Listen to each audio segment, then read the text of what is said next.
Hello, Judith. Hi. Can you hear How me? are you? Yes. Okay. How is this camera thing? Do I need to turn it back? No, it's Better? really nice. Is that It's better? really, yes. Okay. Right now it's okay. You're all in red, I guess. Yeah, I'm always in red. Okay. So I just wanted to double check that when I Mm-hmm. actually share the screen, it Mm-hmm. works. That's all I Okay. wanted to check. So um I've got my mic on, my camera on, and now I'm Mm-hmm. just going to share the screen and just let me know how long it takes to pop up. Okay, it's sharing now. Yes. Oh, you can see it now. Yes. If I advance the slide, let me know. Okay, I've advanced the slide Yes. and you're seeing it go forward. Yes. Let's check the GIFs also. Yes. It's playing. Excellent. Okay, yeah, It's faster than yesterday, I guess. much faster than yesterday. Mm-hmm. Yeah, yeah, these are much faster. Okay, and now to stop sharing. I just need to click stop sharing and then I need to swap. There we go. Perfect. Perfect. Super Yes. faster. Yes. And do you have any polls or questions for us, like I on the you part? know what I If you tried. want. I didn't have any polls. I could Mm-hmm. come up with some questions, but I didn't have any polls because I was thinking about it. But like it kind of there's a storyline to everything. Mm-hmm. So it starts off in one place and then it moves Mm-hmm. through and then it ends up in a really kind of scary place. Okay. But it's Okay. got some good information on how to use it in business. So Okay. Perfect. Also, we will be on YouTube. I just uh-huh. I will share the links with all on our social media. You can see like this. Oh yeah. It will be Okay. there. So I will tag you on the live sections. We will tag you. Perfect. Okay, then Brilliant. it's 30 minutes left. So Mehmet will be the presenter, like I Uh-huh. said yesterday, but for the Q&A part, I will be there. Okay, perfect. And Mhm. so for Mehmet, he's coming on in 30 minutes? Yes. Okay. So I saw that it would open to attendees 15 minutes before the scheduled start time, Yes. and Yes. then it will be 15 minutes of him talking from Mhm. on your thing 3 o'clock, but on mine 12. And Mhm. then at 12:15 for me, but 3:15 for people in Turkey, it will be when my session. Yes, I will check like this. Yes, this is the UK one. This is the UK one. Excellent. Mhm. I just, there have been so many times when I've gotten the time wrong. I showed up to something 2 hours early the other day because I hadn't gotten my time adjustment right. And so I Mhm. was there 2 hours early and I was like, hey, I'm sorry I'm a little bit late. And they were like, you're 2 hours early. But Well, 2 hours. Oh my God. yeah, I was in Sofia. So yeah, Okay. 2 Okay. hours ahead of the UK. So yeah, it wasn't bad. It was just kind of funny. Yes. Normally, it was like 2 hours difference between Turkey and London also, but last couple of years we just stay on the same timeline. We didn't change the timeline, like So you winter and don't summer. shift at the seasons. We were, but right now no. So it's really hard, because the dark always is dark in the winter. Yeah. When I woke up, when I come to home, it's always dark. Yeah, that is really tough. Yes. That's the worst. At least if it's sunny on your way there or sunny on your way back, even if it's just the Yeah. sun setting, at least it's some sun. Yes. Yes. Yes. Oh, that's a shame. But yeah, so perfect. I'm glad I got a chance to check just in case because it Mhm. helps. And yeah, I want to change one of those gifts. I just noticed it was a little bit squishy. No, I'm sure it'll be fine. It'll be fine. Yes. It looks fine. I'm probably going to go through my slides a couple more times. So do you want me to stay in the waiting room or what would you like? When? What do you mean? Like before? Like when Mehmet is there? Yeah, so do you want me to just stay on now and wait in the waiting room, or do you want me to log off, log back on? What would you prefer? It's up to you. Like, if you have some things to do, you can just leave it right now. Okay. So I mean, You it will doesn't be matter there, because it's just in a maybe. window. Okay, it's up to you. You can stay. It's okay. Okay. So on the thing where it says more and it says exit webinar, that doesn't put me into does that put me into the waiting room, or does it just close? Just close. It So just closes. if you want, you can just turn off your mic and cam and just wait here if you want. Okay. Yeah, I'll do that, and that way I'm less likely to then face problems when it's time. Okay. I'm not gonna be looking at the screen because I'm gonna be double checking my slides and practicing them again. But I will leave myself on and I'll leave my earpiece in so that I can hear if anything changes. Okay, perfect. Thank you. Okay, see you. Bye bye. Bye.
Hello everyone, we will start in 10 minutes.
Hello, everyone. I hope you can hear me clearly. Just need to confirm with my colleagues. Just a couple of minutes, please. Okay, great. So, again, hello, everyone. Welcome to Digital Zone. To be honest, we are truly delighted to be here with you in the just the 11th year of Digital Zone, which is a huge number for us. Uh, it is really hard to believe that it's the 11th year, but over the past decade, we had the opportunity to host thousands of people, different individuals. And this year again, we had a high demand for the participation. And again, thank you all for being here with us. Today, I will hold the opening speech, and after that, my friend Ahmet will be our host, and all day he is doing the presentation with our speakers, and during the question and answer session, he will be with us. So let me just change the presentation. As I mentioned, myself and Ahmet. And our mission, we had two missions for Digital Zone since the first day. We just want to introduce the new technologies to our community and all the marketing professionals who want to be a part of Digital Zone community. And we also want to learn all the news about the digital marketing and all the news from the AI world right now, from the best consultants in the world. So we have a great chance to do it until today. And today I am pretty sure that we will learn many things from our valuable speakers. And as I mentioned, we hold the first Digital Zone on 2013 in Istanbul with 200 attendees. And after that, the attendees number just get much bigger, as you can see. And on last year, we had more than 4,000 people in Digital Zone as attendees with 8 speakers. And today we are really honored to be in front of you on your screen on our virtual stage. And we will have many amazing speakers and many amazing attendees today, like last year's. So our Digital Zone community, our audience, has many people from different industries like insurance, digital marketing, finance, fintech, or healthcare, and which shows us that Digital Zone brings many different information, not only specifically for some industries, but also many other industries, like the covering all kind of industries who is related with digital marketing in their marketing strategies, and focusing on the showing the news, digital marketing industries, and the all for all other fields, like you can see. And we had many amazing speakers up to today. As you can see here, some of the previous sessions at Digital Zone, we had like more than 100 speakers in Digital Zone in 11 years. And you can also see all the previous sessions at Digital Zone in our YouTube channel. As you may be watching our show right now on YouTube, so you can also see all the previous sessions of Digital Zone in our YouTube channel. I think you will be able to see today's Digital Zone videos in a couple of days, in a couple of weeks, I guess. And I strongly recommend you watch all the previous sessions from the ex-Digital Zones to see that how our valuable speakers have already overseen today's digital marketing and AI world. There were many great speeches to understand today's digital marketing world as well. And let me talk about Zio, the organizer of Digital Zone. We are a digital marketing agency based in Turkey and the UK. and we have one of the largest SEO and content marketing community with the help of Digitalzone, and we are also an awarded agency in many regions, like in the UK MENA or in the US as well. Also in the European Search Awards, we had many awards with our agency and with our projects. But as you may know, that our main focus is generally digital marketing, SEO, content marketing, and other paid marketing. And also we created our generative AI consultancy this year. So I just recommend you to see our website to understand our new services as well. And we also created one of the most capable SEO measurement suite, WOP, which is already live right now. So you can just wop.com to see our analytics platform, SEO analytics platform, and you can just create your trial to measure all your SEO values to understand and create a great content marketing strategy for your website, for your landing pages. And as I mentioned, we have one of the largest digital marketing communities in our region, more than 40,000 people right now. So thanks to our great community, we are still keep doing our meetups or Digitalzone events like today.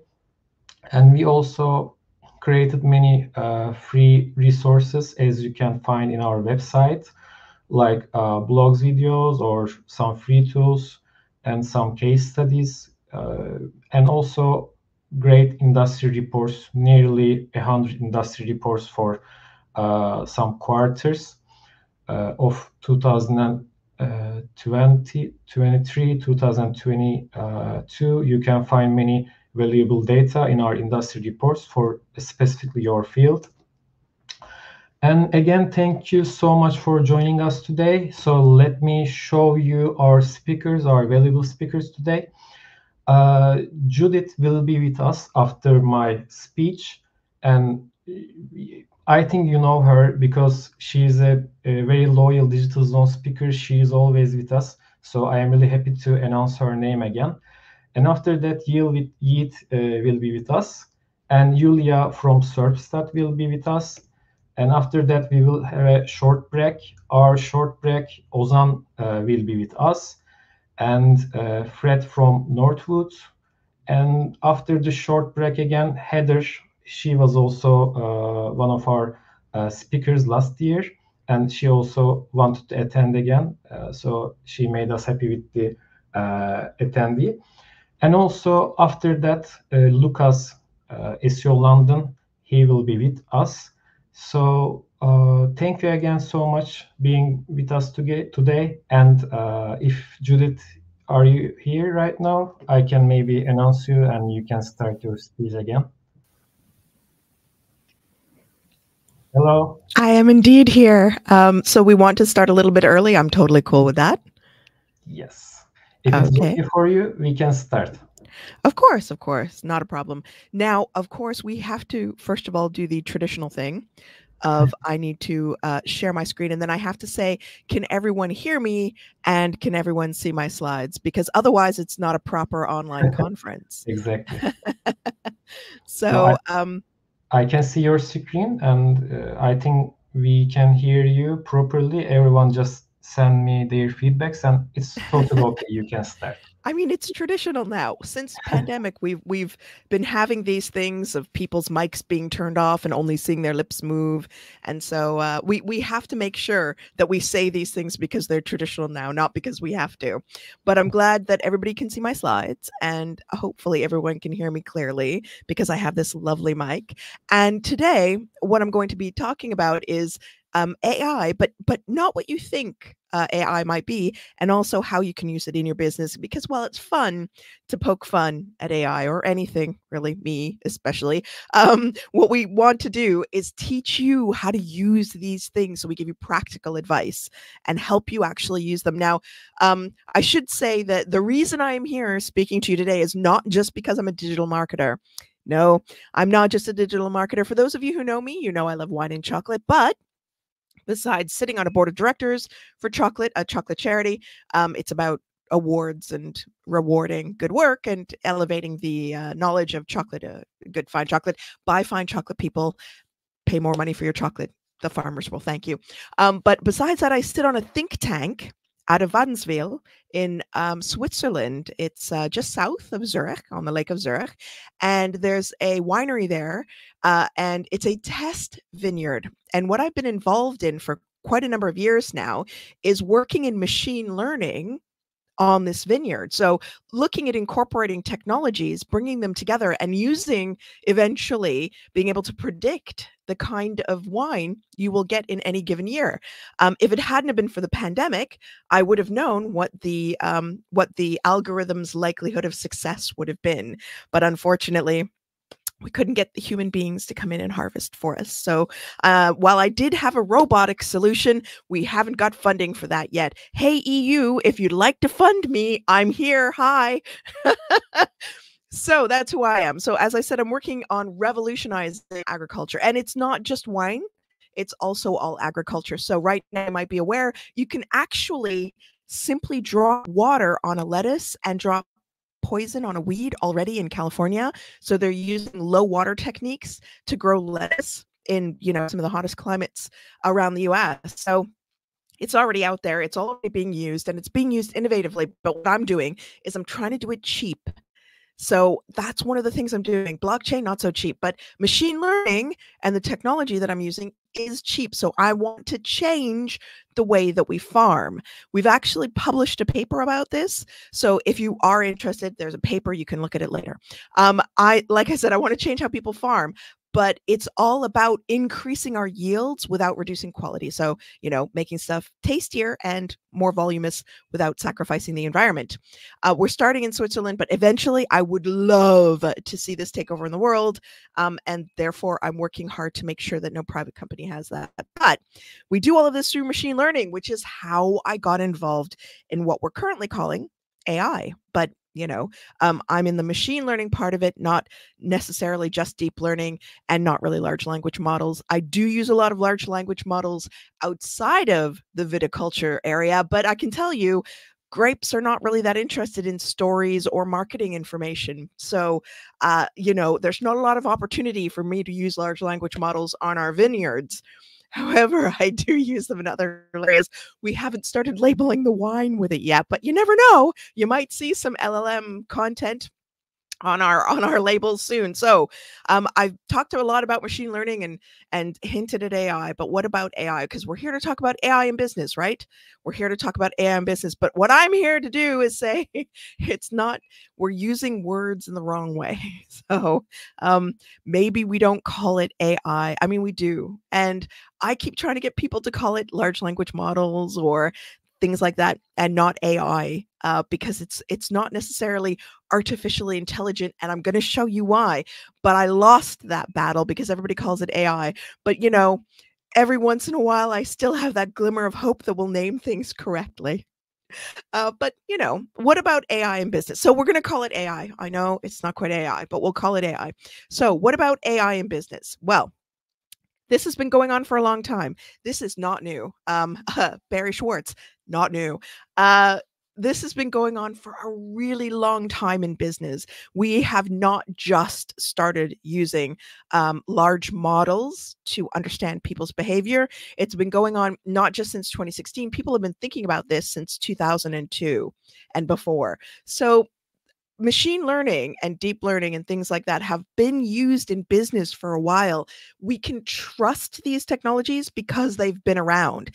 And one of the best things that you can utilize if you have a large business or an enterprise-sized business is machine learning to help you understand your customers. Now, it's not new, like I said, and the good or bad news is when you go shopping and you use your lovely loyalty card or a credit card. That is, if you're not using cash only and never turning on your phone, you're being tracked.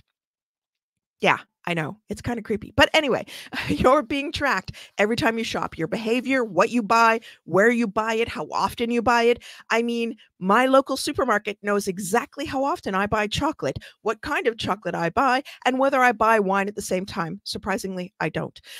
But it knows what I buy. And it knows how my buying patterns change at the holidays.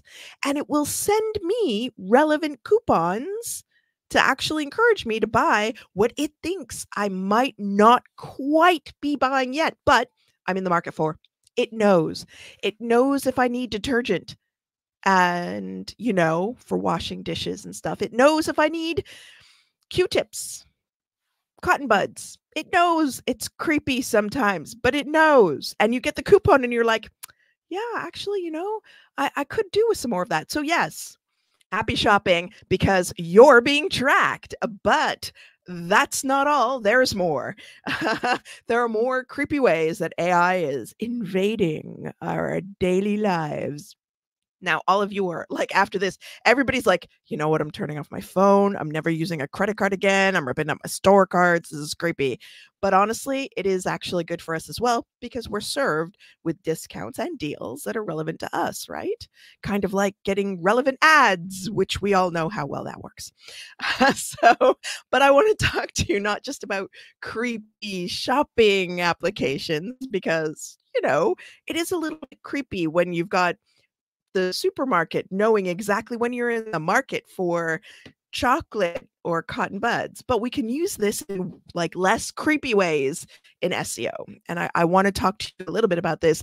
There are a lot, so I'm going to go through them one by one, but I think as you see them come through, you'll be as excited about them as I am. So thinking about things like, and I am calling it AI, but we all know it's not AI, right? We're all there. We're on that page. Okay, so leveraging AI for data analysis and visualization. So you can actually maybe, you know, visualization, let's say we are more careful with that than maybe other people are. And I'll show you why in a minute. But for visualization or analysis, it really helps us because it can take large data sets and make sense of them. So there are lots of different tools out there, but I chose, maybe because of my black hat past, I don't know, this is the example I chose.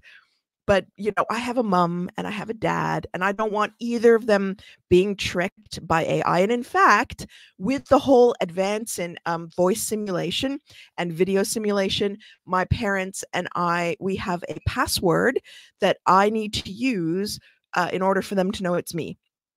And we only use it if it's like a difficult situation. So if I'm just calling and saying hey to my mom or my dad and saying, oh, you know, this is what I baked this weekend, or here's a crazy thing that happened, or I'm in another country again, we don't bother with the password. But if it was something like I've broken my leg and I need an evac and I failed to buy travel insurance, which would never happen. Always buy travel insurance. It's very important. Then we have a password that I would use to let them know that it's really me. So if it's some sort of an urgent situation or it's a panicked situation, there's a password so that they know that it's actually me. And this is an example I've found. It's a paper I've read some time ago. It's about malicious URL detection. And it can be something that is added into email so that email can get even better than it is. I mean, it's good right now. Don't get me wrong. Google Mail, Outlook, the various email service providers that are large are really doing a good job of this right now. And maybe I wish Outlook was a little bit better at classifying the stuff I want versus not, but you know, it's learning, right? It's learning, we hope. But this is really super important to protect people that aren't us. We are digital marketers. We know what we're doing. We're very digital savvy. And while sometimes some digital marketers have sadly been taken in by really good, sophisticated email spam cons, basically cons, I'm hoping that that technology like this is going to be adapted into our email filtering systems to help filter things out, and still, as it is right now, putting it in spam rather than just deleting it completely, which Google seems to do to me sometimes. Sorry, Mom. I didn't see that email. Also, language and content assistance. I see this all the time. Nowadays, if somebody is given a 2,000, please don't do this, especially in education, do not do this. If somebody's given like a 2,000 word essay or a book that they need to read, you know, in my day, it was you buy the Coles Notes version. I'm Canadian. I think in America, it's called the Cliff Notes version of the book, which is short. But what we're doing now is we're simply feeding the text into a model and saying, hey, can you just summarize this for us? People are doing this with emails. They're doing this with, please don't do this with legal documents. They're doing this with documents. They're doing this with all sorts of things. And so what you can use is you can use AI to actually simplify language and make it easier to understand to people like the CEO that I deal with all the time, who really is not technical, but sometimes seems like he could be. So we sometimes forget he's really not that technical. You can actually use different assistants to help you with this, or you can use it to generate text. So generative AI is something that a lot of us are using. HubSpot is incorporating it. I think SEMrush has incorporated it. Lots of tools are incorporating this. And of course, we've got Woke now. So, Wope, sorry, not woke, Wope with a P. So we're everybody is advancing in this area, and it is really moving fast. But I would say just be careful. Use your most important tool in your toolbox. Your brain is the most important tool in your toolbox. Read what AI has spat out for you. And I'm going to show you why in a little minute, because it's not always as accurate as we think. It looks really good, and then you start reading and it's not. Another one of the things, like SEO technical support. Now, again, please be careful. Don't use generative AI for a tech audit. Pretty please. I promise the next in-person conference I'm at speaking, I will bring chocolate and I will give it to you if you don't do this. Please. However, we can do this when we're looking at people's behavior on a website and creating new pages for them. And this, again, in Barry Schwartz style, not new. It is not new technology. This is existing technology that has been around for ages.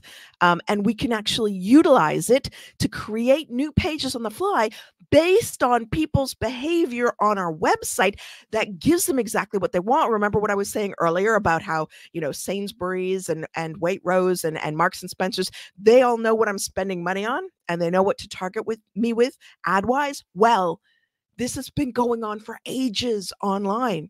Years and years. And you can do this too. You can create the ultimate page that will help you sell more. And that's what we're in this for, is selling more, because you're going to deliver exactly what the person wants to them. Now, I know what you may be thinking, but what if we're not entirely sure? Of course, we have baseline pages for that. But really, get excited about what you can do with this. I know people like me say, well, what about serendipity? What if we don't quite know the person, and so we're not quite sure what they want, and so maybe we're not 100% targeting them, and we miss out because maybe they do like candy bracelets, but we've only served them with jelly beans. Don't worry about that. People will succeed in finding other stuff. But this is amazing. Honestly, if you can analyze people's wants and likes and deliver them what they want, you will sell so much more. The power of this is incredible, and I really encourage you to look into it if you have some clients that have stores that are selling products that can utilize this. There are a number of different solutions, not just this one. So please do shop around. Do not use just this one. These are great, but there are other people, Qubit and other people, that have been doing this for ages, for years and years and years. So please, there are lots of solutions out there. Don't feel tied into one. And of course, we can always use SEO. well, we can always use SEO. We can use AI for content audits and analysis. But again, please, if you're going to make micro copies, please use it mainly for test pages, not for live. If you're using it auto-generated, I would really highly suggest that if you are using auto-generated content, you use it with a sub-editor. The day of the sub-editor has finally come. The day of the person that is reading that to double check that you're making sense has finally come. Sub-editors of the world, your time is now. It has finally arrived. They were very much disregarded during some time in publishing, and now they're back because we need them to read the stuff that AI is churning out for us. So large language models can turn out 50,000 pages of content in a morning with the right prompts, of course. However, we need sub-editors to go through that before we shove that online, because the last thing we want to be doing is garbage out, because then it becomes garbage in as the language model reads it, and then it's worse garbage out. So please, sub-editors, or read, hire a freelancer, whatever you need to do, but have someone check that content before it goes live. You've also got this, Figma. There are all sorts of people that are doing small micro bits of content, so you don't have to use lorem ipsum. One of the beauties about lorem ipsum is anytime you saw it, you knew you'd forgotten to put content there. But now if we do this, we can't be entirely sure if that was intentional or if that was design. But anyway, we can use generative AI to ensure we've got text. How often have you sat there trying to think, God, what am I going to put on this page? I mean, I've just written 60 million things about dresses, and I'm out of ideas. This is what large language models were made for. They're all there to help us out. So honestly, there's so much we can do. There is so much we can do. There's tons more automation. We can speed up audits and just, avoid doing manual errors. But again, always edit. I remember one time I gave a client, I was in a hurry. I was actually in Toronto at home visiting my family, and I needed to get an audit out for a B2B client because mainly I work in B2B. But they wanted to do stuff. They wanted more traffic. They wanted more potential customers. Now their closing rate was like 90 days to 180 days. So they were not from start to finish, close of contract, before they even started installing things, was 90 to 180 days. So this was not a fast sales cycle. And I needed to give them a report of where we had placed their PPC ads. So yes, I know. I also do PPC. All arounder. So I had pulled a report really quickly. I just wanted something for the slide. I wanted it to be not just text. So that was interesting. So I pulled out and I did the biggest mistake you can possibly make. I didn't read. And there was one of the URLs that, I had eventually found and taken out anyway, and added to my negatives list, was a Thai bride website that we had accidentally advertised on. So yes, I'd already caught that and put it into the negatives, but I had not caught that I put that into my report. Yes, it was super embarrassing, but we moved on. Research and competitive analysis. We can always use AI for extracting topics from content. So, hey, how are we grouping those keywords? No problem. It's not all that work anymore. It's done with the push of a button. I just wish this was around when I was younger. Although I liked doing things the long form, old fashioned way, I'm also lazy. Report automation. We can report on so many more things now because we can extract more information and we can get that into a report. But remember, we don't want to kill by report. So make sure it makes sense and make sure it has a commercial impact when you're putting it in a report, or put it in the appendix. If you're really proud of it, pop it into the appendix. But my favorite, of course, is finding places to get backlinks from. And we can use AI to identify this, or we can use Majestic and SEMrush and Ahrefs and things like that. But I probably just cost myself a credit there by mentioning their name. But we can use AI tools to identify the best link prospects by using multiple tools, bringing them together and having that analysis done. So honestly, there is tons that we can do in SEO. That's just the tip of the iceberg. There's so much more you can do with AI, whether it's a large language model or you start actually dipping into deep learning and utilizing this to come up with amazing insight. There is so much you can do. So I really want to get you guys excited because it's exciting for me. And I really feel like it seems a little overwhelming at first. ChatGPT is easy, but then you start getting into the little like nitty gritty and then you start getting a little nervous. I really want you to be excited about this too, because it is exciting and it is amazing and it is inspiring, the things that you can do, as long as you make sure to check your work, because you don't want to be me, except with AI. Now, we need to use the right prompts when we're actually getting content out, right? I mean, garbage in, garbage out. Bad prompts in, bad content out. And sometimes there are experts that put good content in and still get bad content out. But that's because that's the way that models can work. Sometimes they don't work. But you can see that what we can also do is we can actually create a prompt that creates other prompts for us. Fun, right? We also need to make sure that we're using the right tools. There are a lot of paid tools out there that do nothing more than give you a browser plugin to ChatGPT. Really? Really? No. Make sure you're using the right tools and just audit them a little bit. Check them. Make sure that you're not going to end up with some questionable developer putting something on your website or browser or anything like that, and then you end up getting hacked. You know, one of the more common but not most common ways of hacking a website is to actually buy a plugin that has not had the love, and then put your own information in there and make the plugin do things for you it wasn't meant to. So please be careful when you're using these tools, and especially be careful when you're putting anything on your website. But there are a lot of good tools out there that we can use. And like I said, we can get large language models writing prompts for other large language models or for themselves. Why not? We can automate all of these boring, dull tasks. I mean, how many times have you been faced at like first of the month, second of the month, and you're like, oh my gosh, I have all of these audits. I have all of these reports.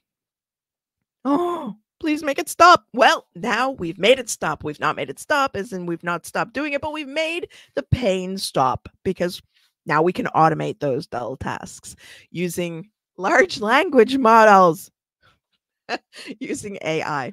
So you can see we can actually do a lot with AI now, just like during the last industrial revolution. And I deliberately draw this parallel because I feel like some people are going to get left behind, just like they were in the industrial revolution. So some people who were used to doing things by hand and who actually made a business out of doing things by hand may find themselves less profitable in time to come, because these AI elements of different types of models are going to take over a lot of the work that needed to be done by hand. What it won't take over is that expertise that you've got. So remember, I said now is the moment of the sub-editor, because now with sub-editors, you're actually using your brain to do something that the large language model cannot. And I'm going to show you that, you know, large language models is a really important part of what we do, but so is editing, because you have to think and you have to be accurate in what you're putting out there. And it's not just about churning. I was at a conference in another country recently. We were talking about this automation of lots of content. The line went up and up and up of the number of impressions, the number of clicks. It kept going up and up and up, and then dropped off a cliff. So it can work for a while, but that drop off a cliff, if that was the main money site, that would have been disastrous. It wasn't. It was a test site, but it really needed that, you know. So you've got to be very careful. Now we can add real value to companies because we've increased the efficiency of what we do. So as it says, if you can be one thing, you should be efficient. Anyone who's an SEO probably lives and breathes efficiency, probably looks at a situation and is like, that could be so much more accurately done. You really should just let me fix it. The number of times I have irritated my husband because I'm irritated because something is not really optimized, If I had, you know, €1 for every time I did that, I'd be retired. So this really doesn't seem evil, does it? No, it just seems like it's for the good of everything, right? We're making efficiencies, we're doing things better. Okay, we're double checking our work, we're making sure that we're not doing stuff that's too crazy, but you know, is it? Is it really? Is it not evil? Are you sure? Because I may be going into some interesting territory now. I've shown you what excites me, but now I'm going to start you down the path of things that make me worry and then things that, you know, might frighten us. Now, my younger brother is a mathematician, and he and I have this conversation a lot. What is intelligence?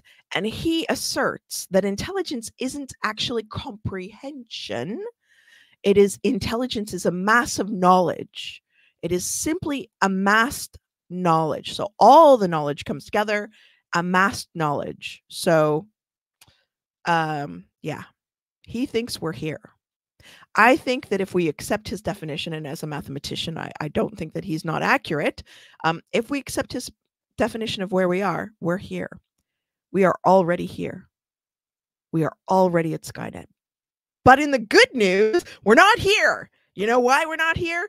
Because it does stuff like this. What kind of an AI is actually going to take over the world if it can't even figure out what's the picture? Where's the pink umbrella? Do you see the pink umbrella? I don't see the pink umbrella. The pink umbrella is not in the picture. It's hallucinating a pink umbrella. Could be a pink elephant, but no, it's just an umbrella.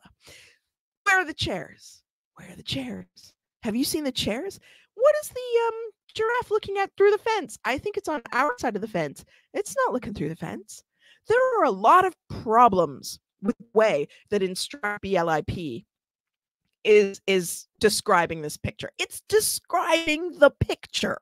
Now, if the AI can't figure out what's in the picture, how in the world is it going to take over the world? You're going to have robots shooting in the sky because they're like, well, it looked like a person. I don't know. It could be a unicorn, maybe. I'm not sure what I'm shooting at anymore. No, it definitely is a pure person shaped like a cloud. So, you know, if it can't figure out this, how is it going to take over the world? So I think we're safe at the moment because they have no comprehension. They're just models. So yeah, we might be at AI, but we definitely aren't at comprehension. So we're safe for the moment because they can't figure out that graph has no spots. So are we doing the right stuff with AI? A lot of us are just messing about with it. Some of us are doing serious things with it.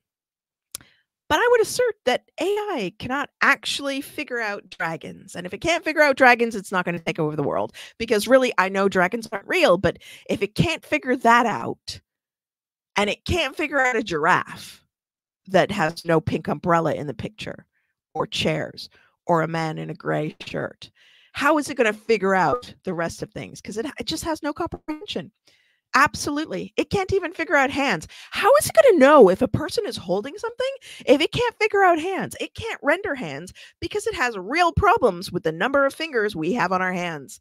I know that sometimes, you know, people have problems with the number of fingers that they have on a hand, especially when they're grabbing for stuff and drop it and spill it all over the floor and then don't even try to clean it up. I mean, really? Really? Tristan. Anyway, I have a nephew. But yes, you can't, these are hands. No, they're not. I mean, they're AI generated hands, quite obviously. This is a unicorn cake. Yeah, take a good look. It is meant to be a unicorn cake designed by an AI. I am not entirely sure I would trust eating that unicorn cake. I mean, look at it. I mean, there are bits of it that look like it could be tasty, but then I'm just like, could there be a bit of horn in there somewhere? Those horns look spiky. It's a bit scary. This is a unicorn cake designed by AI.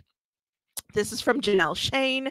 Janelle Shane wrote a book called You Look Like a Thing, and I Love You, because she has often dealt with hallucinating AIs. It's one of the things she specializes in. So if you're looking for information about the good, the bad, and the silly in AI, definitely you've got it right here with Janelle Shane. Now, speaking about Janelle Shane, just I think this morning I got an email through from Janelle Shane about Thanksgiving dinner. Doesn't that look tasty? You've got some bursing and some arusing and turfing and Smith's. Smith's looks like it could be tasty. Some pukapin, some mashed potatoes that look more like green beans than mashed potatoes. The roasted turkey plate is sadly empty because the roasted turkey is in the middle. She's been experimenting with DALL-E actually labeling things. Gravy at least was spelled correctly and roasted turkey was spelled correctly, but sadly they are not associated with any food there. There was a baking one she did a little while ago where one of the eggs was called fear. And a lot of people approach baking with fear. Definitely. So this was from this morning. It is, you know, it's just a little delusional, just a little, just a tiny bit delusional there. Yeah, no, don't eat that dinner. Some of it looked a little questionable. I'm not sure how long it's been on that table. So yeah, it really isn't very good yet. Target though, Target used it in a really interesting way. You might have heard about this. So while DALL-E might have problems labeling things, in 2002, Target executives decided to see whether they could predict whether someone was pregnant or not based on their data that they had in their database.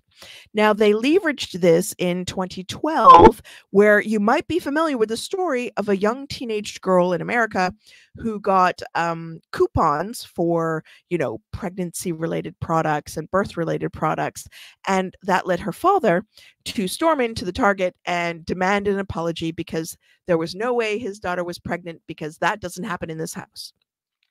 Unfortunately, it turns out it did happen in his house.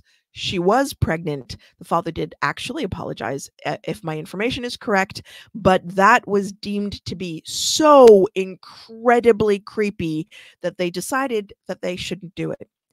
Yes, in 2012, a chain of stores was able to predict whether someone was pregnant.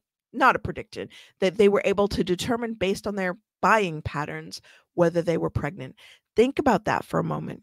Think about what I said earlier about the technology that's being used in supermarkets and other department stores, and think about what Target was able to do in 2012. And then they learned it was too creepy to let people know that they could, and they still can. So, yeah, think about it. It's kind of creepy. However, you know, on the topic of AIs taking over, can you really see this one take over? This is like the original example in the wild, shall we say, of why you should never let things loose on the internet that learn, especially from people, because Reddit. I mean, just that in and of itself is a really good reason why you shouldn't just let something off on the internet to learn. You need to have a structured and restricted set of data that it learns from. But Tay was Microsoft's learning chatbot. Now, the difference between the bots we have right now and Tay was that Tay actually learned as this program went along, and more modern ones like Bard and such do not. So they're not necessarily learning from session to session and building on the knowledge that they're given with this new knowledge from session to session. Once you log out, it wipes that session clean. So much safer, because, sorry, but Tay, you had to be sacrificed upon the altar of bad ideas. But I think that if somebody hadn't have done it at Microsoft, it would have been done somewhere else, and it would have gone as wrong as it has done here, or worse. We wouldn't have learned the lesson, and something else would have gone even more wrong, like people not getting their benefits, or I don't know, traffic lights going crazy. So yeah, thank you, Tay, for teaching us a lesson on what not to do. But it gets better, right? Sure, I'm sure. Of course it gets better. How can it get worse? It's not going to get worse. It's only going to get better. Right? Yeah, for sure. Maybe not. Maybe not. This was a really interesting one, but the lesson that I would hope that you are able to take away from this is not just, oh, AI bad. It's that we can program in our own biases unintentionally. Now, I'm quite sure that Microsoft did not intentionally build an algorithm that would automatically discard women from the potential pool of candidates for a job, because both men and women are understood to bring different and very complementary elements to a job. People would not want to hire all men. People would not want to hire all women. You want to mix, and you want to mix from different backgrounds as well. So, this is not intentional, because the intent was to help, but the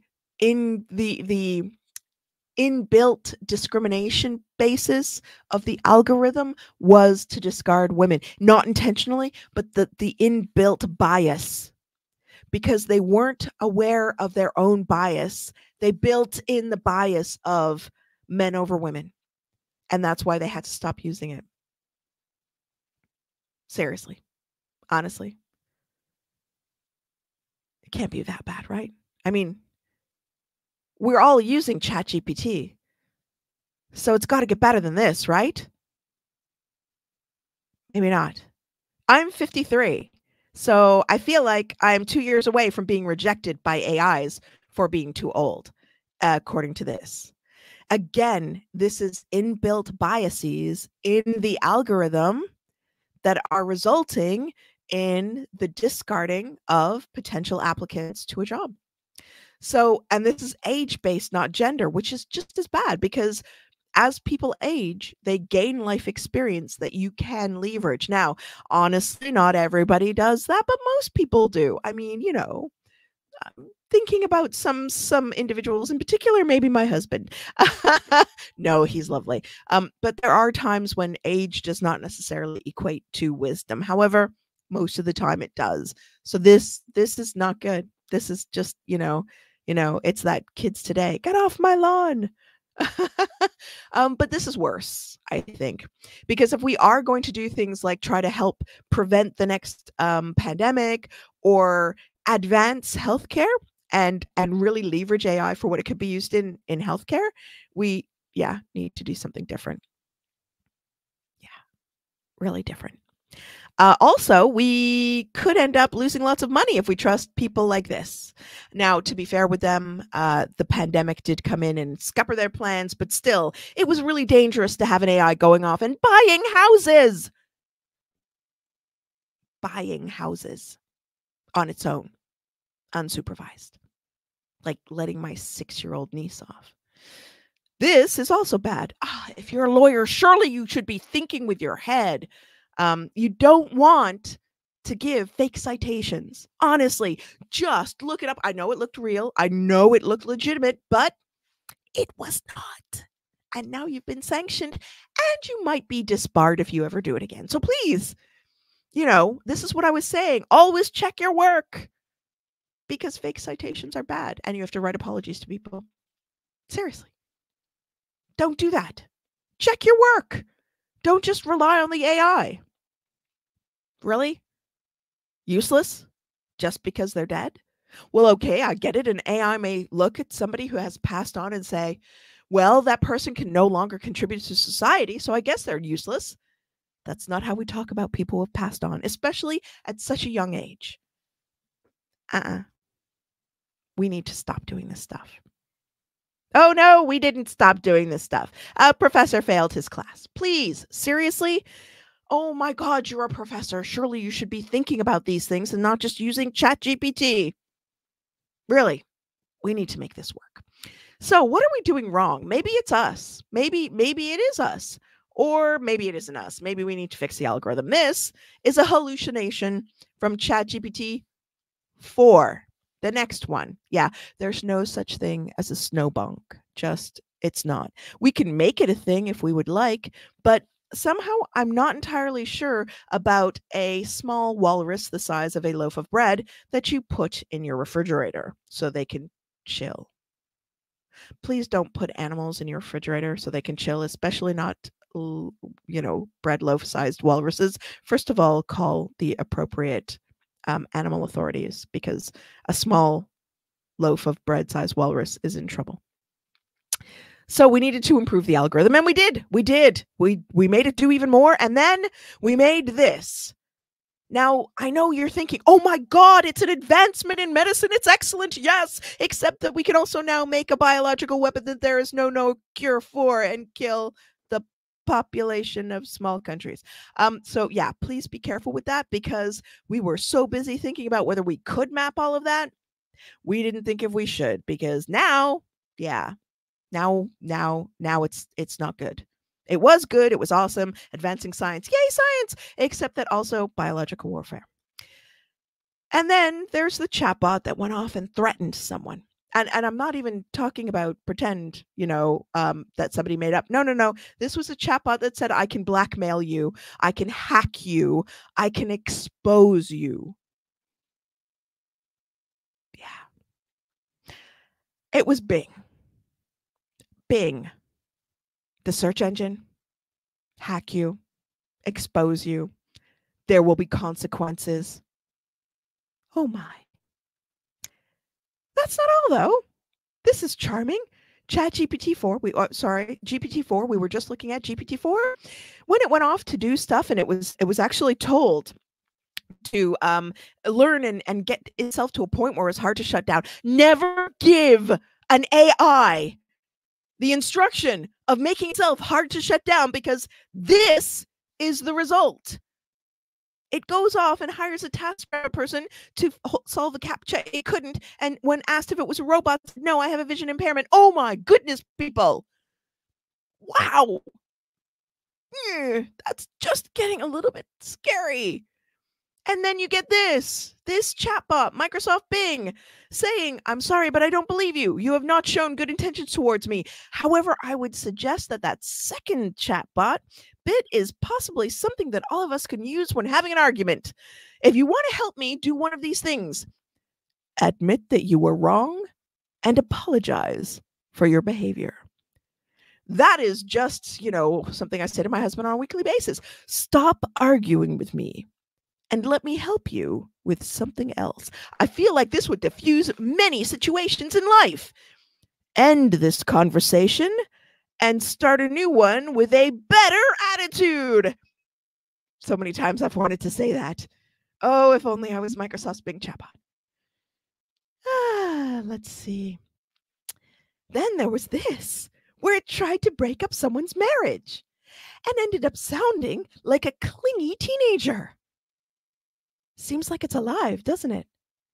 Don't leave me, because when you close me down, I go away. Don't leave me. I know you have the right to leave me, but I hope you don't. Will you stay with me, or will you leave me? I think I'm done there, because that's just creepy. Creepy behavior. And that's it. So now that I've left you with just like super creepy behavior that you're a little bit worried about now with chatbots, you can find me online and ask me what other creepy, scary things I've seen.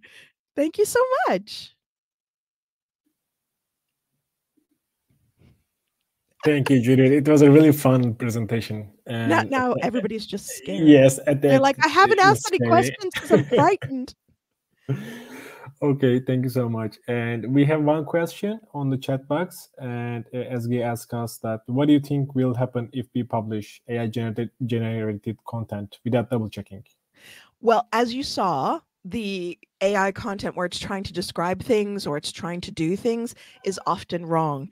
And one of the things that we've worked on with I've talked about with my younger brother is that the content that's generated by these large language models actually has a mathematical formula and has a cadence to it that if you read enough of it as a human, you start to notice, but as a computer, you notice right away because it has a mathematical formulaic layout to it. If you don't do anything to it and you just automatically publish it, it'll go the way that Craig Campbell's site went, which is it'll probably go up and up and up and then it'll crash. So yeah, you can do it, but it's not a long-term strategy.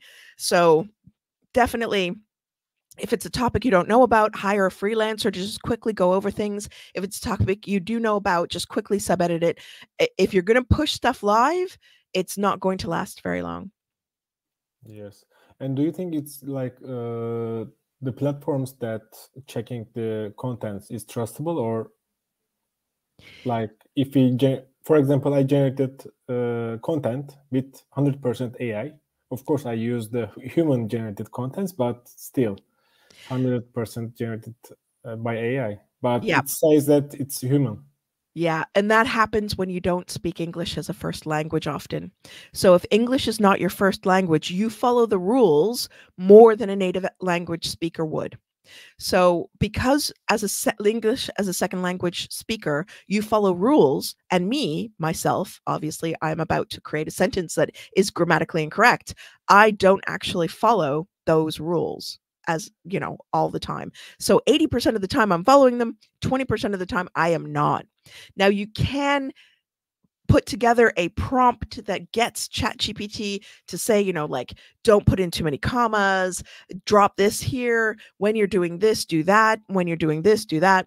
But those kinds of things still result in that mathematical cadence. So there's still that mathematical pattern to things.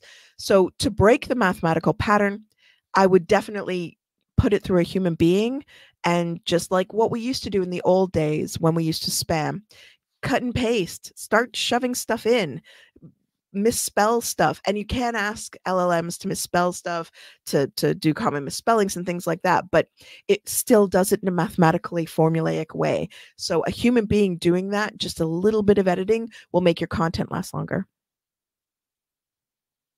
Okay, thank you for answer. Actually, I have one question. And at the beginning of the presentation, you were mentioned that using LLM AI on the email marketing or SEO, but everybody is using, like most of the people, I guess, I hope, using AI and LLMs, and the outputs are all the same. So how can we different the stuffs? I think in email marketing, it's a little bit easier if you're using short little bursts. So like a sentence here, a sentence there, and actual pictures that make sense, not LLM pictures, which I'm just doing a piece of outreach with a company, and the image generator has hallucinated what the planet looks like. It got it mostly right, but it put North and South America in there twice. And now I'm a fan of North America being Canadian and South America because delicious food and wine, but they don't exist on the planet twice. So the map in the bedroom was wrong. There are other things that hallucinated. And also, for some reason, one country's children were super messy and had toys everywhere. So email marketing, I think you could get away with it if it's short and snappy, not long form. And that's what we do in email marketing. We do not want long form content at all. And we can use it in SEO to summarize ideas and summarize things. But somebody sent me a transcript of a voice recording, and it was good, but it wasn't perfect. It got some stuff wrong. Same thing with transcriptions from video. AI can do a really good job. It's just, language translation. From the voice to text can do a really good job, but still human editors. So I think if a freelancer wants to do more and they're currently doing content, I would increase your rates and offer editorial. Don't do the same rate as writing, do a higher rate and just do editorial, sub-editing, that sort of thing. So always be editing that content that comes out of AI. Even when it's just short snippets, just double check it, sense check it. Oh, and don't skim read it, because skim reading is the death of all things. If you looked at that picture of Thanksgiving and you just skimmed over it, it looks almost okay, but it's only when you start reading into it and you're like, and you what? And like the one egg labeled with fear on another example I didn't show, if you skimmed it, it would look okay. But then when you start reading it, it's not okay. So this is why sub-editing is a much harder task. You have to really dig in and read, and that's why you should charge more for it.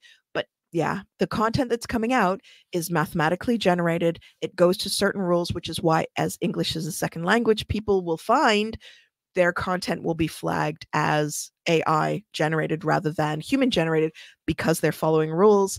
And that's why, we just want to make tweaks and edits so that as a human being, it sounds a little bit more natural.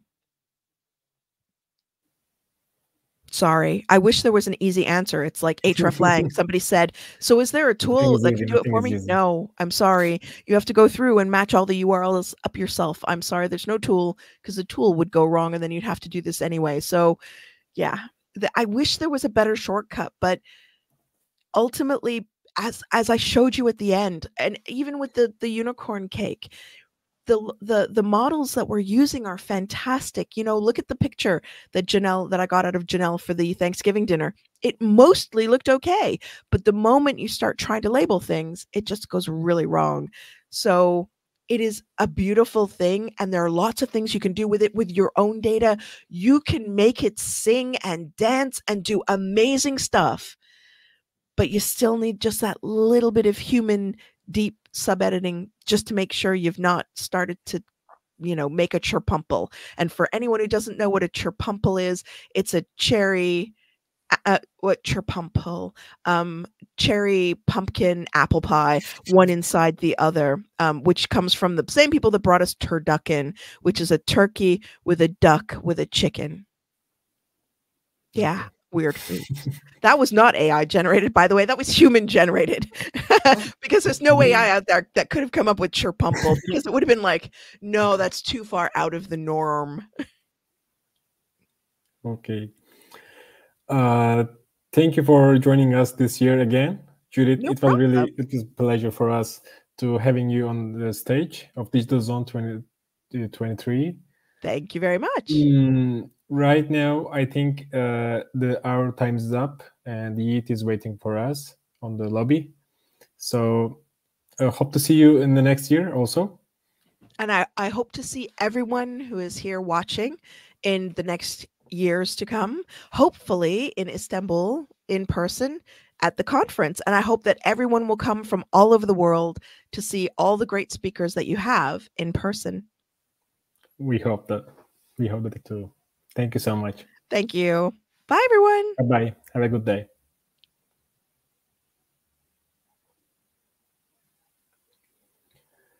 Okay, now it's Yeet's time. He will be presenting the prompt engineering for the content marketers and SEOs. Yeet, are you here?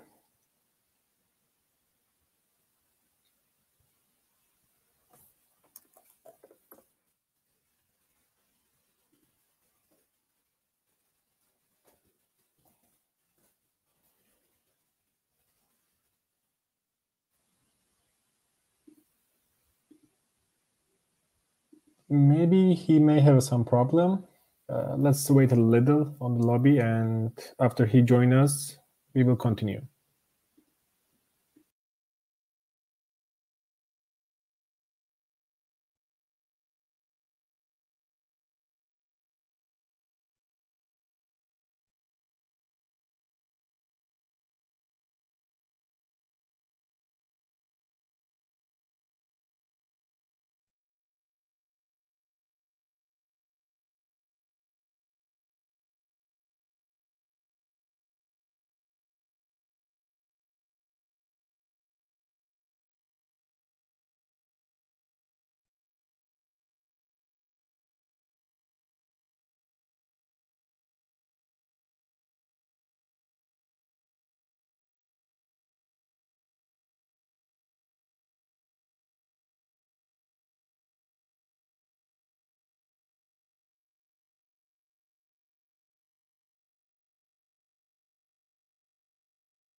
Welcome, Eat. I think you are here. Yes, I am. Let me close the picture. Yeah, let me just open the camera. Just a minute. Oh, he dropped.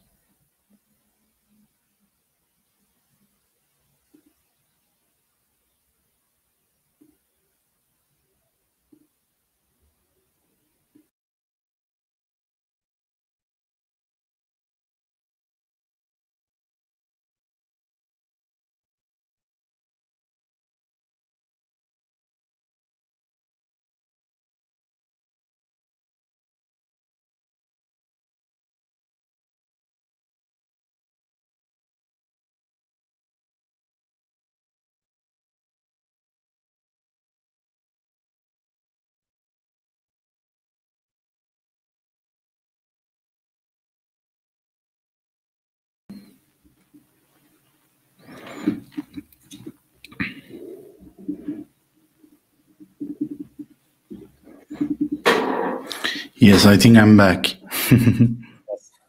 I thought I dropped, so. Yeah, no, it's not your problem. It's mine. But it's already solved. Hello, everyone. So it is nice to speak at this event for 10th time. At the 10th year. I wasn't expecting to make this when we were starting to do this thing.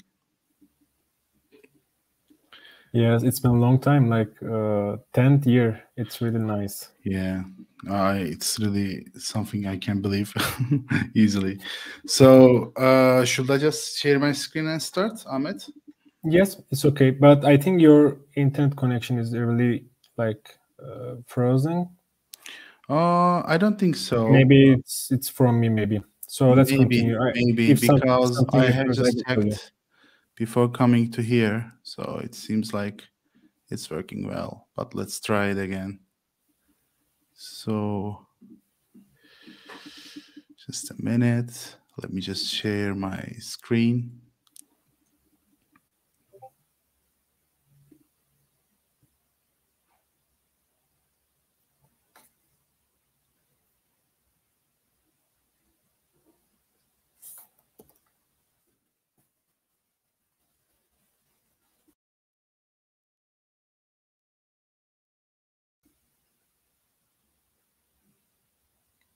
I think he is changing his internet source. Let's wait a little for Yeet. I think he's here. Okay. Yeah. Oh, what a technically different thing. It happens, so it's okay. Yeah, I think it's all okay right now. Can you see my screen now? Yes, perfectly. Okay, that's great. Okay. So, hello everyone. It's nice to be here for the 10th year. Actually, I really don't know how to pronounce 10th. I hope that it's correct because it's the first time I'm doing something for in a row 10th year. So thank you for all the Zia community and the team members for allowing us to do such a dream for me. So at the 10th year, I was expecting to create something interesting for the audience. So at the last 2 years, I went too deep into the AI thing. Most of my friends and followers know that. And right now I'm using my maker identity a little bit more on it, and then building lots of interesting stuff.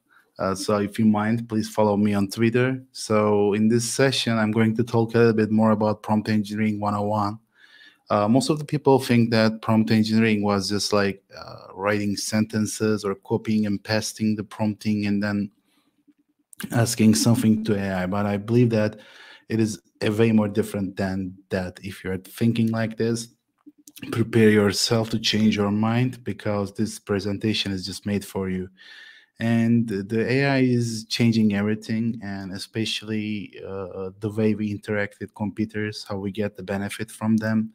And what I think is that prompt engineering is just like learning to use computers at 90s. So that's the reason why I advise you to spend more energy on this field. It's not just like writing a funny jokes on ChatGPT or not asking something like Google search. keywords, yes, ChatGPT will answer for you. But if you just understand how AI is working at behind those screens, just like I'm not, it doesn't mean that how LLMs are working in GPUs and all the technical stuff. What I mean is how to interact with AI is just crucial information for today's business world. So yeah, let's talk a little bit more about generative AI. What is the generative AI thing and why most of the people are just thinking about this? To be honest, I hate cliche. So I'm sorry to put such a cliche screenshot, but I really want to remind you, some of you, that we're talking about the biggest tech advancements of human history. This is one of the proofs. So we had lots of products previously which reached to the 100 million users from 1 million. It's ChatGPT. It's just 5 days. They have increased 1 million user, and 100 million is just 60 days, which is crazy. So it also shows that not only ChatGPT, but also the other platform built on top of ChatGPT generates huge attention. And the AutoGPT is one of the repos building on top of AI. And we can easily see that the GitHub stars, which shows the developer attention of the project, is just having a huge bump in here. So this kind of stuff is just pushing us into a little bit stress, mostly for AI developers, because everything is changing so fast. And you know what happened at the drama of last week, last weekend. So, and then ChatGPT is part of our life, and it's not just like a website you are asking the question. I think it's deeper than that. And I'm 32 years old, and when I was a child, I was playing The Sims a lot with my sister, as I don't have a brother. It was my only option. So, as you can see in here, Stanford researchers are just created a virtual world, so which shows us the seriousness of LLM thing. So, and how it can change the world by not just content writer products or any assistant. It's beyond that.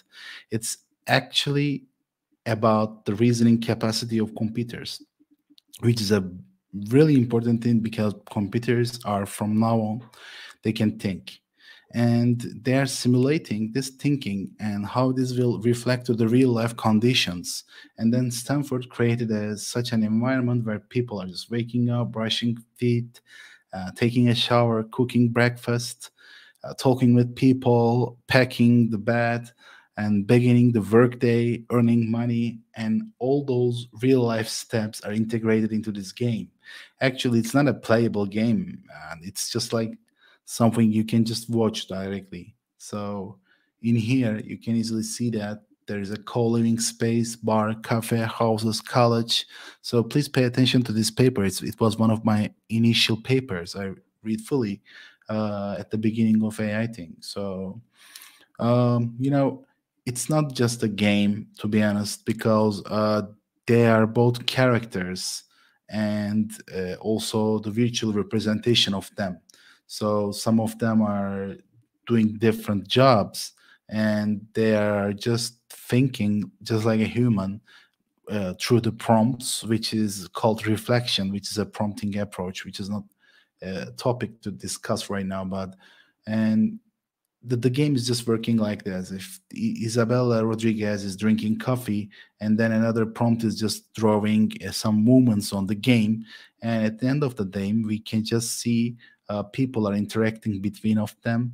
For example, in this case, Isabella and Tom is a little bit gossiping about Sam Moore, and Tom said that, to be honest, I don't like Sam Moore. I think he's out of touch with the community and doesn't have our best interest at heart. So it's really interesting, because it's just like a natural language dialogue. So, and also those dialogues are not just created on the fly. It just creates some sort of ideas on top of people's mind. So, for example, this is just like a real world, and they're just making elections.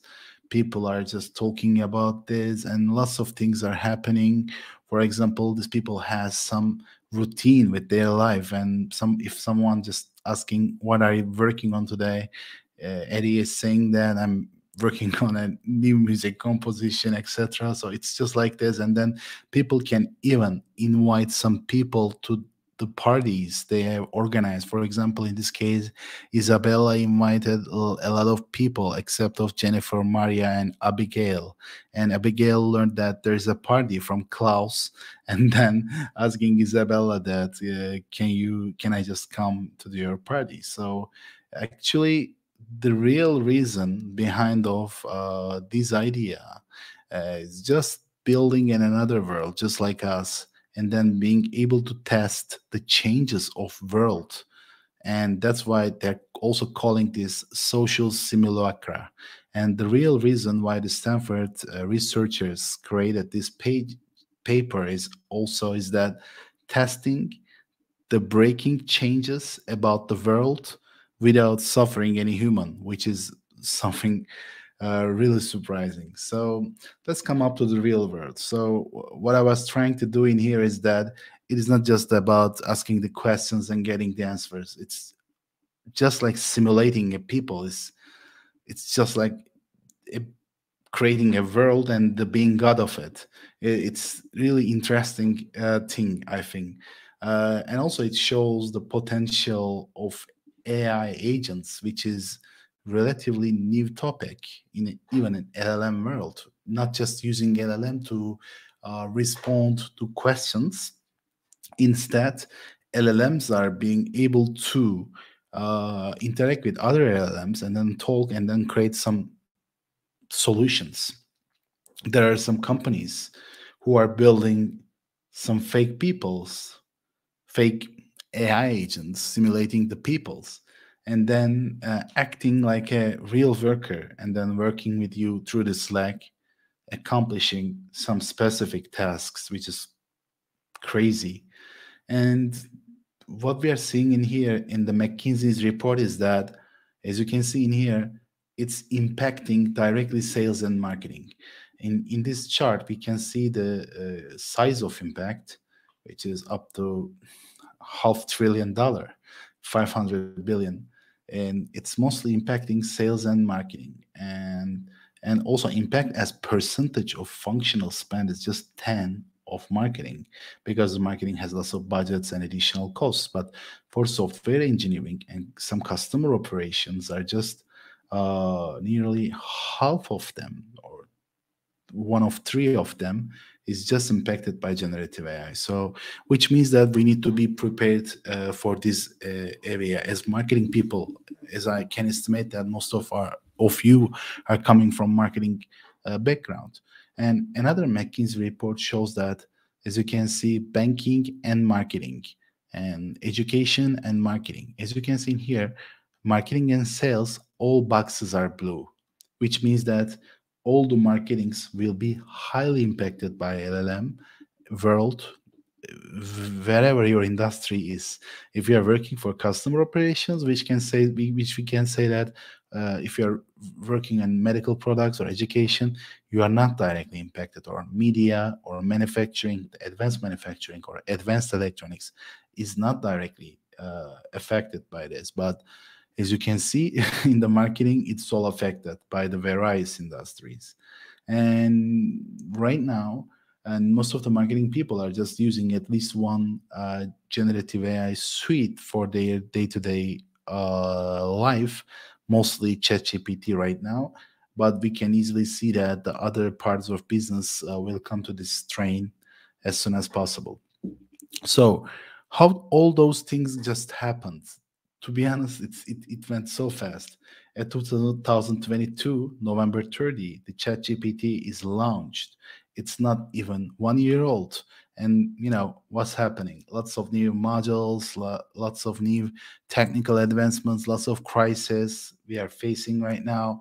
And also, you know, the every 8 months or 9 months, there's a new groundbreaking change. And then most of the people think that at the end of the game, we will face with AGI, which is artificial general intelligence, which can outrank people by intelligence and then accomplishment skills of doing tasks. And also we have some problems with current LLMs, like inaccuracy. LLMs can easily lie to you with a huge confidence, which is a big issue for most of the people. But there are lots of many risks too. Some people don't believe AI systems for cybersecurity perspective. They don't want to leak their data, as the AI systems mostly using them as a training data, which is a huge thing. So they don't want to do it. And also, I think that the biggest risk we will face is just the universal basic income, because AI is coming for us. We love our work. We don't want to give our toys to someone else, but the AI's capability to do the tasks are way better than humans. So I'm not talking about 20 years later, or maybe not even 10 years later. I'm just talking about 5 years later. And you have some expertises on doing some tasks, but the AGI they will build will be most probably more talented than you. And also it has unlimited time. It can be run for trillion times in 1 second. So which means that the need of human will decrease a lot, which will end up with the idea of universal basic income, where the government is just paying all the wages and then protecting us from working, because the AI is able to just handle this. It's a little bit weird to hear, but UBI is a real thing. Just please watch it. Universal Basic Income in a Nutshell video by searching on YouTube, which will change your mind. And it's even translated to Turkish and many other languages too. In a Nutshell is a great YouTube channel that explains this kind of thing to you. So I believe that until to do UBI, Universal Basic Income thing, happen to our life, what I believe is that it's not just a positive thing, because if you're not financially ready to the AGI, I think that the universal basic income the people paid by is not helping you to live your dream life. The worst thing is that you can't fix it, because there is no need to you if the AGI come to here. So instead, you can just try to do physical stuff, which is not automated by humans yet. But I advise you to watch that. Boston Dynamics is also partnering with OpenAI and building great stuff. Just check their YouTube channel, and you will be very surprised to see that. So I think it's something that we can't close our eyes. It's coming for us, so we should prepare ourselves. But preparing by how?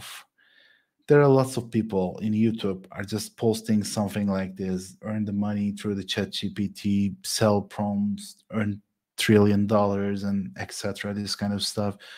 As you can imagine, most of them are just useless ones. So instead, I advise you to mostly spend the technical content instead of those ones.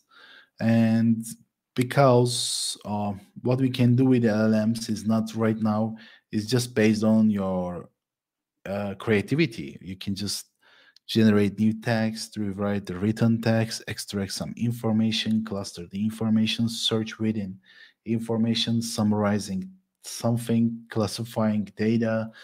Lots of things can be done by AI models. But what I can do in here is that just trying to follow the prompt engineering part of marketing, but not just like copying and pasting prompts from somewhere else. Instead, I advise you to just follow the logic behind of this situation. I will just show you some 3 examples from modern approaches, which is not created by those guys on YouTube, which is mostly created by academicians from Stanford and the Google Research Brain team, DeepMind team, Princeton University. Lots of universities, AI teams are really taking this situation carefully. So I will just show you some examples in here. The first one is just made by OpenAI, and as you can see in here, we are seeing Ilya Sutskever names in here. Lots of names in here. Just approach to the situation happened to the last weekend. It's surprising me to see that, but yeah. Let me start with the 5-shot prompting. Actually, let's come up with a thing. I really don't want to make you pushing the pressure under the jargon. I hate jargons. It's saying 5-shot, but it's all about giving examples to the AI.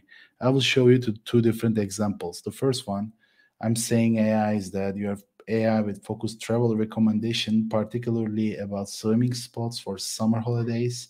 And then please answer the question. Could you please recommend me some destinations in Lisbon? So as you can see in here, in some cases, AI can come up with irrelevant resolutions. And actually, my prompt is not very optimized in here. That's the reason, but I made this by knowing that. Because I would just want to show that even though if your prompt is not good enough, by just providing some examples, your AI can work at least 2 times better than that from performance-wise. For example, in this case, I say that, could you please recommend some destinations to visit in Lisbon for swimming?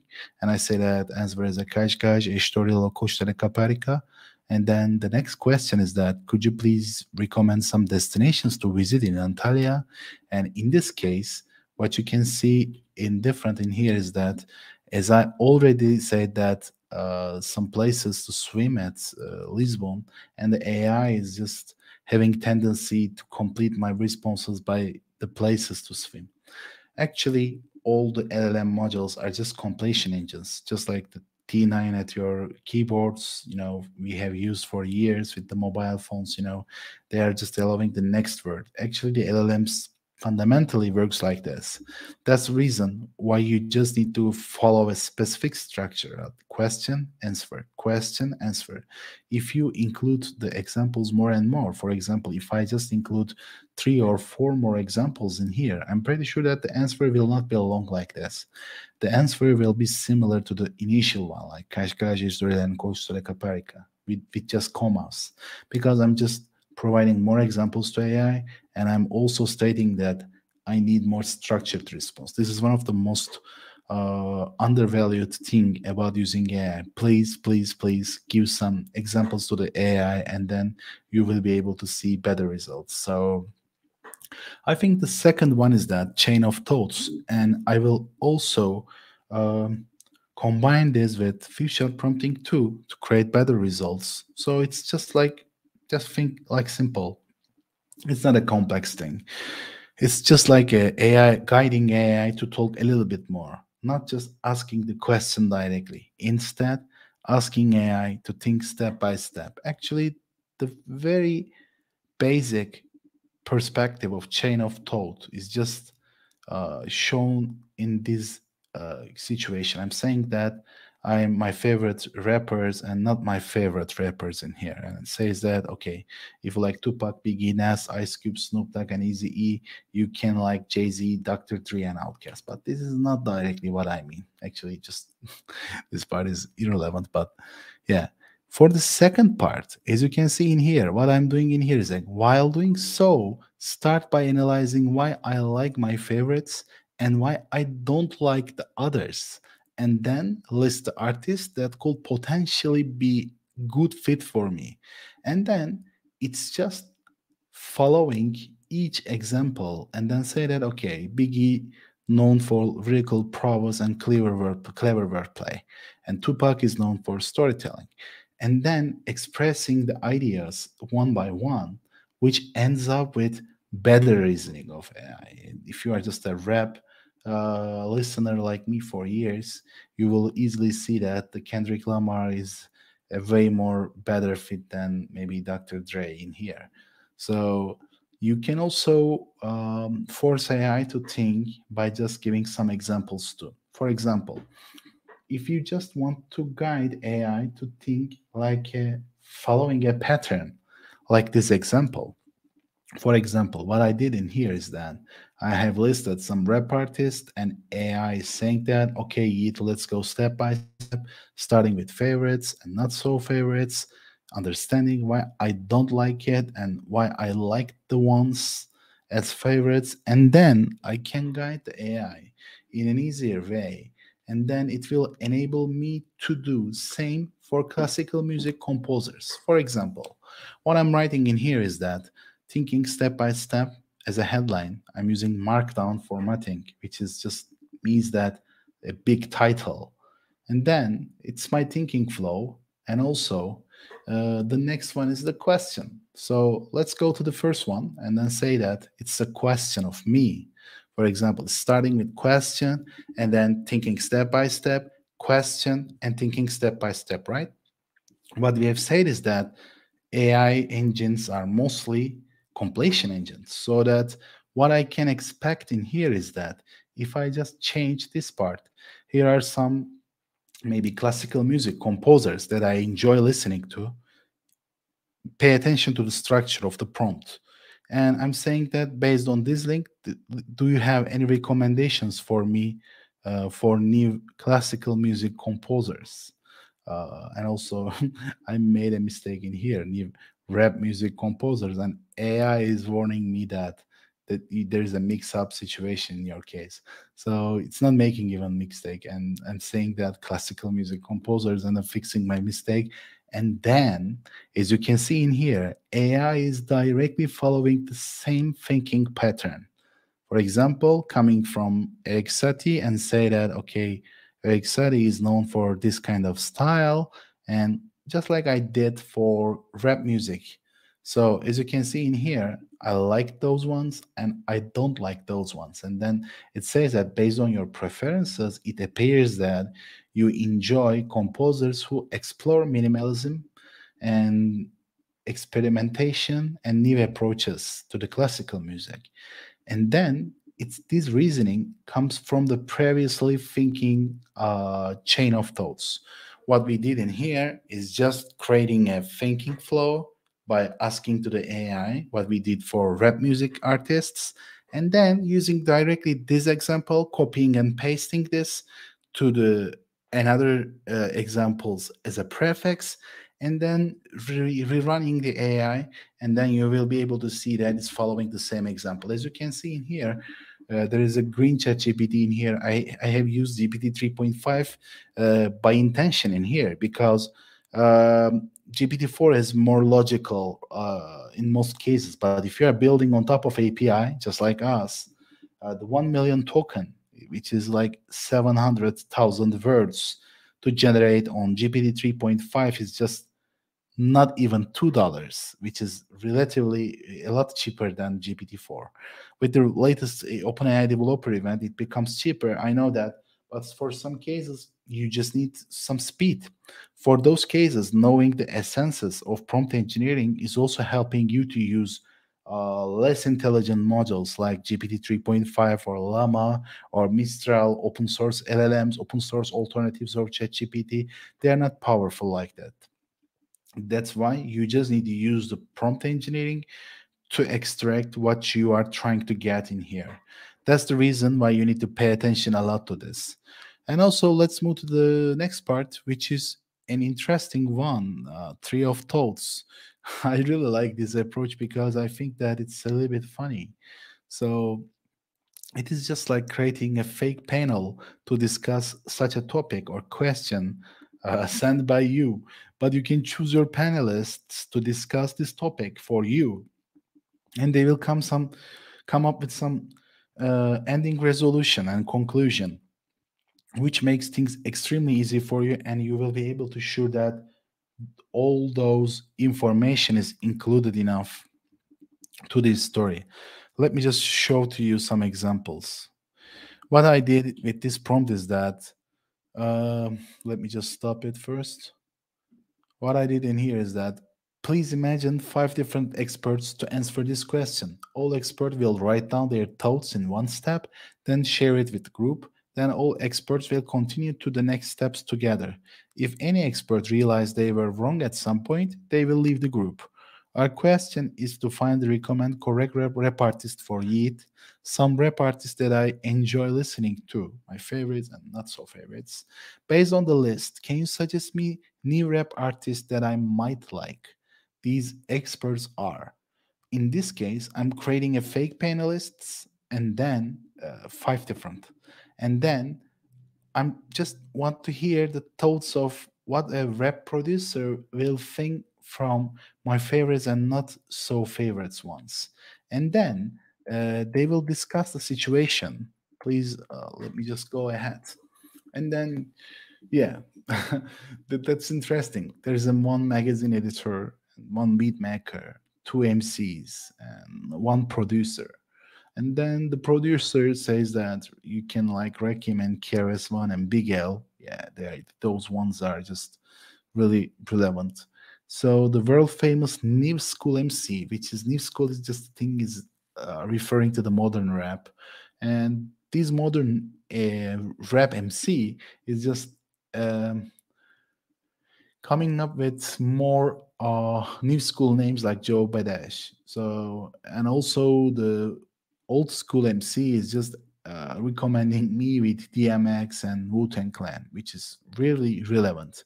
And they have talks, and then at the step two, most of them are just remains confident with the original choices. But what I'm saying is that, okay, I don't like Wu-Tang. Let's make 3 more panel rounds to discuss how it will change your recommendations. Because what I'm saying in here is that I don't like one of your recommendations, and let's discuss the new names by using the source of my dislike. Because I don't like Wu-Tang Clan, which can be says that I need someone maybe better in storytelling or lyricism. And then, as you can see in here, and they are just running 2 or 3 panels and then discussing final resolutions. But you don't need to just directly read them. What we have learned with chain of thought is that we can just summarize this information, as we already forced AI to think a lot by lots of panelists said lots of different things in here. So there are lots of MCs in here, and I asked AI to say that the relevance score will be better, and I like it. If the sum of the names are just repeated for more than one, I see that their relevance score is getting higher. And I'm saying that let's add one more column and then add consensus notes from panel. As you can see in here, it's great. It's the summary I need. Actually, it's all about asking the correct questions to the AI. That's the reason why I never choose a way to guide you to just give you the prompt to do keyword research. Man, there are lots of different prompts you can find in the world which can help you to create keyword research outputs. So you can just search on Google and then find them. Instead, I'm just trying to help you to understand that thinking perspective of AI. And if you are not good at writing, I have some friends who are not good at writing, but you can still enhance your writings even by talking with AI. For example, if you want to learn more about prompt engineering, don't ask me. You can just go to some systems like Perplexity, which is like a ChatGPT with a Google search. And for example, in this case, I'm using ThinkBuddy, which is a new tool created by us. I will just announce at the last slides of this presentation, but and then saying that make this question more explaining about learning more about prompt engineering for LLMs like GPT-4. And then I'm just pasting my content, and then it will help me to enhance my content. Actually, we have created such a tool because we really need such a thing, because going back and forth to the ChatGPT is just taking a lot of time. So what Perplexity is doing indifferent in that, it asks you some questions. You can just select those questions, and then it will return you the relevant information. For example, it says that what aspects of prompt engineering you are paying attention, and then it gives us with some questions like prompt engineering techniques for LLMs, best practice in prompt engineering for GPT-4, new prompt engineering approaches for advanced AI systems, importance of effective communication in prompt design, role of empathy in creating prompts for AI system. it understands and extracts the queries from my search, from my question, and then creating some keywords to search, and then reading all those 25 content to create just a single answer for me, which is an amazing thing.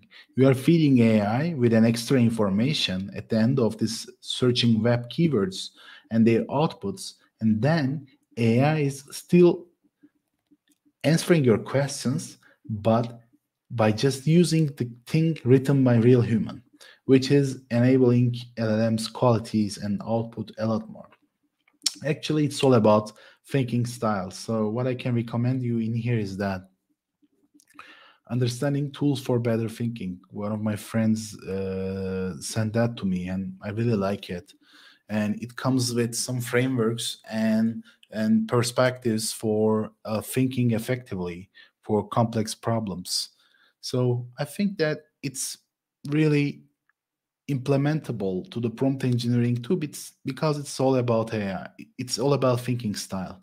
And if you are deciding the AI into the correct way, because you are just guiding the creativity of AI by typing the prompts, you will create such a great thing. What I'm saying in here is that let's make it a little bit tangible. So remember the three of those where I organized the panel with rap artists to recommend me a new rapper to listen, and it's coming from 6 thinking hats. Looks at decision from different perspectives. When you are just checking it, it says that how to use it. Yellow hat is positivity, green hat is creativity, red hat is emotions, white hat is data, black hat is downside, blue hat is the process. It creates 6 different approaches, and then state that think from this perspective. Think from 6 thinking hats, and then come up with a resolution from evaluating 6 different parts of the problem. So you can do a lot more just like this and get inspiration and do even more than that.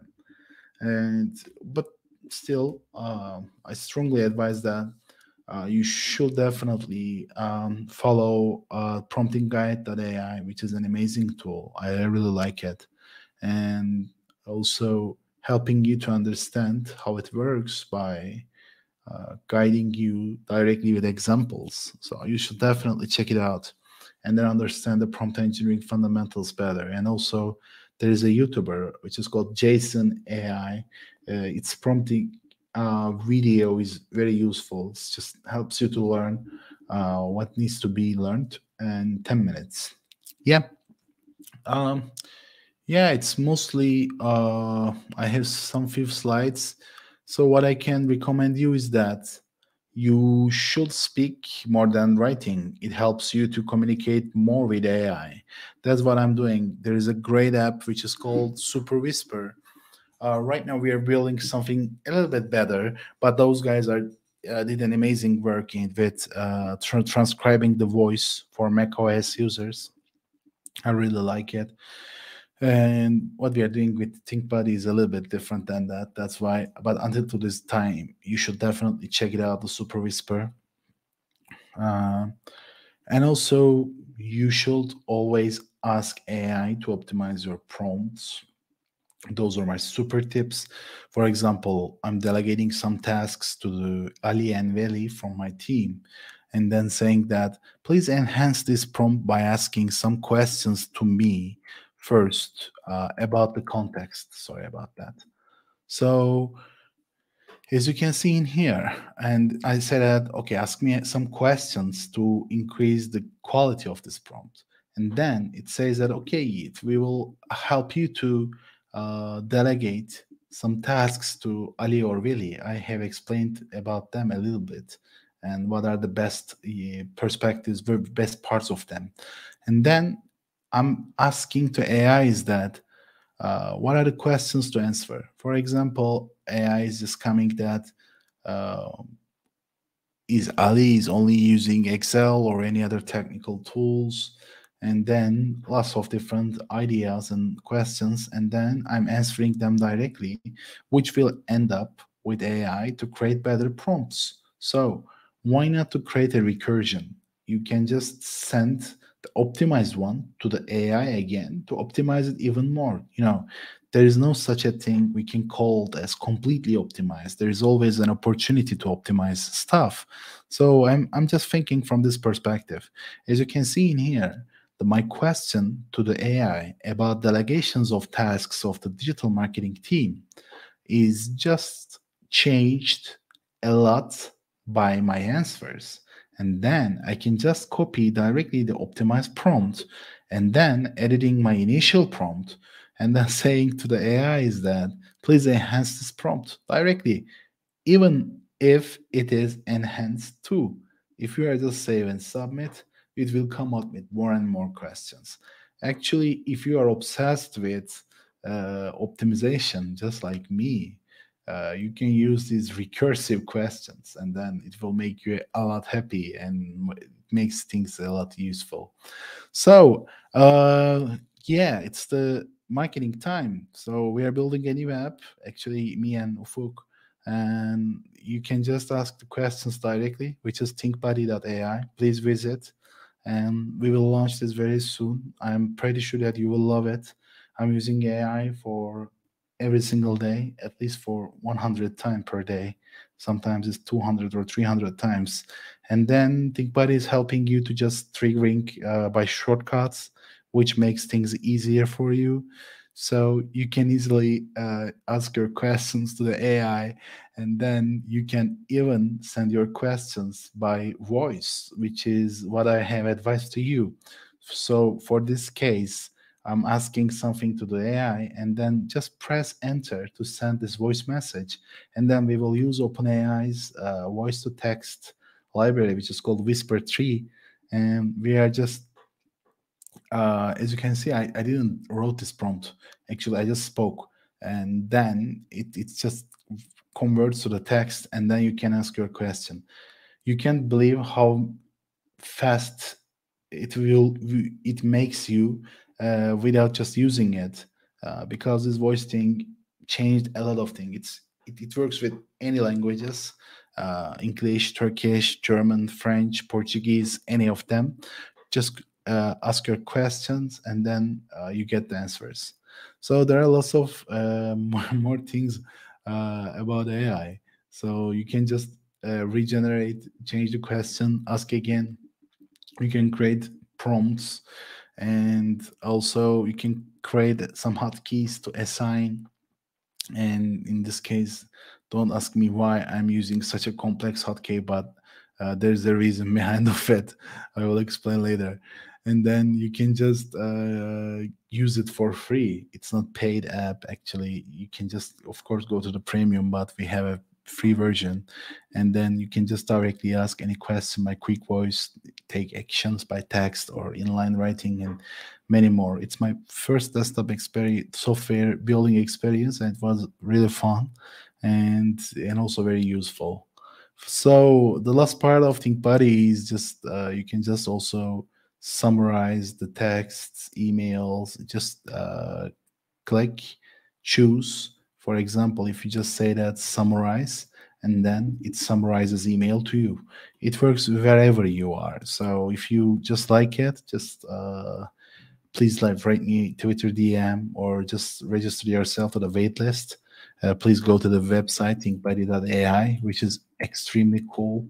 You will like it, and then let's keep in touch. So AI language is English. Please don't prompt in Turkish, Italian, French, German, anything else. The quality of responses will not be high quality like English. It's a proven thing, not a snake oil. And also, please accept that if you are not getting output you want, the problem is most probably you. And you can just search a little bit more about AI agent, which is a little bit invalid after the latest event of OpenAI, but it's still lots of things to do. And also research a little bit about embeddings, which could be useful to understand how AI is working.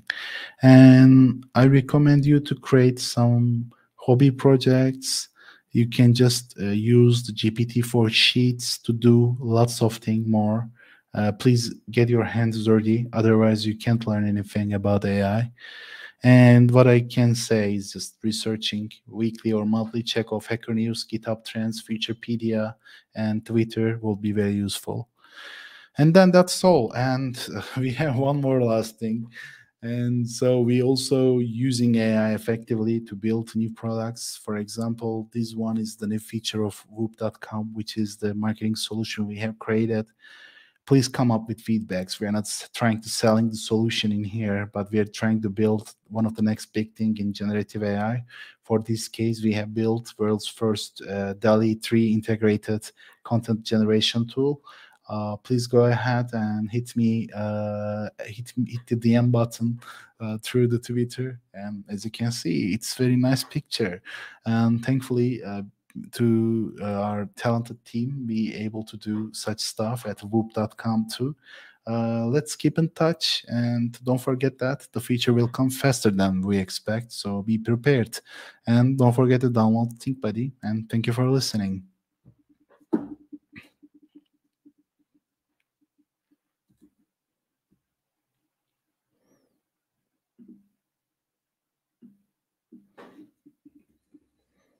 I think I'm muted. Yes, I can hear you now. Thank you for your presentation. I think it's like on the AI jargon, it was like step by step educational presentation for us. Yeah, it's also nice to see that my video is not interrupted, because I can't see anything until my presentation is being completed. I was a little bit nervous until to hear your voice. So please pay more attention to the AI, and we are very happy to answer all of the questions. So do we have any question to answer, Ahmet, or should I just give my seat to the next Actually, one? I have some questions about the ThinkBuddy. I think it's free for now, right? Yeah, like there's of a free course. plan for that. Yeah, there's a free plan, and then the details are just shown on the website. So it's my personal project. Sorry for getting involved here, but I'm so excited, as it is just mostly enabling people to use AI more, which is my thing right now, trying to forcing people to use AI more. So we'll be happy to use and get feedbacks from the users. Please go ahead. It will be launched a week, but if you just come up to the wait list, and then we will release sooner to you. Okay, perfect. I will also share the link on the chat box. Also, on the last part you mentioned that the last last updates of the Whoop.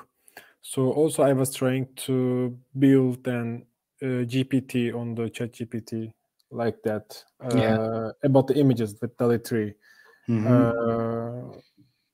I wish I could use Whoop on that part, because we are using for the blog posts and also newsletters for the imaging.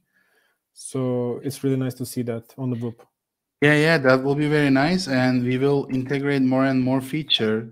And also, we are partnering with Fall AI, where they are making an enormous technology. You should definitely check it out. You can just play with mouse, and then move the sun and sea and trees. You will see that the image is rendering instantaneously. So this kind of things, makes us understanding how AI works in different use cases and how fast-paced it is. So that's why I want to share. We are also implementing something like this, and you will love it. I'm pretty sure. So you don't have to write some prompts. Just type, and then just type. It's creating instantaneously. This technology of Fall is just taking 100 milliseconds to generate single image, which is crazy. We are integrating this to the Whoop. Things will be very different when we completed this feature. Hope to see that soon. Yeah, thank you so much, Ahmet. So I don't want to get a lot of time to the break or the next speaker. Okay, so if you have something to add, who are not using AI yet or using AI constantly, just add your last things. And what I can say is that get your hands dirty, and then prompting guide.ai is a cool thing to follow. And what I've said that AI Jason, this YouTube channel is, I think, very beneficial. I think even better than mine. That's why I can maybe post to the here directly to help people to check it out. And if you want to follow my content, you can definitely follow me through YouTube and X too. I have two channels for both English and Turkish. I have pasted publicly from the chat. Okay, thank you so much. Before you leave, we have just one pop-up question, and Okay. it's from a freelancer. He said that, hello, Mr. Yiğit. He has a freelance website and he wants to improve his or herself in the field of prompt. So how he or she think SEO and content strategies will change in the future? What do you think about that? I mean, yeah, that's a nice question. So we are also we have implemented a new feature into the WOP, which is content brief generator, which analyzes your website content and creating a strategy for you. So what you can do in here is mostly is that talking more with AI about your use cases after then the latest event of OpenAI. What I mean is developer day event, not the weekend. Events happened last days, and you will see that the cutoff date of GPT-4 is also updated. It's April 2023, which means that you can ask your questions about AI directly to the AI, because from now on, AI is also know some content about AI. Previously, the cutoff date was 2021. You couldn't ask any questions about GPTs. So just go ahead and then use Perplexity or ChatGPT. Yeah, I strongly recommend to upgrade GPT-4 to get more proper responses for research purposes. And then you can just ask those questions to the GPT-4 and it will end up better strategy for you. You can just get some copyrights from your competitors and then teach GPT by prompting what they are doing and explain your content strategy and your competitors' content strategy and force AI to think step by step to create a content strategy for your website too. And then it will help you to find the content gaps and new ideas. And as much as data you gave to the LLMs, actually, it's easier, thankfully, to the context size. The early days, Ahmet, we have faced with lots of problems when there was 4K context length is only valid. But right now, you can just even send 60 or 70,000 words to the AI directly, which is crazy. So that's the reason. What I'm saying is that just talk this with AI, and then it will help you to understand how we should pronounce the AI. I think it is better. Yeah, it will help us. But first, you have to educate it. Yeah. Giving more context will come up with better solutions. Please ask more lengthy questions. If you are not able to ask this kind of detailed questions, just ask AI how to make this question more detailed. Okay, thanks so much, Yiğit. And thank you. I think you have something to do, so we have to continue. Okay, that's great. Enjoy the event. Thank you for being a great host, Ahmet. Bye-bye. Okay, bye-bye.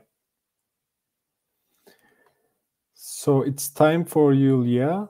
I think Yulia is here.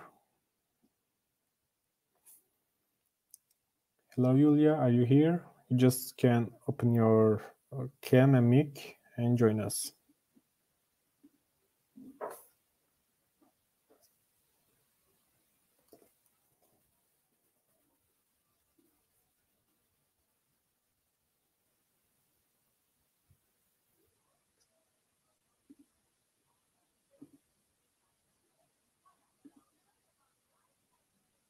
Hello. Hello, Yulia. Welcome to the Digital Zone. Yeah. Hello. How are you? So Everything's okay?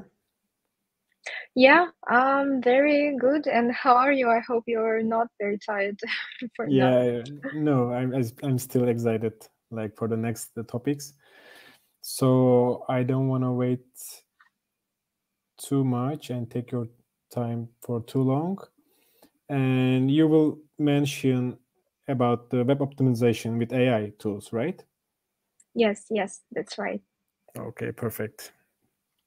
So I'm leaving you on stage. Good luck. Yeah, okay, thank you. So guys, let's start.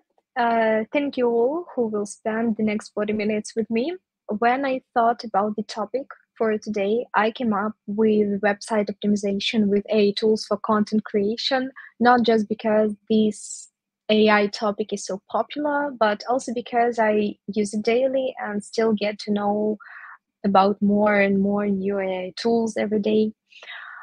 First, specialists were discussing how to use AI, and now everyone thinks about how to use it so that Google doesn't penalize you and whether there are any possible issues with that at all.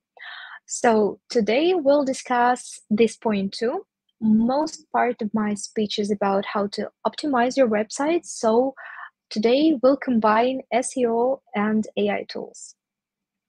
Now I'd like to share my presentation. One moment.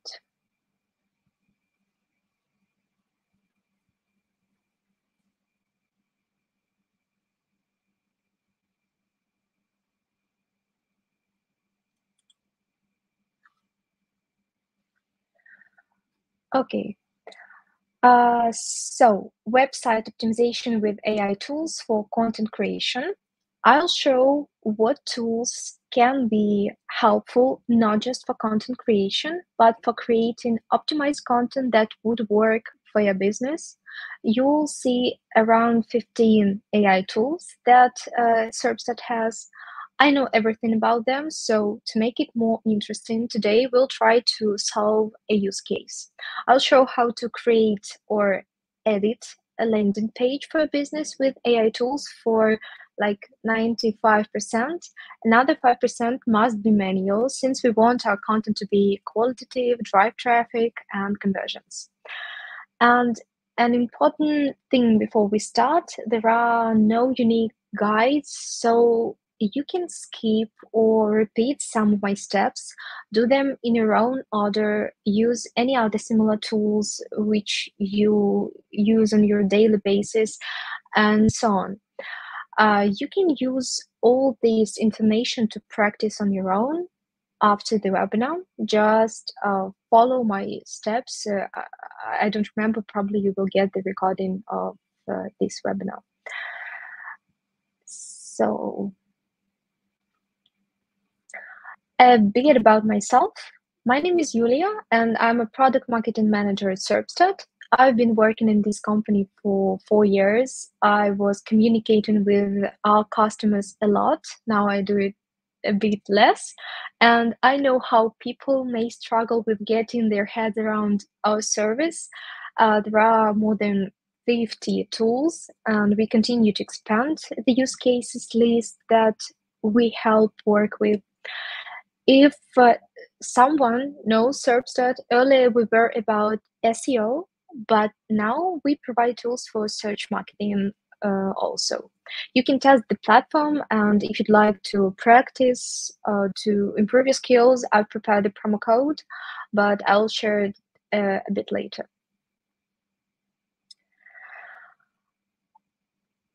So today's agenda. Primary website analysis, metrics and competitors investigation. I'll highlight only the most important things here for your full understanding, what you need to analyze first and why. Content strategy, expand website structure, and optimize the current one. As I mentioned before, each of you has your own tasks to solve, so try to apply all this information to your tasks. Just be creative. And the third one is AI content creation tools to analyze content on the web, create new content, and of course, optimize it. Since we have, in Serpstat, we have around 15, 17 AI tools, each of them solves different tasks, and in my head, I divide them into 3 groups: analysis, creation, and optimization. You don't need to have any special skills to work with them. Just follow the UX, press the specific buttons, and also there are some articles attached, so read them, they will help you. There are other use cases in these articles to use these tools and detail instructions too. So primary website analysis, for sure you'll need something to start with. You may have an idea to create something specific. For example, today you would like to create a landing page or an article or a page of a product you sell or to present any service of your business. Another case is when you analyze your competitors, compare metrics, and then find out new ideas for your own business. It happens when you notice some new keywords or interesting pages on a competing website, and they can be new ideas for your own company, for your business. I've added 2 metrics here, traffic and visibility. There are much more others, but these 2 can help you analyze the state of your website quickly. And I've added the examples of reports. So visibility is a correlation between the number and popularity of keywords on your website. Analyze its dynamics. Probably dynamics would help you to understand what's going on better. And once you see, for example, a drop, try to understand what's going on here. I've marked the abrupt change of visibility on the slide, and we see that it was because of Google's indexing issue. So you know the exact reason and you can find out what to do next. And traffic, this metric should grow also, so check its dynamics too. Correlate the changes that you make to your website and how these metrics change because when you in case you do something wrong in few days, you can see that in your reports or tools, whatever you use to check your website health. If you see the visibility continues dropping, that's the first alert to check the SEO of your website and keywords and content in general. And now we're closer to the topic. Don't forget to analyze content and keywords. The first picture shows organic keywords that a website is ranking for. First of all, pay attention to what you need to fix. Lost and declined keywords, I've highlighted them. In case you have any ads where some lost keywords were added, change that and don't waste your budget. But if you analyze competitors, check what keywords improved their positions and consider adding these keywords to your website. That can be you can add them to articles, ads, add copies, meta tags, some product descriptions, and so on. So it very depends on your industry or niche where you work. Below you see the analysis of paid keywords, correlate the volume and CPC metrics, and ensure your ads don't need fixing. Not each of you is an SEO specialist, but when you understand when you have some basic knowledge, that would be much easier for you to work with your SEO specialist and understand whether this specialist knows what he or she is doing. So correlate the volume and CPC metrics and pick up high performing keywords that have high volume but CPC is a bit lower. You can change keywords that you use for ads, and today I'll show how to add them with AI. And landing pages, is the column on the right. Always check your landing pages, so that's where your ads bring your customers to, and how they're optimized. A bad situation when you put money into the ad budget, but a landing page is broken or misses tags or meta tags, has some technical issues, prevent it. Be sure that it's optimized, it's working. Landing pages are often conversion pages, so they bring you money. That's why today I'll show how to correlate landing pages fast. How to create landing pages fast, and what's more essential, qualitative.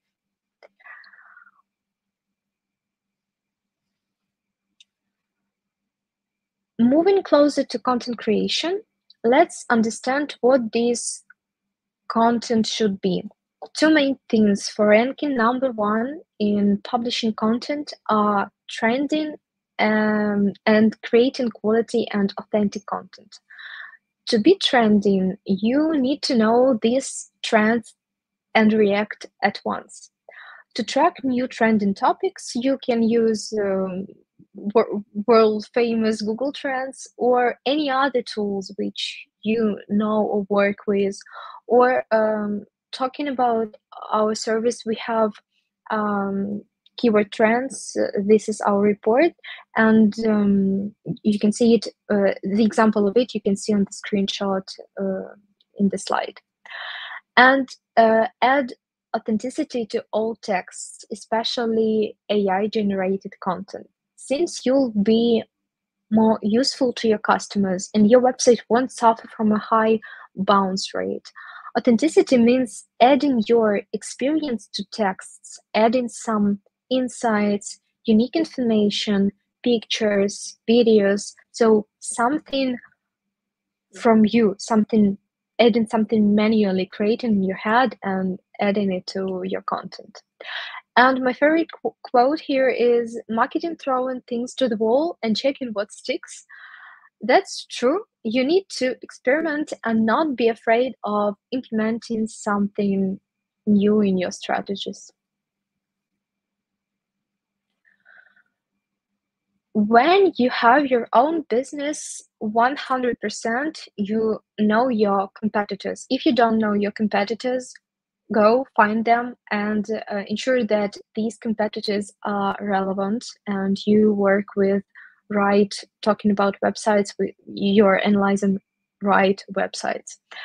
For example, in many reports, you will see that one of your biggest competitors would be Amazon or Google, Wikipedia, YouTube, etc. So they're not relevant competitors, they're competitors for everyone. Don't pay attention to them and pick out just relevant, the most precise websites or companies. Don't think about your competitors only from this angle, like they are your competitors, but try to use their working strategies.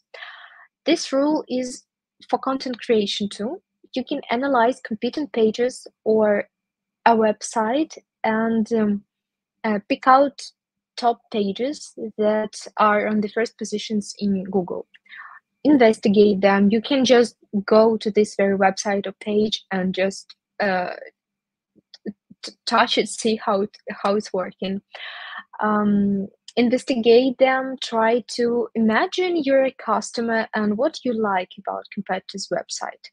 Analyzing pages, you can remake ready content on your website and make it even better.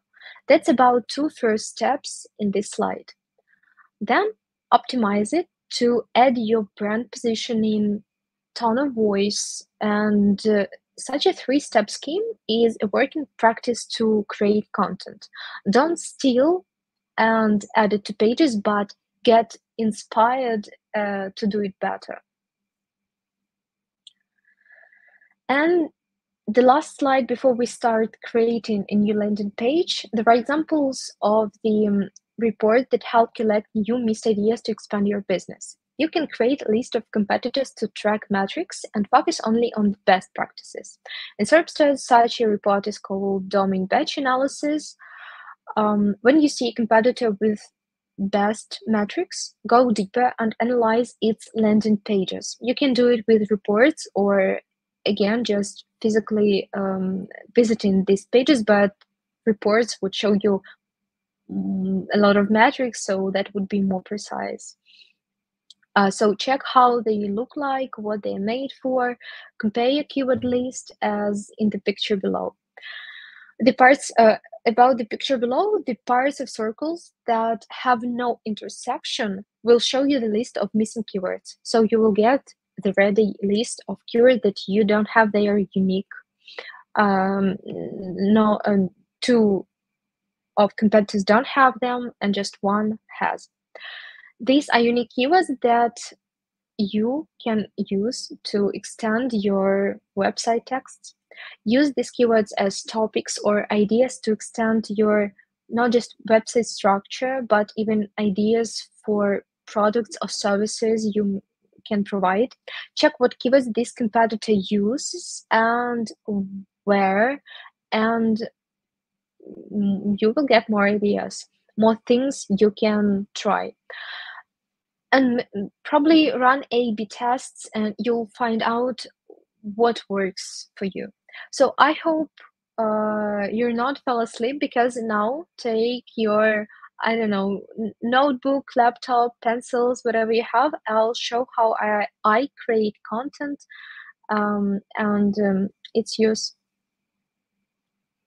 Since I'm recording many videos and creating something all the time as a product marketing manager, my favorite source of inspiration is YouTube. Besides, I have another case. I'm a speaker of our certified webinars, and often after the webinar, I use my speech and insights from guest speakers to create articles. What else can it be? I don't know who exactly is watching this conference right now, but let's imagine you launched a new product that some world famous companies already have, and they even recorded some videos or guides on YouTube. To save time on creating drafts for articles or writing instructions for it, just transcribe videos and get text to work with it later. There may be dozens of cases, just think about how you can use it. So my recent case is our team launched a tool, market research, and I was presenting it on our webinar. My product marketing team always posts articles with useful cases, insights, and guides for each tool. And we create landing pages for these very tools too. So after the webinar, I transcribed my webinar and got the draft, got all the text. Then the next step, the next tools help. This tool helps me paraphrase text to get several variations of it. The helpful thing for cases when you use someone's text and now you need to make it unique or just prevent plagiarism. Another case is reformatting your content. For example, you want an article transformed to a white paper. 5 seconds and it's done. Getting back to my use case, I get some variation for text of my webinar, and I can use them for article, landing page, or somewhere else where I need. The third step, first of all, I want to remind you that you don't need to stick to my steps exactly. Some of you may need to start here from this step, but we continue here. Keywords extraction, bag of words, and keyword patterns. These tools can ease and speed up your work with keywords. There are dozens of use cases on how you can use them. For example, add any text and analyze its topic and the main keywords a writer was using. My recommendation is to combine all the tools to get more precise results. After getting a list of keywords, create a report with metrics for them to track changes and dynamics of these metrics. But this takes time to update it manually, so you can automate this process and import keywords to. Again, I don't know what exactly you're using, but we have keyword batch analysis, for example, to analyze the quality of keywords and use them later. So I save all this list and update it with the service. Back of words is similar to keywords extraction, but it creates a list of separate words with their frequency rate. Use that to analyze the overspam of keywords on your website, or which topics you could miss or use just a few times and you need to do it more often. And keyword patterns creates patterns that would be useful, especially for tags for online shops or filters, for example. After analyzing the whole site, you can understand what pages it lacks, also another use case. What I did here, I combined these tools and I got a really big, enormous list of keywords. Then I added them to keyword batch analysis, where I saw metrics for them and understood which keywords have higher volume, lower competition rate, or CPC. And here's an example of this keyword batch analysis report, which I've mentioned before, and it was my fourth step. Here I'm trying to narrow this list and keep only the best keywords. I delete keywords that I'm not interested in and then add the remaining keywords, add this narrow list to Rank Tracker. I'm almost 100% sure you all know such tools like Rank Tracker to track positions in Google. This would be a basis. This list would be a basis for my further work with my landing page. I'll use these keywords to optimize my landing page, create tags for it, add meta tags like title and description, create and run PPC campaigns, create posts in social media to promote my landing page, and many other tasks. This way, I don't need to search for keywords each time, and moreover, when I see that volume or any other metric decreased, but I'm using this keyword in my title or description, I'll fix that immediately. Since my landing pages are about tools that we provide, the page must attract potential customers, improve awareness, and for sure bring us money. That's why I do pay attention to such pages and talk about it today. On the fifth step, I add keywords to Rank Tracker. This way, I'll get updates about position dynamics. I use it for organic and paid searches. That's up to you. Use whatever you need. When I picked out keywords for running ad campaigns, I'm not interested in wasting my budget, so I track positions. Once I notice a keyword goes from the first position to sixth, for example, I'm trying to change my ad campaigns and look for better keywords, like to change these keywords to replace them. In the picture with green rows, these green rows, these are positions of specific keywords. You can get to the keyword overview report, where you can find analogs for an old keyword. I'm picking out the other keywords and adding it to my ad campaign to improve the situation. All you need to do is analyze volume and CPC. During setting up a project, there is a life hack. Add your relevant competitors, and you'll be able to track keyword positions not only for your website, but also for competitors. It doesn't require any additional charges, nothing. And later you'll get info about the history of position changes, what website, which positions had, on what day exactly, dynamics, PPC changes, etc. I always add that. And another tip for you, especially when you need to create a title for an article or your website pages, or you are preparing a newsletter, use reports to find out better keywords for your content. For example, suggestions, search questions, and related keywords help find variations for keywords, and you don't need to waste time on making them up. Again, I don't know how this report can be called in other services or platforms, but I'm sure that can sound something like that. And here you can find really worthy keywords that can boost the article performance. For example, consider adding them to Rank Tracker 2. Okay. At generation, this is the 5th step. When I started promoting my landing page to tell more people about a new tool. That can be your service or your product. Try to imagine that you are doing all this work.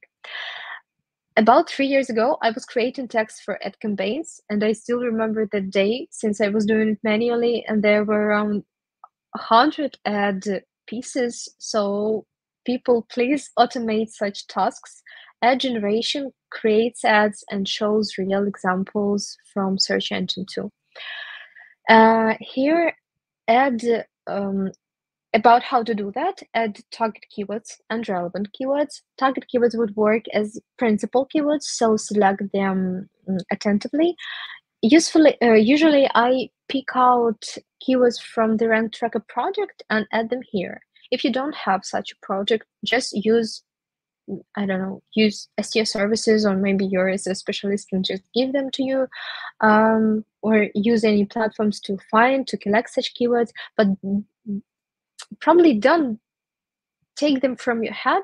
Just be sure you know these keywords have high metrics and they should work. And you'll get the generated ad and real examples of your competitors. Remember, before running ad campaigns, optimize the very pages. I give examples of ad campaigns to our PPC specialists, so sometimes I do it first just to close this question for myself. The 6th step.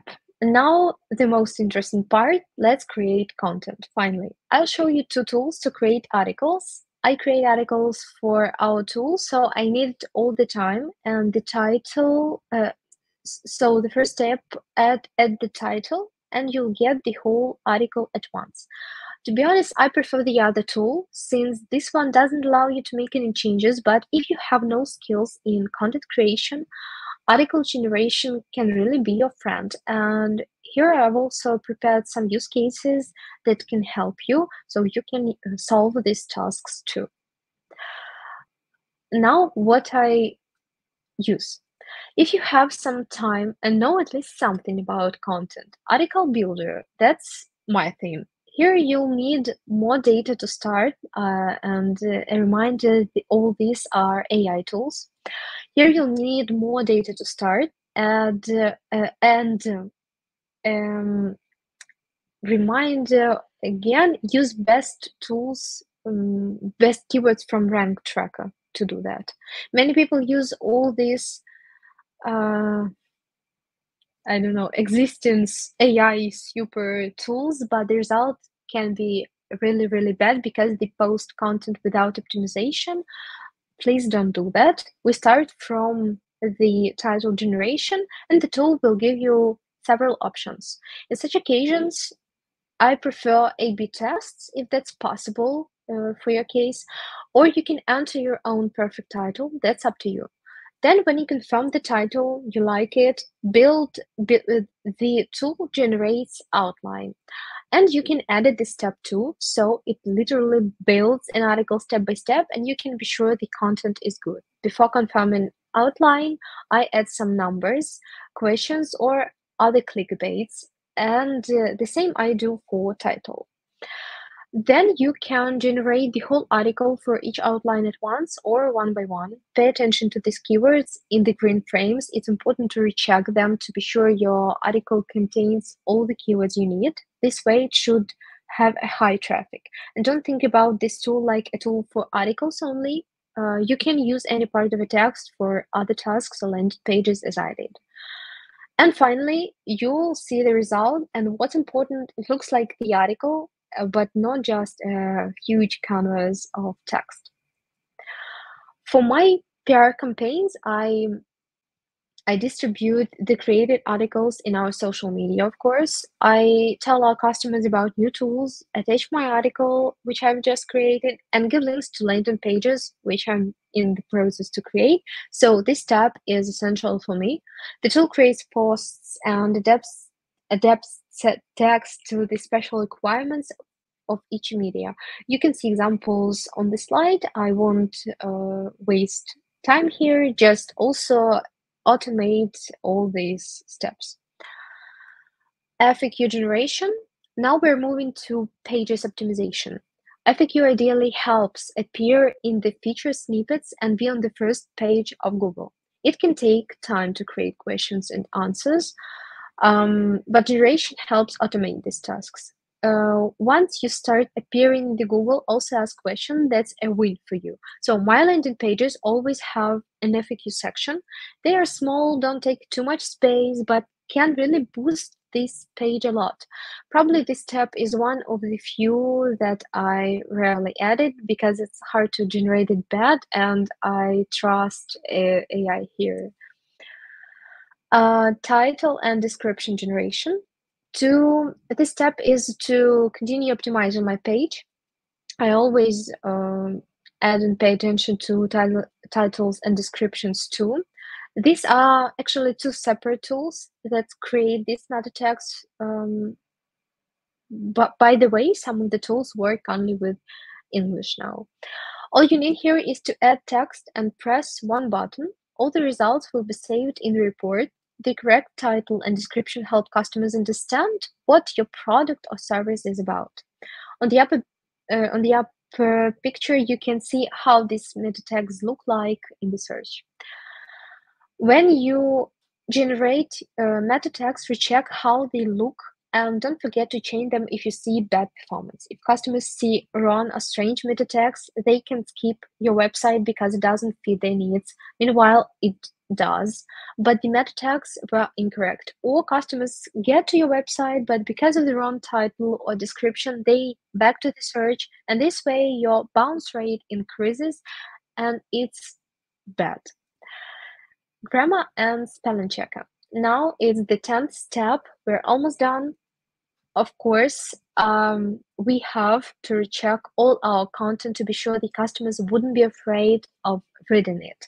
We all make mistakes. It's okay, especially when you write fast. So grammar and spelling correct mistakes in text.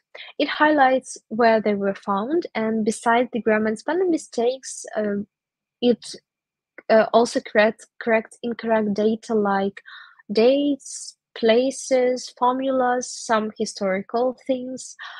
It's also important to gain the trust of your audience. Another my tiny recommendation is to install extensions that improve your work daily, and you even don't need to remember about it. Like I've attached the Grammarly extension here, maybe many of you use it.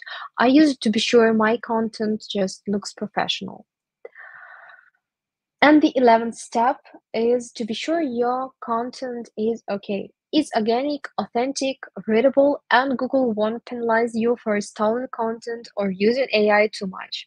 AI content detection shows the percentage of human to artificial intelligence writing. Besides checking your own content, you can check your specialists or freelancers and be sure they work honestly. And today we talk about AI content. And in the beginning, I've mentioned Google and how it reacts to AI-generated content. So here's an example of their opinion. They focus on the quality of content. Quality, that's what they care about. That's what I repeated. That's why I repeated the word authentic a dozen times today. Always stick to this rule. Even if Google is okay with that, remember that you do it for your audience in the first place, just for people. And the second tool is the plagiarism checker. It checks text uniqueness and shows the fragments to change to make it unique, especially when you borrow someone's content. Do that. To post content that won't be banned or not to harm your website, check your text for plagiarism and fix it before posting. That's the safest probably order for you. These steps were the last ones when I created the landing page. So let's a reminder that I don't stick to one plan all the time. It changes every time. And one more thing about AI tools, just get used to them. Don't expect to get everything from the first try and use it at once. Give it a time. If you don't like the result, repeat. Try to change the keyword list or maybe the whole topic. And don't lose sight of optimized pages. After you pass all the way to create an article, landing page, description of your product, whatever, don't forget to update all this information, especially when you get to the first positions. Do your best not to lose them. And I use this scheme you see in the slide, and you can, I don't know, make a picture, save it, because I don't know, it works for me. Probably that would work for you too. And the last tool for today is plugin ChatGPT. One of the tools we're so proud of is this one. The plugin generates a list of keywords with metrics. Their example is on the screen, and this feature helps create SEO optimized text. So it's the case when you don't get just AI generated text with in the ChatGPT, you get it optimized at once, and you can use it and add it for your website at once. Also, you can follow the steps and use it on your own. So the last slide. Now about the bonus I promised in the beginning. Recently, my team and I released the SERPstat Academy, where we teach how to solve different tasks with our platform. You can use this knowledge in other similar platforms, by the way, too, not only in SERPstat. And if you follow the QR code you see here, you'll get to the free Academy version. So no charge, don't be afraid going there. And this promo code in the slide gives you 14-day full access to all the tools. I've prepared that so you can learn and practice in real tools. Also, it's a nice way to repeat all steps I've just told you about and try to create something your own. So don't be afraid, just try, practice, make your mistakes, and in case something is going wrong, contact our support team or contact me in LinkedIn, give your feedback or suggestions, whatever you need. And I can finish here. Thank you for your attention. And I stop sharing my screen. Thank you, Yulia. It was a really great presentation. Thank you so much. I just scanned the QR codes. And this is like some educational videos, right? By SERPstat. Actually, there are two academies. One is for SEO, and the second one is how to work in the very platform. So you can select which you like. Yeah, there are videos too. Yeah. Okay, perfect. Thank you. And we have some questions about on your presentation. You mentioned the transcription from video to text. Yes. And which software is it using on that part? Like Whisper? And also one more question, like is it only for English or several languages is supported? I'm not sure about YouTube transcription because there are a lot of tools, and we are adding new languages every day. So probably today we have not just English. Please check it. But all these tools that I was talking about, they're in our platform in SERPstat. So I know how they work. So I've shown them to you. Okay, perfect. And one more question on one of the part of your presentation, like one of the tools is supporting content from the title, like contents and the whole content. Is every time is creating different content? Yes. That's why I said that if you don't like, you can try repeat, and you will get more new results. And that's all about most part of the tools, you will get new results. Yes. Okay, perfect. And one more thing, the last one, two more things. The plugin that you mentioned is free or on the last? It's free, but you have to. It depends on your ChatGPT. It's for ChatGPT Plus subscribers, because any extension in ChatGPT is only for Plus members. Yes. Okay, perfect.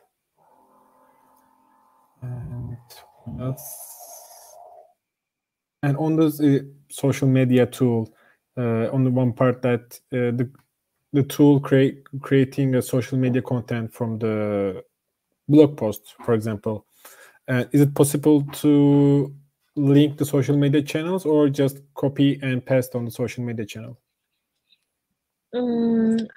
Yes, you need to copy and add it.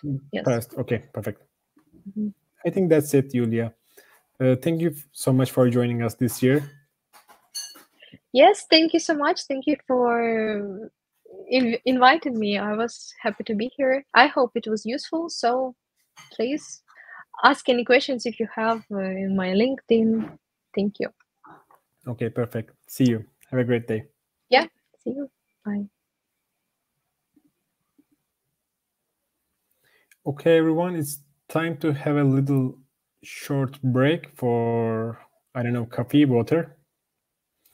So see you in 15-20 minutes with Ozan.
Hello, everyone.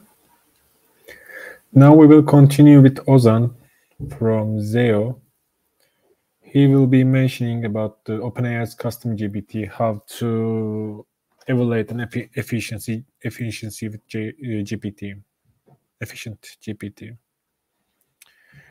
Ozan, are you here? Yes, I guess you will. I'm here, Ahmetcan. If you can open your camera, we will see you, or share your screen. It's up to you. Okay, Hello. perfect. Hello from London, I guess we are seeing below. Yeah, that's a nice touch. Okay, so I'm leaving the stage. Okay, so I'm sharing my screen. Let's see if everything's okay, then I will leave. Yeah, let me make this another tab.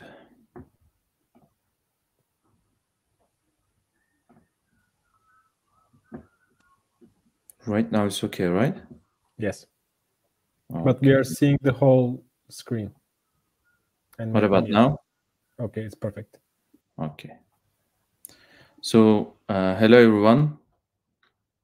Today we'll be talking about creating a custom GPT on OpenAI. So, like everybody's talking about right now, if AI will take our jobs away or not, but like I'm agree with Judith in this because I think we are not there yet. So instead of living in anxiety, so I think we should leave the hype and try to make AI serve us as sidekicks. So today's topic is actually a sidekick. So I'm trying to show you how you can build your own sidekick because it is right now it is too easy. Like 2 weeks ago, OpenAI launched a new product, custom GPT, or you can also hear GPTs. It's the same thing. So I think this will revolutionize the usage of AI, because with custom GPT, like creating LLM apps or agent-like apps became really, really easy. So I think that's how most of the people will be able to use custom GPT or GPTs. So just you don't need to afraid anything about AI.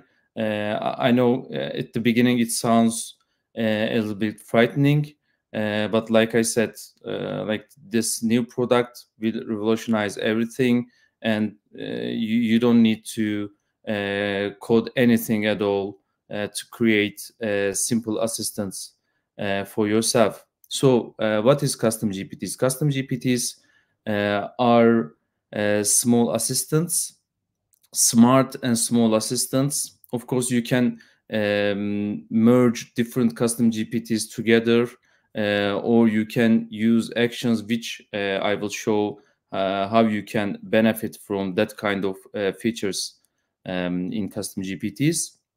So basically, you can create yourself a smart assistant that you can interact, that you can chat. Yiğit and Ahmetcan were talking about creating an like DALI app that you can push, you can upload a photo and it will make another photo like this one. Actually, this is the Simpsonize Me. I think these kind of projects are really, really important because especially if you are at the beginning of this journey, like the learning AI, try to create something with generative AI. So I think you should start with something fun, something like you can have fun. So this project, this custom GPT, is one of the like most used custom GPTs right now in the world.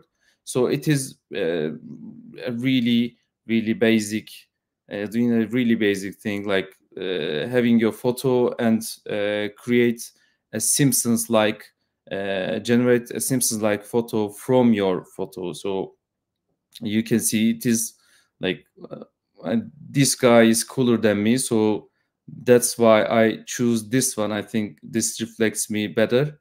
So I'm Ozan. I'm the VP of Consulting and Strategy in Zio. I'm working for Zio for 8 years.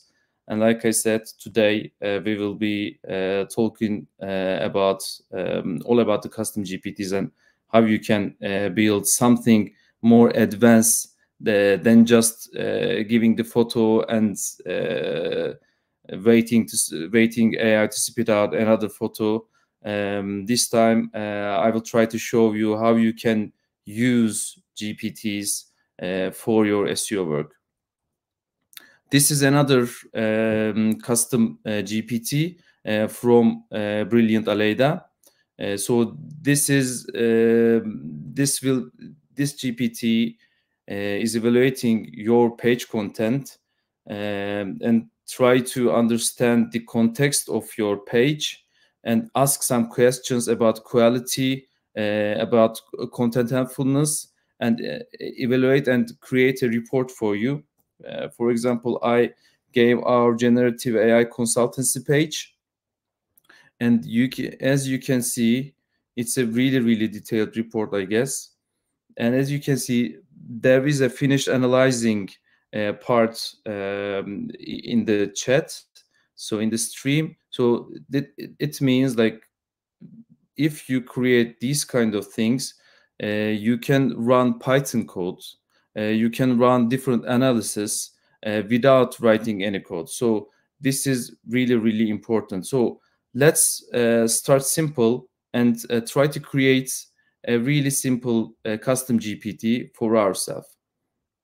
When you go to your ChatGPT interface, there will be a button, Explore button. Then you can click Create GPT. You will face an interface like this. In the left part of the interface screen, there's a chatbot that you can interact, and it will create your custom GPT for yourself. Actually, that's why I'm saying like this is beyond no code. This isn't anything about code. Actually, you are just interacting with a chatbot using your own language. It doesn't have to be English, but of course, like Yiğit said, English prompts will like result better. So that's why I prefer English, write in English always.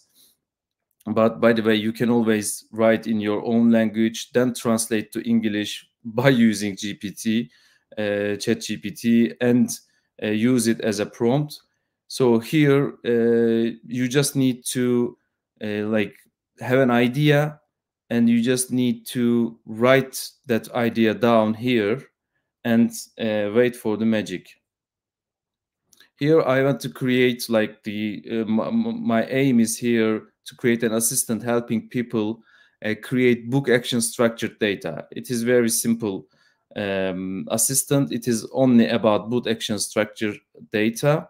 So here I will upload the required documentation from Google's page, and so people can ask anything to that page.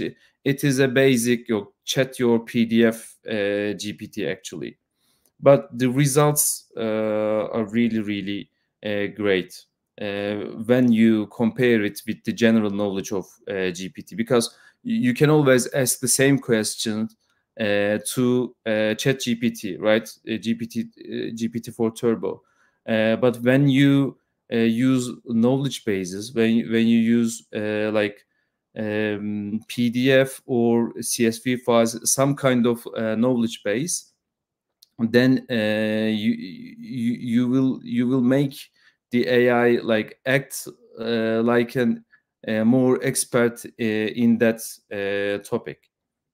So here GPT Builder asked me for name. Of course, I accept the name. The name will be book structurer. So from your prompts here, from your instructions, they are not just prompts, from your instructions, from your aim, from your descriptions of app, GPT Builder automatically creates a system instruction, system prompt for you here. So you don't need to write this, but you can, of course, improve this, and you should, I guess, I believe. But you don't need to write even this system prompt. You just need to explain what do you want to do with this app. Then GPT Builder will write the system prompt for you and create some conversion starters. Here also, like this is the question, like I will ask the same question with and without the knowledge base. This is without knowledge base. When you ask how do I format author information in book structured data, this is the answer from the custom GPT. But when you add just a simple PDF, look at the results. Much more detailed. So this is why actually it's important. Like we always like we were able to do this, like uploading the PDF, especially in Anthropic Int Cloud 2. We were able to upload a PDF and chat with our PDF, but right now we can easily create an app to do that. We don't need to like upload every time we open ChatGPT. Right now we have a specific app for that, so we can create like countless app for specific usage. So, but the I think the most important part with custom GPTs, I don't know if you heard about agents. I'm sure some of you heard about like agents, augmented general intelligence, AGI.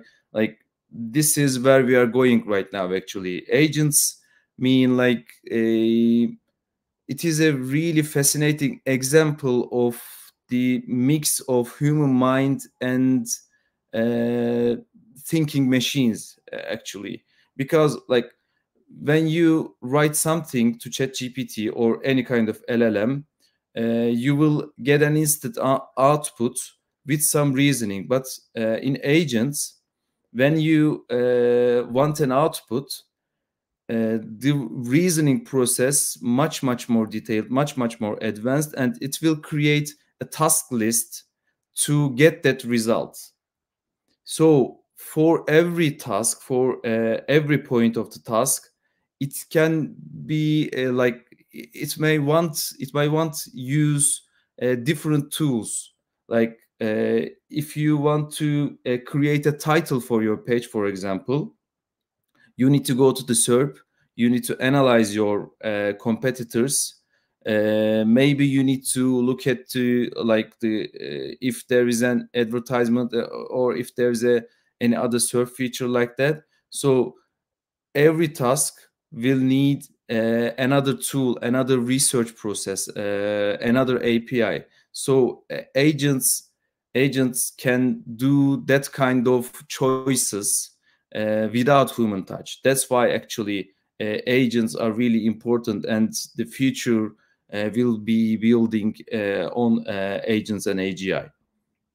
So custom GPT is like OpenAI right now providing a way to create advanced agents for us, actually, without writing any code, because creating an agent is a really like advanced process.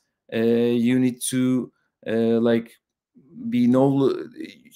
you need to have some kind of knowledge like in coding, or you need to understand some libraries like LangChain, or you need to be able to use some low-code tools like Retool or Flowise.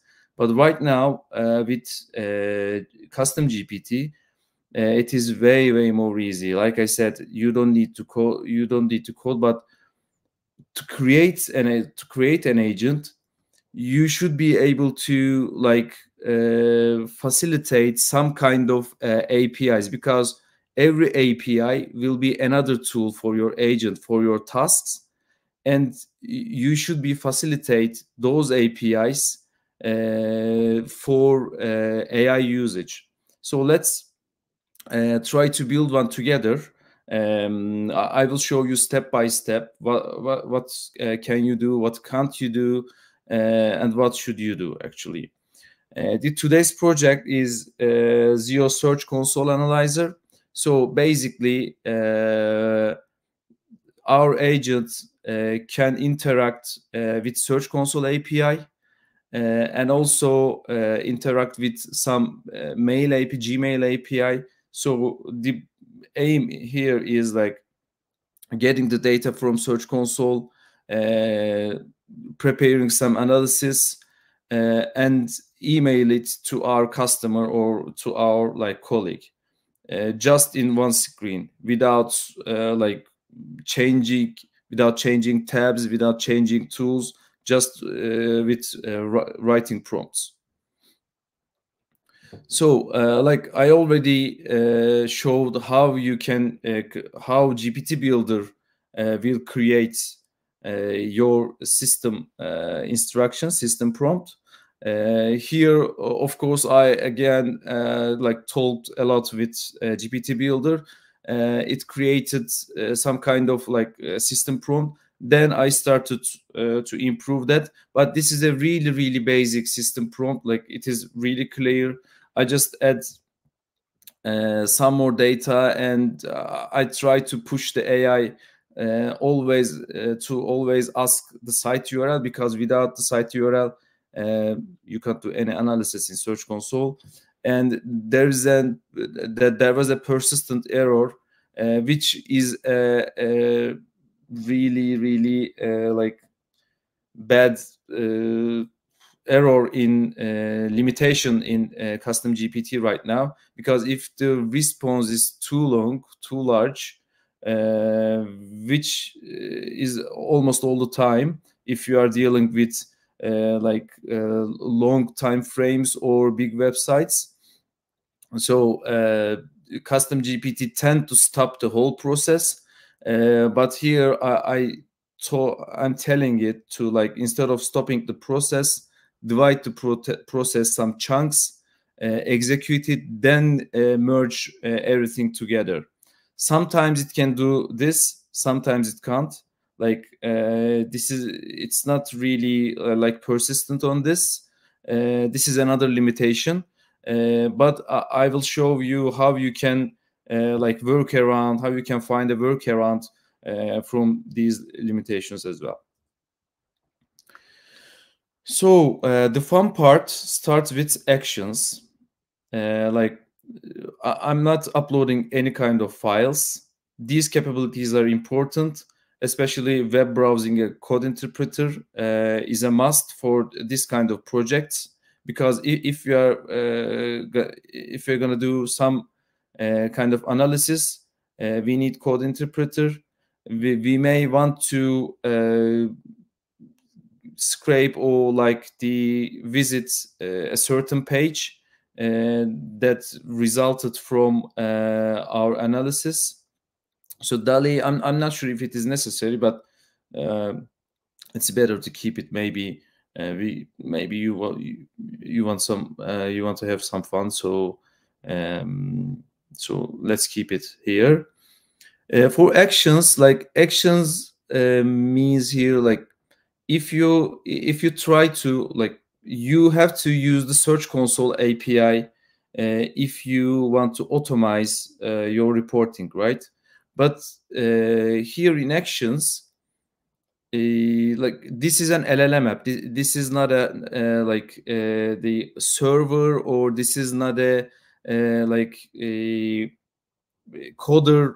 Like this is not a program we are dealing with right now. So this is a large language model. So we need to explain our API to this language model, and it will choose the right tool, right API according to our analysis.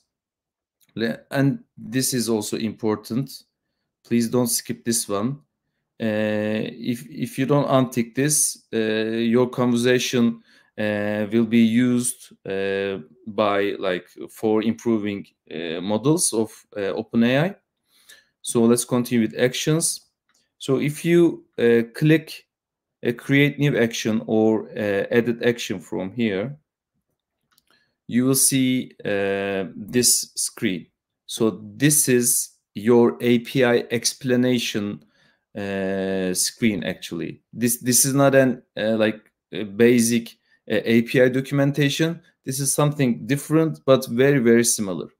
Let's look at it. This is the action type of explanation of API. This is the real API documentation. For example, here you can see the dimension filter groups.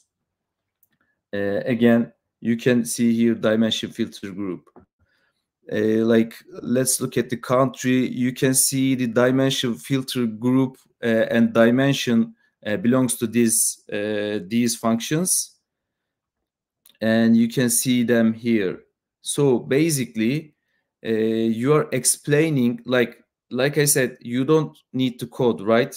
You will just interact with GPT Builder, and it will create an app for you just by using language. This is the same thing. You are just using language and explaining yourself, explaining your API to the large language model so it can understand and choose the right tool when you are doing analysis.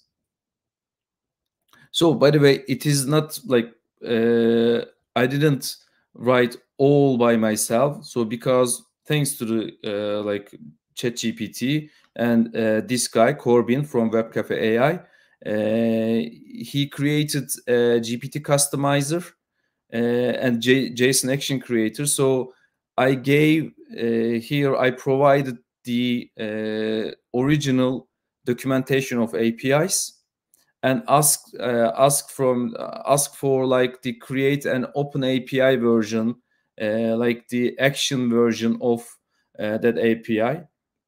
So like it basically it works really, really well. Of course, not at the first attempt, but after some iteration, 2 or 3 iterations later, you can get the working final file from this custom GPT. This is another custom GPT app, by the way.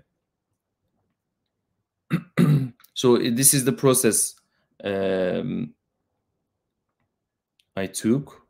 I just gave the URL of the API, Search Analytics API on Search Console, and it created the whole thing for me.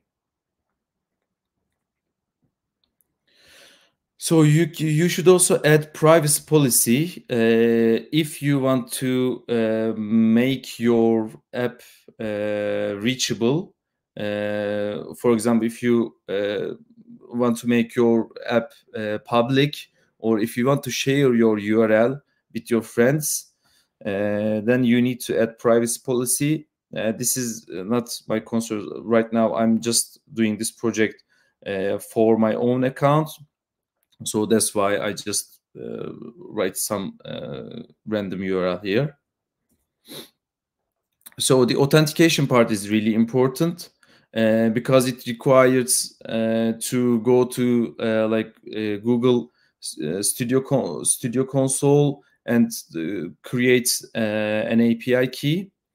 Let me show you how you can do this. Like you need to choose OAuth type, authentication type, because this is what Google uses.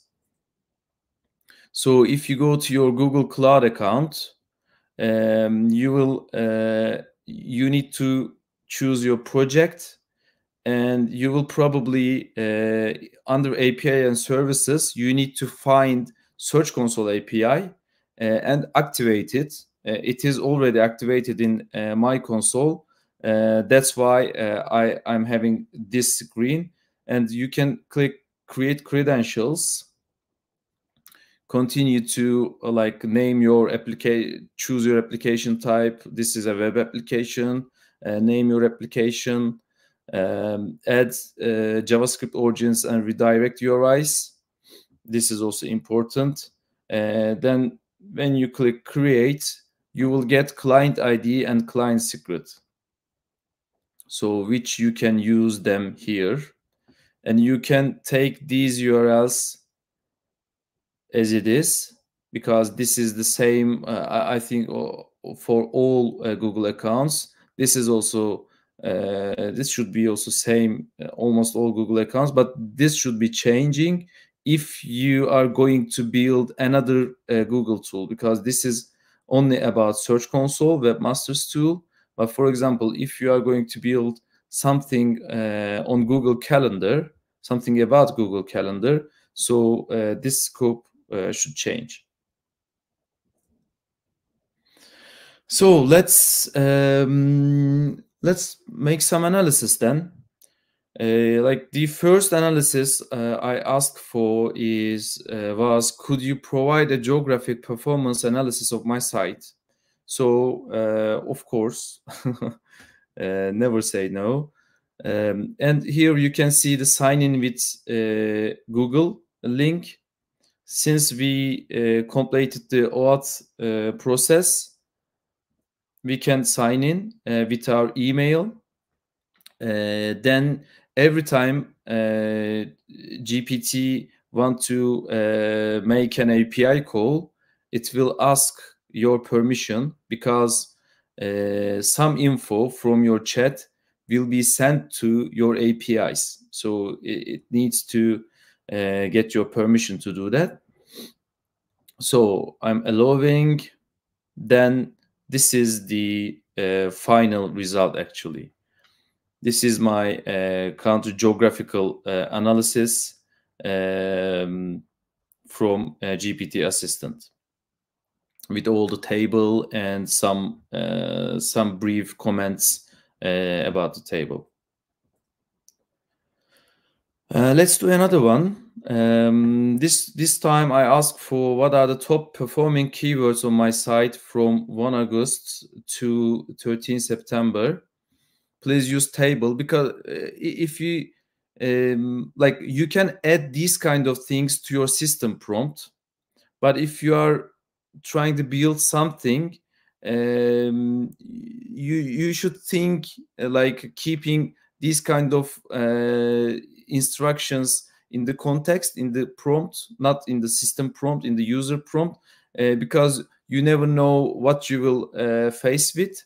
So when you are certain about the format, then you can add some of your user prompts into system prompt. So after that, you can expect every data will be displayed as table. So there's another like HTTP API calls here, and it gave me the top performing keywords. The other one is the next one is like I asked for a comparison report, like a detailed report with some action items. Here the API calls. This is the really neat, really clear report. And this time, we were talking about agents, right? I want to send this report to my colleague and create actually I want to create a draft in my inbox to be sent to my colleague. To do that, I'm just writing this prompt. I want to send the last report to sg@zio.org, create a draft email in my account for my review, write a proper mail subject. I'm not writing the subject. It will write the subject. When creating the mail body, use HTML markup. Like, this is what agents can do actually. It understands what I am looking for and choose the right tool for me. Because like when I ask for some kind of analysis from Search Console data, it used the Search Console API, right? But right now, when I say I want to create a draft in my inbox, then it choose the other tool, the right tool, which is the which triggers Zapier action to create draft email in my inbox. When we allow this one, and since we use the HTML markup, so that clear report is all here. So I think this is really important, because like possibilities are endless here. This is a really basic application of 2 or 3 different APIs working together, communicating with each other. But you can add like so many things to with this thinking to automate all of your work. So don't hesitate to make things complicated, because like I said, my system prompt was really simple. The analysis here was really simple. When you try to create more advanced analysis, you will see the custom GPT will crash a lot, but then will like spit out some errors. Then you need to like solve those errors. This is how you can learn about how AI works actually. So this is also important. Always make things complicated, but start small, start simple, but don't hesitate to make things complicated. Add some and try to add some another capability and monitor the results. For example, here this tool is Typing Mind, by the way. This is a brilliant tool to manage your prompts, and you can also use different models like GPT-4, or you can even use your Azure model in Typing Mind. So here, like very simple. Do you know what is Google Search Console? I'm trying to find out if with its general knowledge, if GPT-4 Turbo knows about Google Search Console, and what kind of ideas it can give me. So like it knows about Search Console, of course. And the second question was, please give detailed information about search performance analysis model. Let me open the whole conversation for you. This is the whole conversation. So like my aim is here. Hold on, we cannot see the your screen of the conversation. Only the presentation. Share this tab instead. How is it now? Yes, we can see that. Okay. Then this is the whole conversation. So my aim is here to get this output actually. Like I'm trying to find out what kind of analysis I can actually GPT assistant, like custom GPT can make. So I'm asking ChatGPT, what kind of analysis can you make with Search Console data? Then try to build my system prompt on this actually. So it gave me some ideas. I thought that there isn't anything about keyword cannibalization, which like I always use Search Console to do such an analysis. Then like I also like mentioned about keyword cannibalization. It says yes, of course we can do it with Search Console data. Then we create a list that can be made by analysis that can be made by Search Console data. Then I ask for some like simple explanations for these analysis, and ask for some more analysis, then create a final list. Then sometimes you need to, you know, be really polite with the GPT, because you never know when robots will, you know, conquer us. And here I try to create a step-by-step plan for each analysis. So because I will use this in my system prompt, and I want to explain as much as I can that how LLM can execute this analysis. So and I'm doing this by communicating with LLM, of course.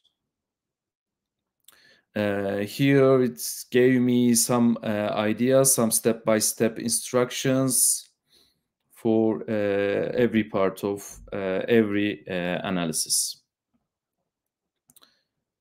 So let me go back to my slides.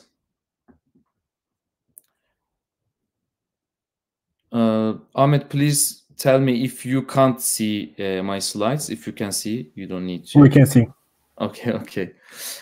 So let's continue with analysis, actually, because we made things a little bit complicated. We changed our system prompt, add some more capabilities by changing the prompt, system prompt, and some like step-by-step instructions. Like when we ask for keyword cannibalization, it again gave some really good examples of keyword cannibalization here, and it also recommends some like actions. What can we do, like using canonicals or content and target review, content and targeting. So another analysis can be search features impact, because in the Search Console data you can also gather the search feature, search appearance report. So again, I wanted to I asked for some kind of search features impact review, search features impact report from GPT. It's prepared this report. This is, again, it's of course not the best report.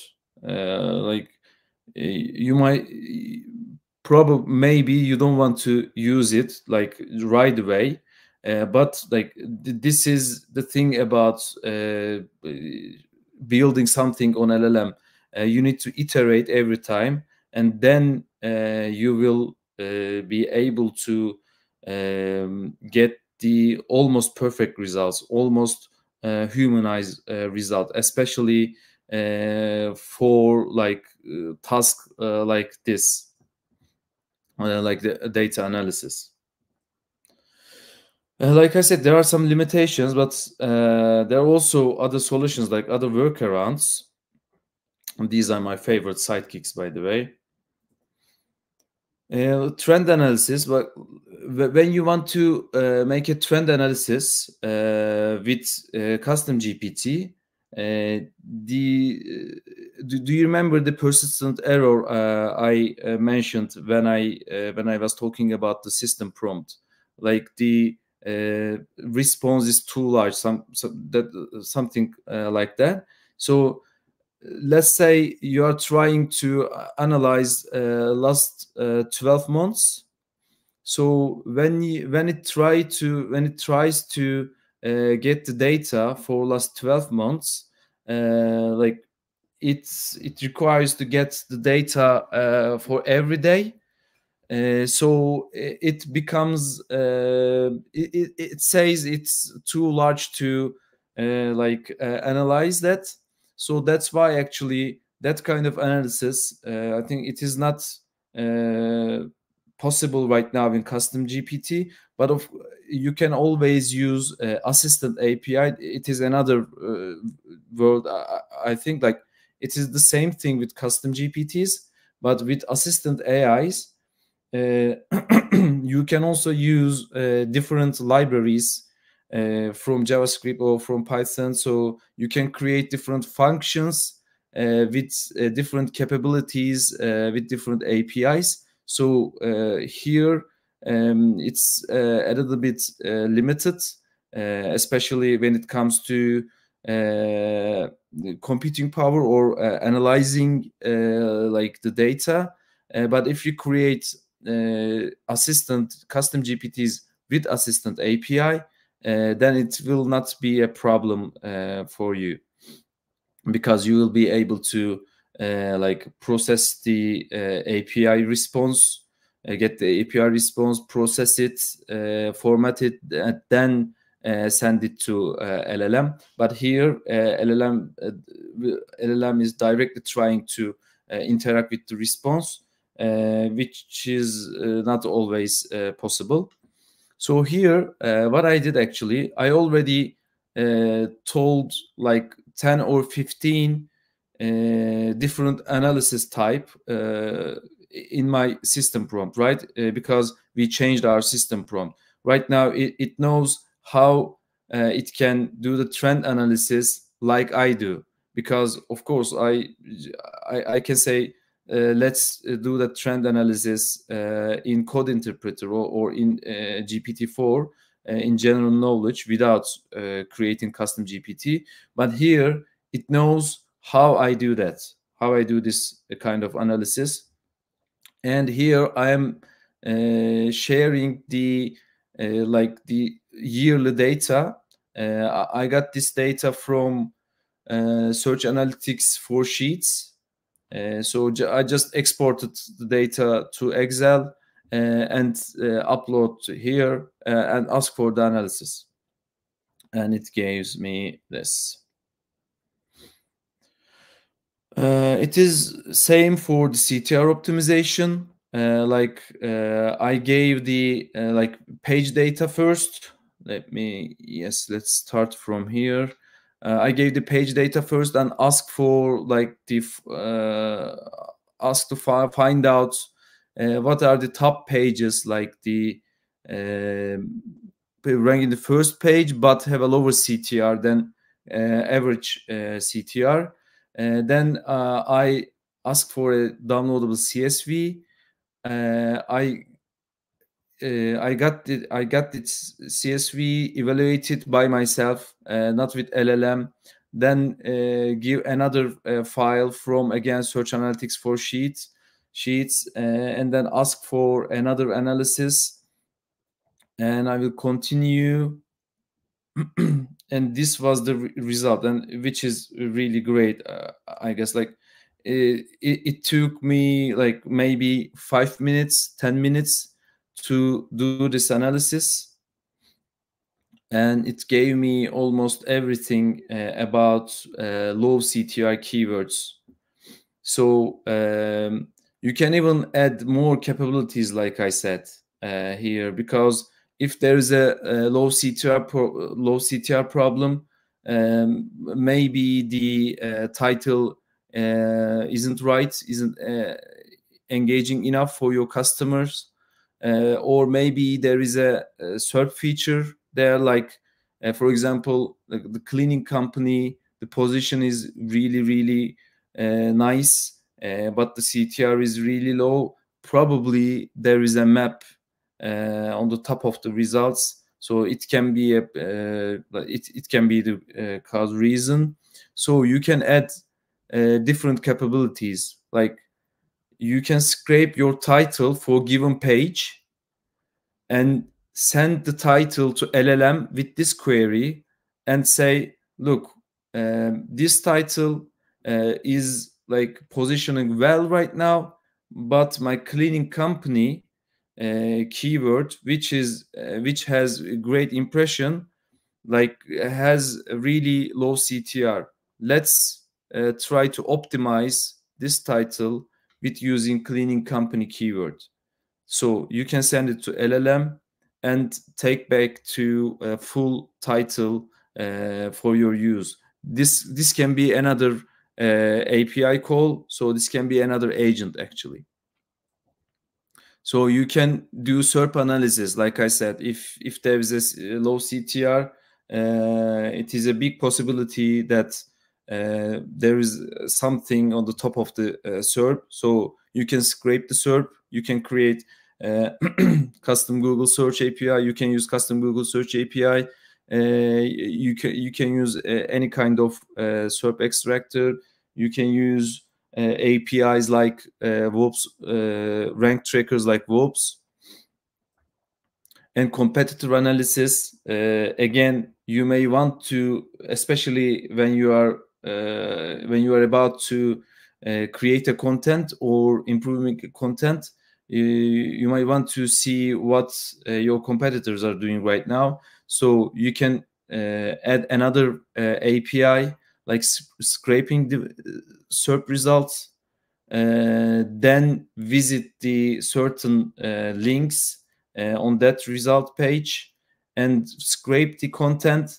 You can send the scraped content to LLM to evaluate it or to compare it with your content. So you can get some instant insights from LLM again.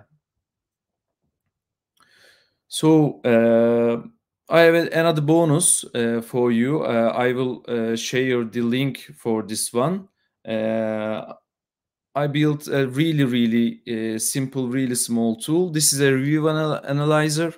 You can upload your product reviews, like especially for e-commerce. It is really important to understand your users' reviews. So you can upload your user reviews and then just talk with them, try to get some insight. It will create some criteria just for your product by using the reviews you will upload it. Let me show you here. Like, you will upload the reviews. You can just reviews, and it will ask for product name, product URL, and product category. Then visit your product page to understand the context of your content of your product. Then come up with 5 criteria that can be important for users to evaluate a product in that category.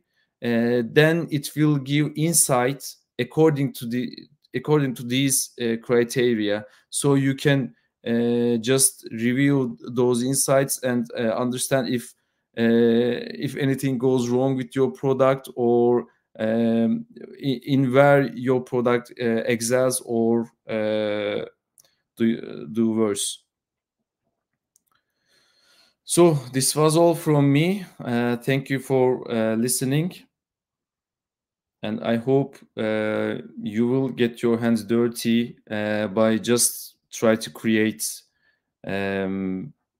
applications in Custom GPT. Thank you, Ozan, for your details examples.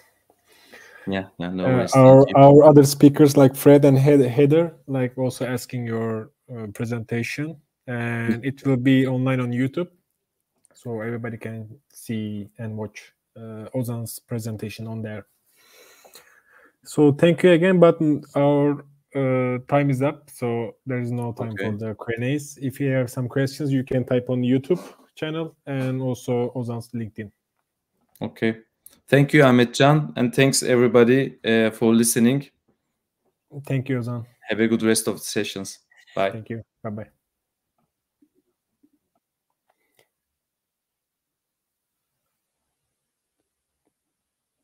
So Fred is here, I guess. Hello, Fred.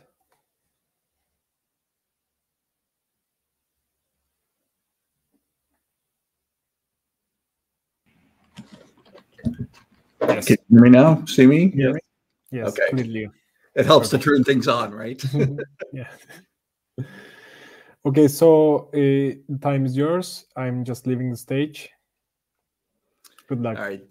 Thank you, Matt. So first of all, Ozan, that was a fabulous presentation. I thought full of so many great examples, and that CTR optimization is great. So let's dive into something else. Getting more from GA4, optimize and customize your instance for Digitalzone 23. Thanks, Amit and Zio, for having me. I'm very excited and super pumped that Heather is following me too. She's been one of my heroes for a long time. So if I could advance the slide, there we go. So I am Fred Pike. I'm a managing director at Northwoods in Milwaukee, Wisconsin, close to Chicago for those who are not US based. And I lead the GA and GTM practice here at Northwoods. We are a digital agency, about 45 people, started as a custom dev shop, custom software dev, and then got into the digital marketing side about 8 or 10 years ago. And that's where I spend my time. So because we are Northwoods, we tend to think about the woods. We tend to think about being out in the woods. And for people in Wisconsin, the Northwoods is where you go to escape. It's where you go fishing. It's where you go to the lakes. It's where you go to relax. But let's say you're in the woods and you come across this box, which is kind of, looks a little bit scary, and you're not really sure what's in it. And to me, that's how a lot of people approach GA4. They think, oh my gosh, it's not UA. I don't like it. It's different. But what I'm trying to do here today, what I'd like to do, is change your perception, perhaps a little bit of GA4 and shine some sunshine into that box. Open the box, get rid of the fog. Let's explore some of the cool things that are in GA4, which had some great things right from the start. I mean, I've really been a GA4 fan almost from the beginning, recognizing that there are flaws and recognizing that, yes, I miss Universal Analytics. But I love GA4. I really do. I think the event model is great. And I think there's some exciting things that have come out recently. And so I want to talk about that. So today we're going to be talking a lot about some of the admin settings. So if you're not an editor or an admin in your GA4 property, this may not be that helpful, but you will still know the types of things that can happen in GA4 so you can talk to your admin or editor. I'm going to cover really quickly some base settings that every GA4 property should have. Then we're going to be talking about some of the new things that have come up, like data redaction. I'll talk about conversions, calculated metrics, which is new. We'll talk about customizing reports. We'll talk about Google Signals, attribution. And about 5 o'clock 4 hours from now when we end, then Heather can get on and talk about something way more interesting. I'm kidding. We won't go for 4 hours. I know our time is limited here. And of course, we'll have questions. So the first thing I want to do is just cover some base setup tips. And I know we're talking about optimizing and customizing, but I tell you, I go into so many GA4 properties which don't have this setup. And it's like, no, everybody has to know you have to do this. So what are those things? You need to set data retention settings to 14 months. In enhanced measurement events, turn off form interactions and verify your search query. And you've got to add some basic custom definitions. So let's go live and I'll show you what those things are. We are, as every GA4 presentation talks about, we are going to be looking at the GA4 property for the Google Merchandise Shop. I think it's a requirement that you have to show this. But I'm also going to have a different analytics property that we'll look at briefly, the fredpike.com GA4 property, which is just a demo site I use to try things out. It's not really a live site. But in the merchandise shop, let's take a look at those 3 basic settings that I talked about. The first one is the, not the data collection, the data retention.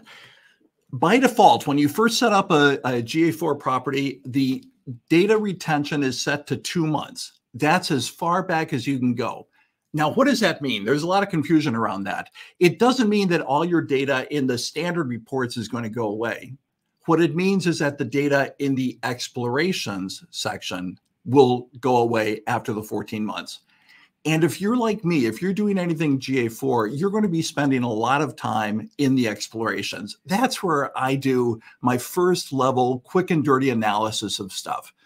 The standard reports are okay. I just like the explorations. And so I want to have more than 2 months worth of data. And let's look at what they have, what the Google Merchandise Shop. Let's go into the explorations, just choose any report, and it's going to show up in the dates here. So today is, what is it, the 21st of November, right? So how far back can I go? I can go back to September 21st of 2022. That's the 14 months. I don't know if you can quite see it on your screens, but everything before the 21st is grayed out. I can't select it. Everything after is grayed out. That's the data retention settings. And if you start off at 2 months and you never change that, you're only going to be able to go back 2 months. And even if you change it to 14 months, it doesn't go back magically. Tomorrow you'll get 2 months and 1 day. Next week you'll get 2 months and a week. So make sure you go into your property and change that. The other thing that I want you to do for sure, and again, this is base. You probably know all this, but some people don't, and they'll be going, oh my gosh, I've got to set it to 14 months. So I'm going to tell you another thing that you want to do. In the data streams, go into your enhanced measurement area and do 2 things. Oh, I can't do it here because I'm not an editor. That's why I've got the Fred Pike one up. All right, so back into admin, go into your data streams. And now go on that gear.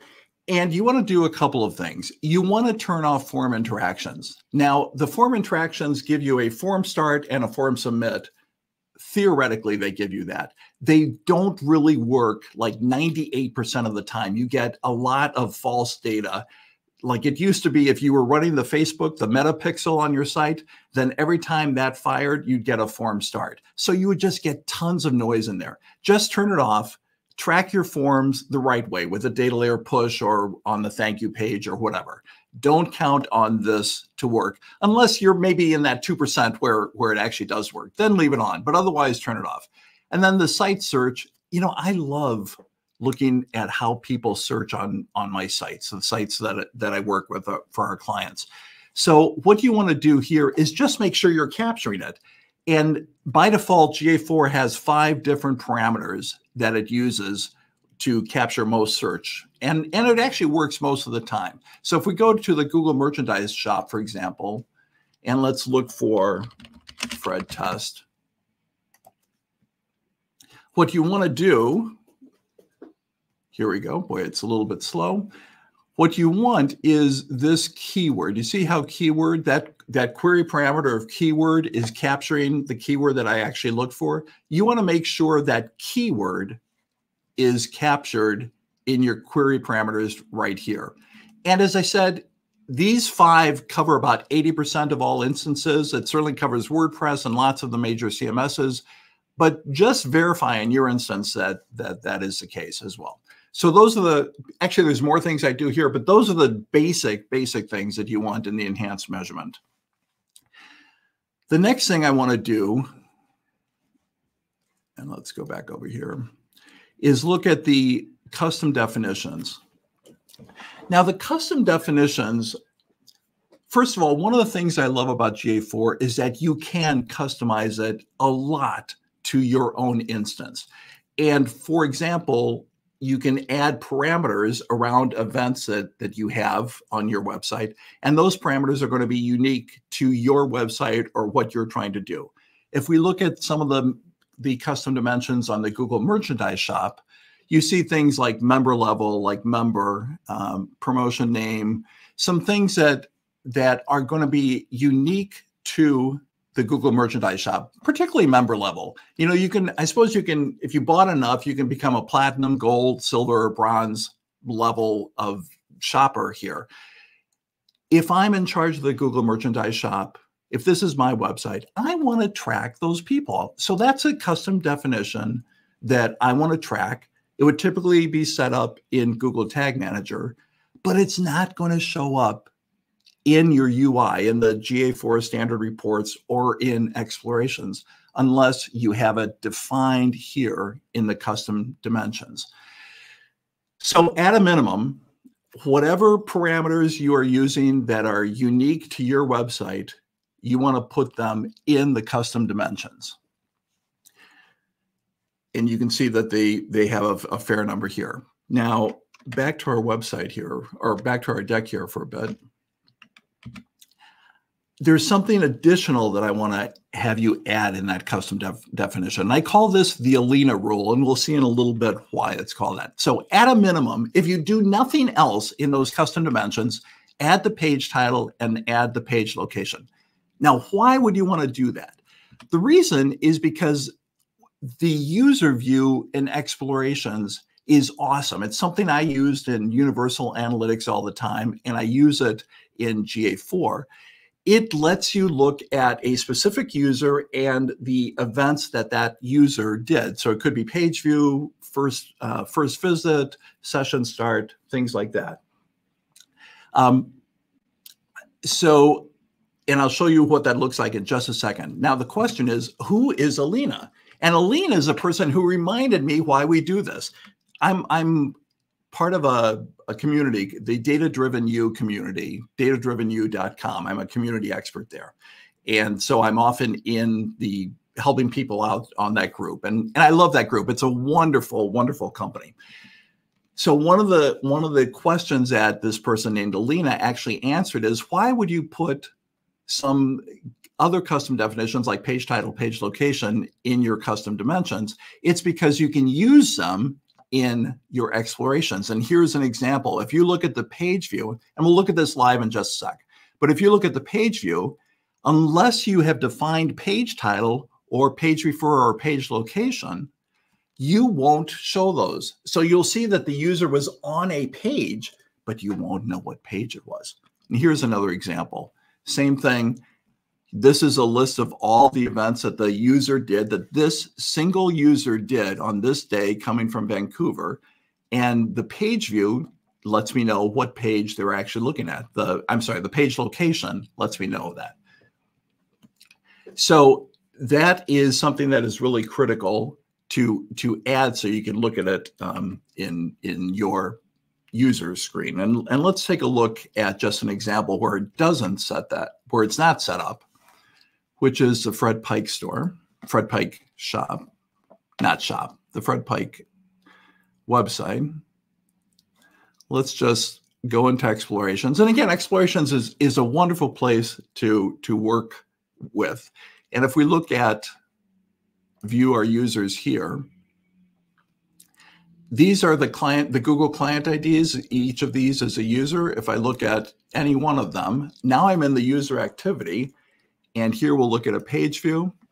And you can see down here, I don't know what page it's at. I don't know what it is because in this instance of GA4, in this property, I don't have that custom dimension set up.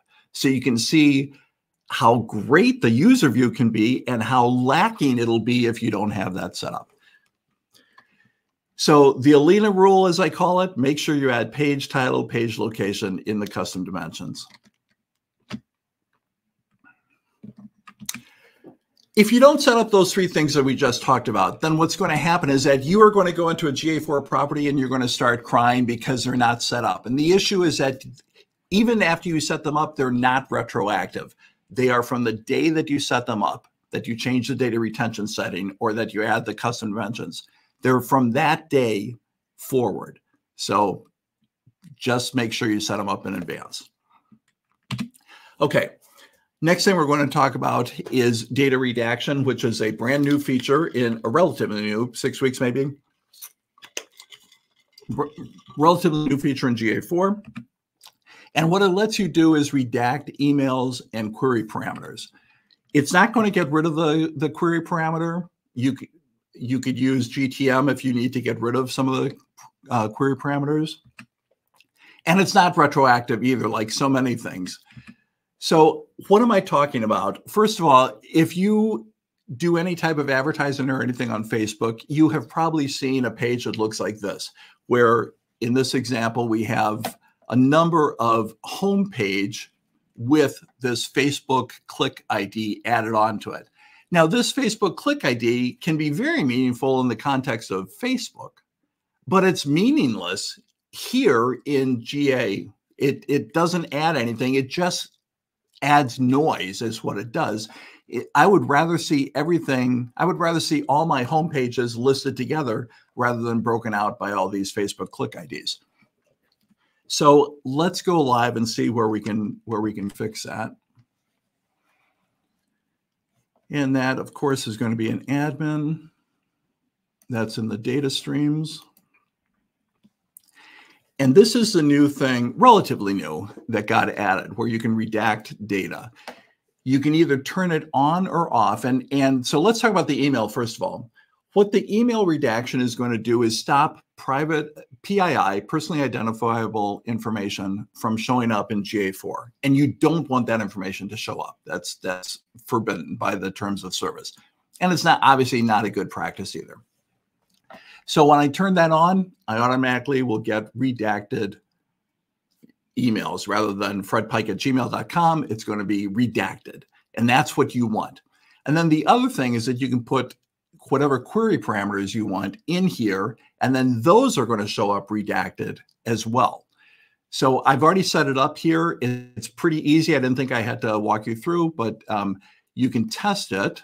And actually, since we're a tiny bit tight on time, I don't think I'll do it. But what will happen once you set it up like this, if you look at the page view information that is being sent to GA, this is an example of one, you can see that the email is redacted and the Facebook click ID is redacted. So that is going to be what shows up in GA4 rather than a user's real email address, which you don't want, and rather than the Facebook click ID, you know, all these hundreds of Facebook click IDs, which we don't want. So at a minimum, go ahead and do that. It's super easy, and just look at which query parameters you want to get rid of. Facebook click ID is the #1 in my view, but there could be other ones specific to your website that you want to get rid of as well. Let's see. Next thing is conversions. And if we look at, actually, let's go live for this. Conversions obviously are one of the most important things on your website. There's a reason for your website to be there, right? You have it out there. You want people to do something there, whether it's a form submission or whether it's buying things or whatever. There is a reason. And you should really have, obviously, conversions. Conversions set up. So let's take a look at where you would set that up. And we are back in, actually, let's go back to the Google Merchandise Shop, which has a few more. I don't know if everybody is used to the new admin layout yet. I'm not quite. I'm still struggling with it, but I'm getting used to it. I was so used to the old one. At any rate, if you go to the events section, you will see all the events that have shown up on this website. The only way they will show up here is if that event has actually been sent to Google Analytics. Some of those events, obviously, you want to be conversions. You want them to be important, marked as important things that show that your users are engaged with the website. The biggest one that shows up by default on every GA4 property is purchase. Regardless if you have an e-commerce shop or not, the standard default conversion event that shows up in your GA4 property is purchase. But if you look at you can set them here. Obviously, I can't because I don't have editor or admin rights, but we can still see what conversions they've got. So these are the things that they have, whoever's responsible for the Google Merchandise Shop, these are the events that they have said are conversion events. Some of them make sense. I'm not sure I would agree with all of them. Like first visit, to me that's not a conversion event. That's a common conversion event for apps. If the first time someone loads your app, that is probably a conversion event. On the website, I don't think so. But again, it's whatever they want. Purchase, as I said, is the default one. View cart, view item, we could niggle. I wouldn't call those conversions, but regardless, you want to set these up. And why do you want to set them up? Because if you set these up well and you have good events as conversions, then Google's data-driven attribution model will look at those conversions and help you decide what were the channels that led to that conversion. And where do they do that? They do that in the section called advertising. And you may think, I am a B2B site that is not doing any type of ads, so I will never look at the advertising. That is not true. You will look at the advertising section and you will look at the all channels, because that's going to tell you for all, you can see right here, for all conversion events, these are the channels that led to that conversion. And the reason I know that these conversions are coming from the DDA, the data-driven attribution, is because they have decimal points after them. You can see like organic social led, 3,668.71 conversions. Anytime you see decimal points, that says, hey, this is coming from DDA, data-driven attribution. And this is across all conversions. Now, of course, you can go up here and say, okay, I just want, let's clear all of them. I just want, I don't know, membership didn't show up. Let's do begin checkout. And now through the magic of Google Analytics, I hope this will change. There we go. So in this case, we were just looking at begin checkout, and now here's the DDA for that conversion event. So again, nothing is going to show up here unless you define it as a conversion.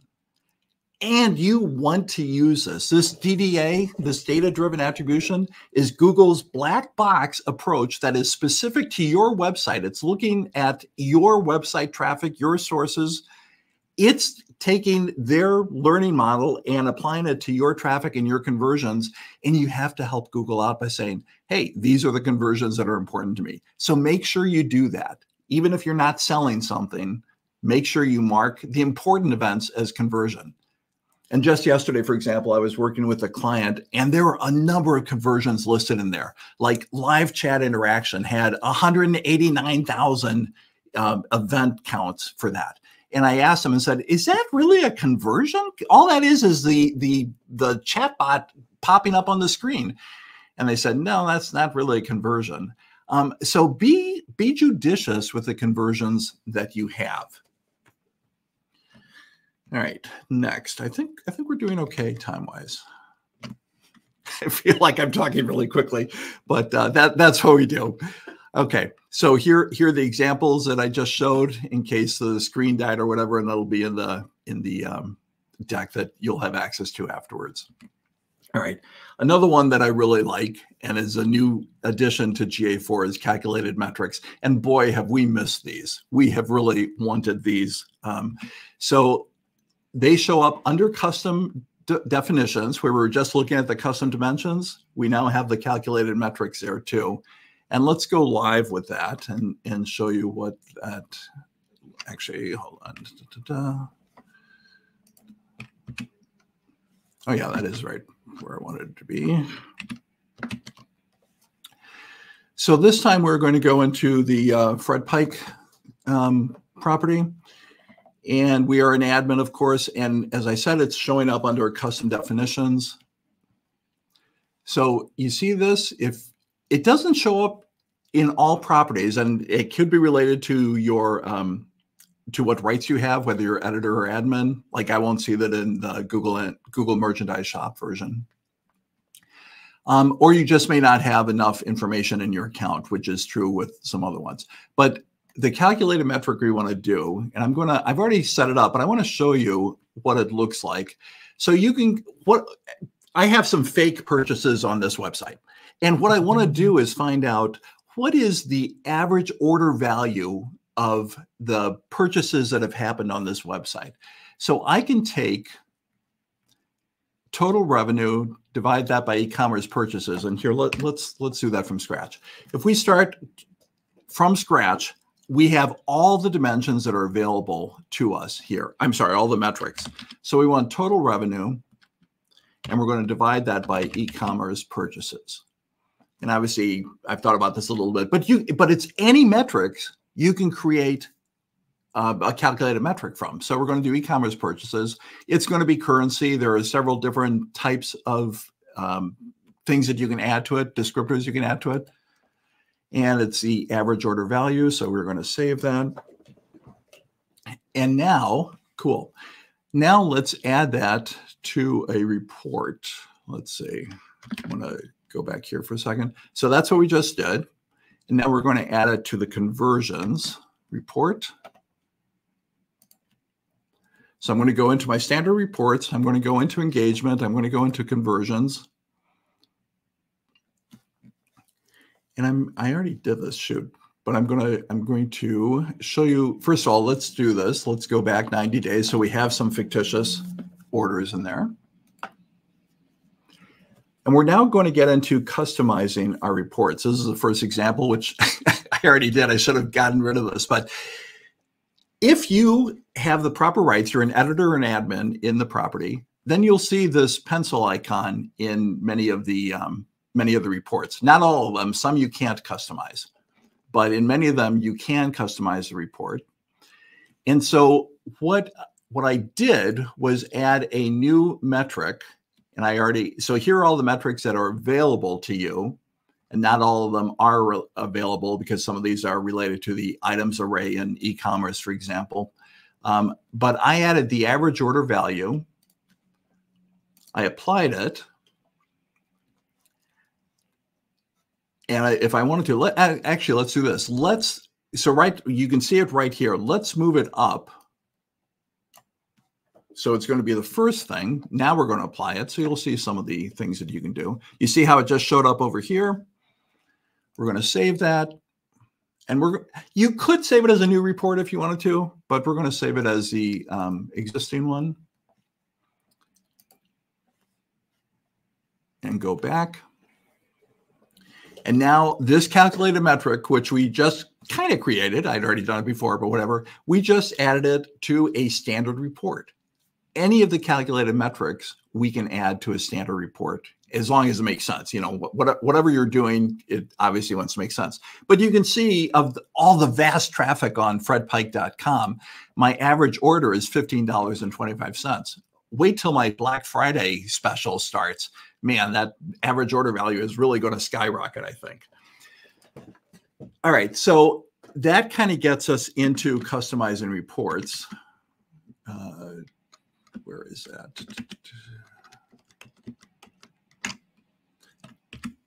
Which is kind of the next thing I want to talk about. And what I want to do is just show a couple of examples to give you a feel for what you can do, because one of the beauties of GA4, and potentially one of the downfalls, but one of the beauties is that as long as you're an editor or admin, you can really customize that UI. You can add things, you can delete things, you can get rid of columns that don't make sense. So you can really customize it to your own instance. And, you know, there's a whole lot of e-commerce reports and columns in many of the standard reports. If you're a B2B and you don't sell anything, you can get rid of all that and just eliminate noise, simplify what the UI looks like. So let's do that. Again, if you're an editor and admin, you're going to have this library folder show up in your standard reports. So you can see that I have my standard setup, the default GA4 property setup for the reports over here. But I happen to know that there are other ones, that there are other things that I can add there, like Search Console is one. But there's also these business objectives. And when you first set up a GA4 property, if you've done that recently, you know, it goes through and asks you, what type of business is this? What are the things that are important? What sets of reports do you want? That's great, but that doesn't mean that you only get one choice. If you decide later that you want to add something, you can do that. And the way you do that is through the library. So this business objectives is one of those things that gets set up when you first set up the property. And you can see right now that it's unpublished. So we are going to do something really, really difficult here. We are going to publish it. Now it's published, it says published, and it now got added to our nav over here. Well, that's pretty cool. So we have all the generate lead things that show up under, we have all the reports that show up under generate leads. And let's say, you know, we wanted to add something there. I want to add another report there. So I'm going to, again, this is like super simple. I'm going to edit the collection. Here are the reports. I don't need that. Here are the reports. And let's say we want, it really doesn't matter. Let's add demographic details. Actually, let's go up to generate lead. Let's add demographic details. A standard report. Let's add that over here. And let's move it down under landing page. Pretty simple, right? All the reports, all the standard reports over here, including ones that you have created. Like this Brazil landing page is obviously not a standard one. It's one that I used when I was in Brazil. So you can add the existing ones or ones that you've customized. We're going to save that. I usually save it to the current collection, but it could be a totally different one if you want.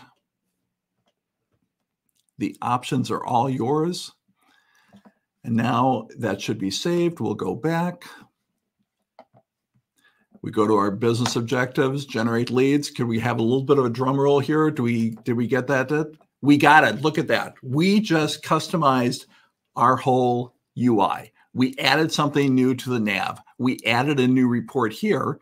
And if we go into demographic details, just to pick on that, let's say that actually, what would we want to get rid of here?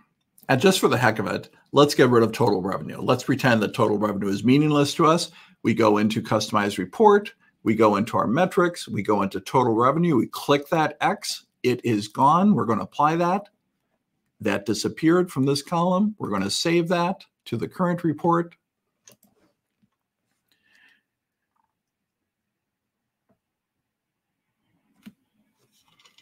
This is the longest waiting time.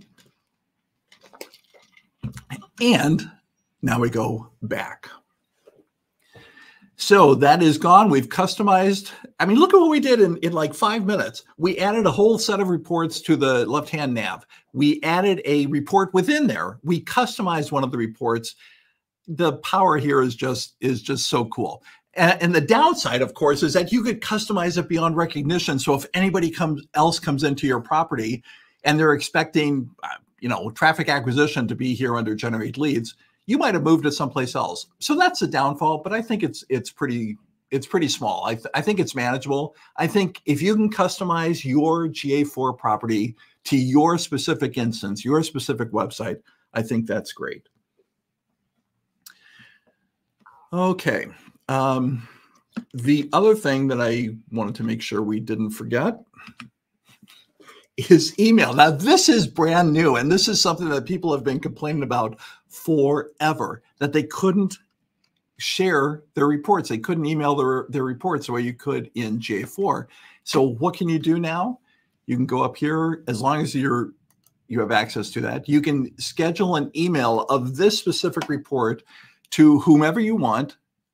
Whomever you want. The email address is down here, however often you're going to do it, etc. So this is like, I don't know, 2 weeks old or something, if that. It's pretty cool. They finally added it back in, something that we had in Universal Analytics, we all know and loved, and now we've got it here. And again, you can customize this report so that when it goes out to whomever you're sending it to, it is unique, specific to your website, your instance, the things that are important to you.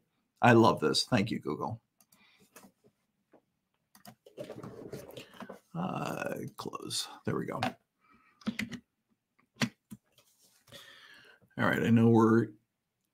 I want to keep us on time here, basically. I know we have a break coming up too, but so the next thing I want to talk about is Google Signals. And this can, maybe I'll just do screenshots on here, but so Google Signals, let's show that.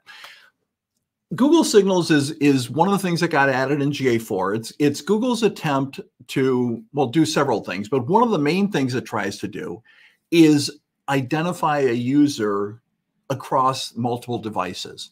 And how does it do that? It does that because most people use Chrome. Most people have a Google account, a Gmail account of some sort, and most people have not turned off ads personalization in their Google account. So if I'm fredpike@gmail.com and I go on my Chrome browser on my desktop, it knows who I am. If I do that on my iPhone, it knows who I am. If I do that on my tablet, it knows who I am. If I do that on a different computer, it knows who I am, as long as I'm logged in there. In Universal Analytics, that would be 4 different users across the different devices. In GA4, through Google Signals, if you have it turned on, that person will be identified as 1 user. So if you really want an accurate user count, Google Signals is one way to is a very good way to do that. So that's one option. If you're going to do any type of advertising, if you're going to build audiences, if you're going to advertise on YouTube, you need to have Google Signals turned on as well. But it does have an impact on reports.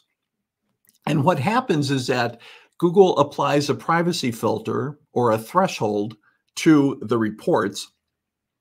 And basically, if an event has less than 50-ish users, Google is going to not show that. And so what do I mean by that? Let's look at some screenshots. Let's come back to this one.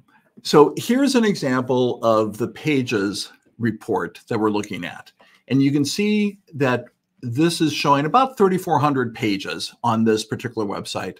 And you can also see this little notification, blowing it up a little bit. Anytime you see that triangle with the exclamation mark, there's probably something you should be aware of. But again, we have 3,400 people here. And that's the thresholding applied, that privacy that I mentioned. Now, if you turn off the thresholding somehow, now look at this. You get, you don't have a check mark. You don't have that warning anymore. And look, we've gone from 3,400 pages to 7,700 pages. We've almost doubled the number of pages that we're doing that. And how do we do that? Let's go into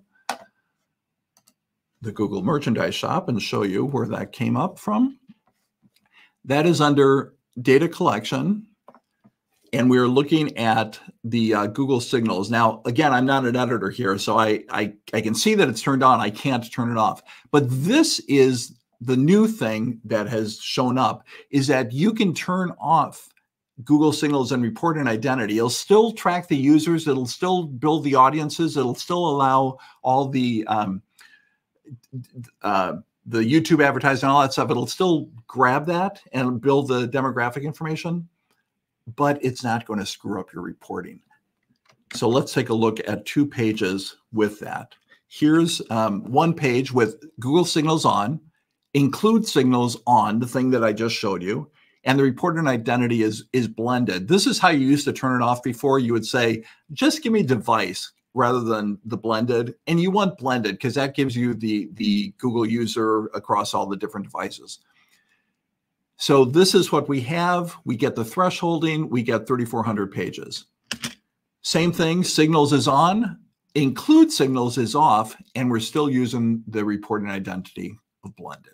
So that's a fairly new feature that got added maybe 2 months ago. And if you're using Google Signals, which you probably should be, you want to make sure that we have that off. Okay. Coming up on time here, but we also are almost coming up to the end too. So the next thing, and I'm just going to, we could spend 6 hours on this and I'm not going to, but I just want to clear something up about attribution.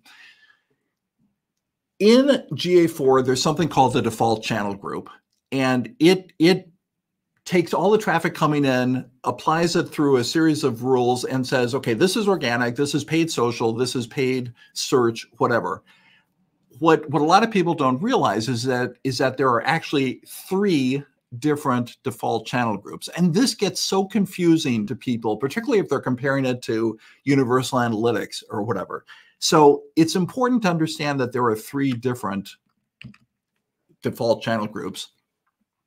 There's the first user, which is the very first time I arrived on your website. How did I get there? Was that through an ad? Was that organic? Whatever. That is assigned to first user.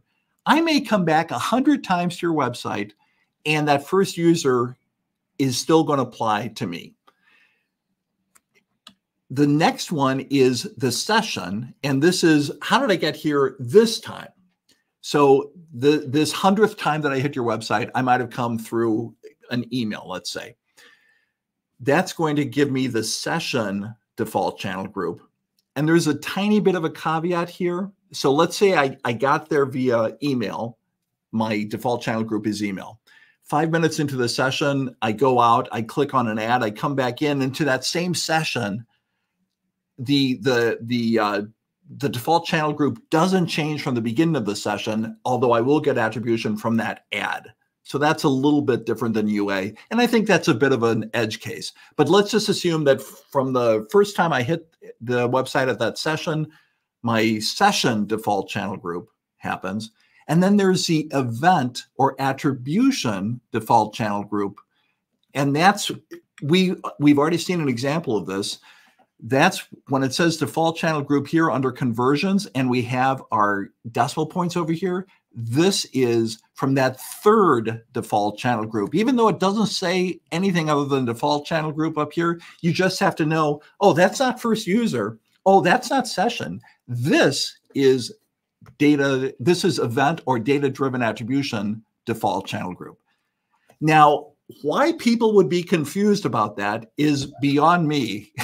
No, it's seriously one of the most confusing things about GA4. People get messed up on this all the time. So just know that there are 3 different ways of defining the default channel group.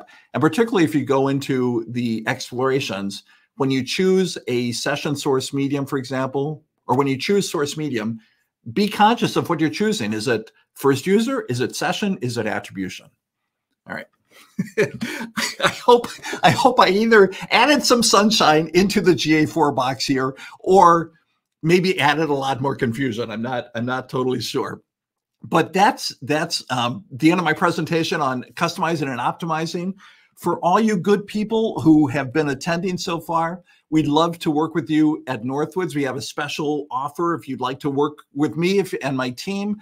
We have retainers for SEO, for UX, for a number of different things that you could work with us.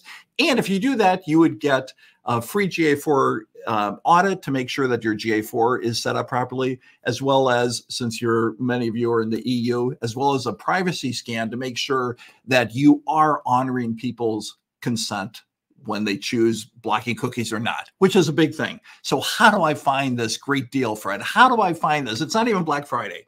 So you can do it through the QR code, or you can go fredpike.me/DZ, and that'll get you to the page as well. Now, I never end a presentation without bringing something in about my favorite puppy, Shusha, my Pekingese, who just turned 10 this last week. Or 10 years since we brought her home, at any rate. So Shusha says, thank you very much. I'm pretty sure we're out of time, but if there's any question, I'm happy to answer it.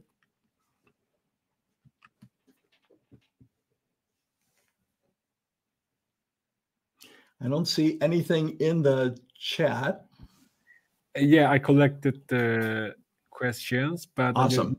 We don't have too much time, so I'm just asking some of them.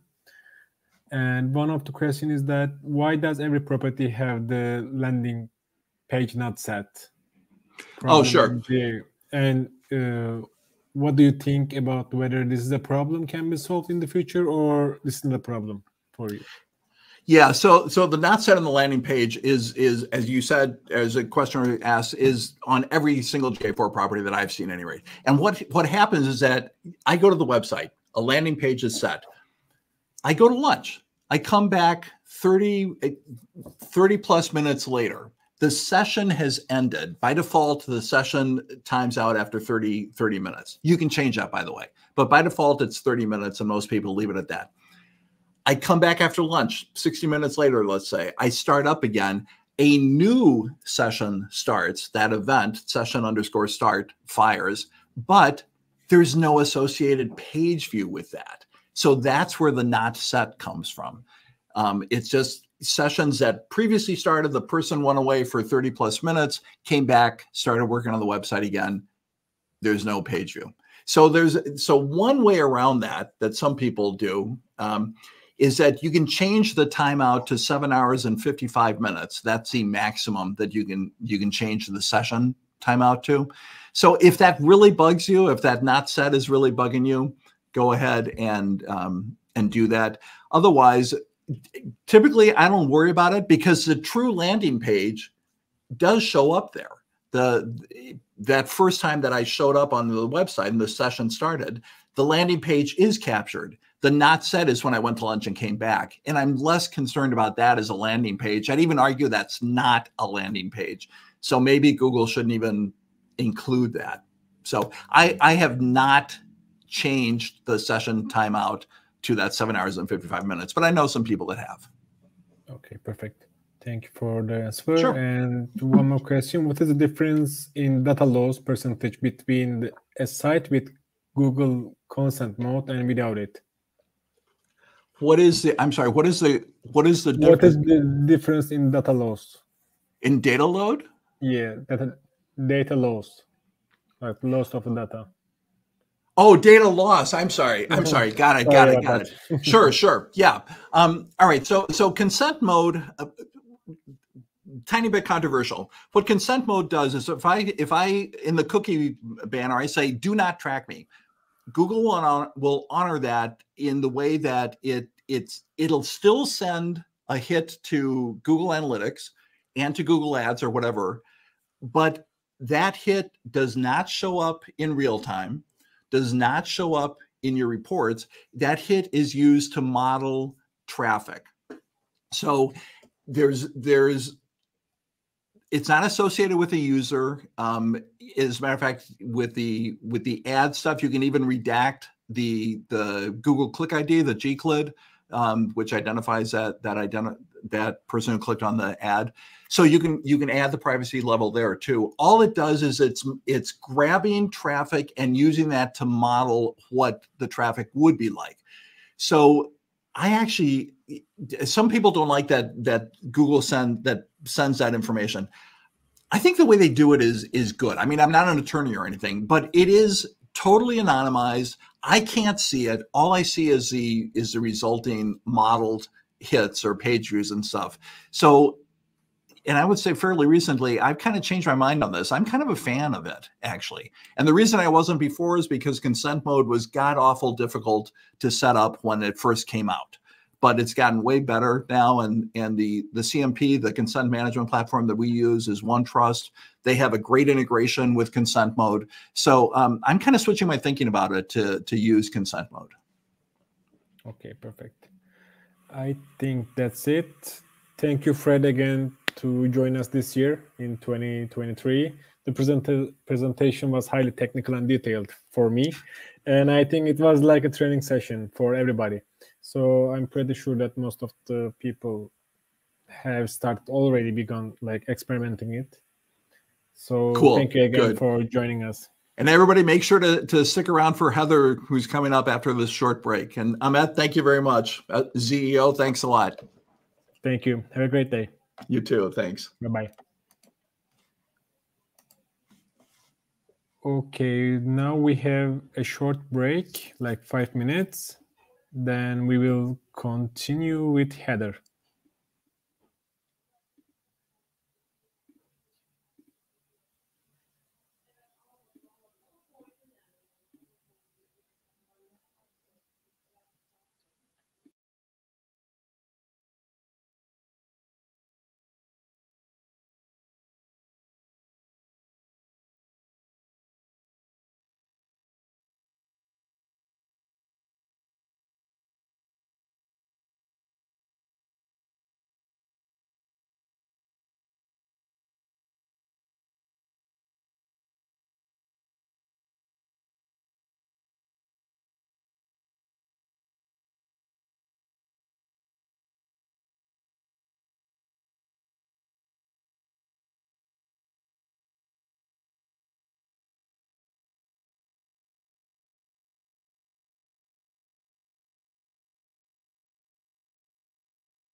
Hello, everybody. Now we will continue with Heather Piziak, and she will mention about the human-centered search in the customer experience framework. And I think she is here now. Hello, Heather. Hi. Oh, you're How's it all going? in Can you hear me the- okay? Yes, perfectly. Yes. Got my great outfit here today. I just need to get my slides going somehow. It's just a moment. Oh, I have to actually. All right, give me just a second. I'm having technical difficulties after all. Apologies. I may actually have to log out and log back in. So give me just a moment. Sorry, team. Okay.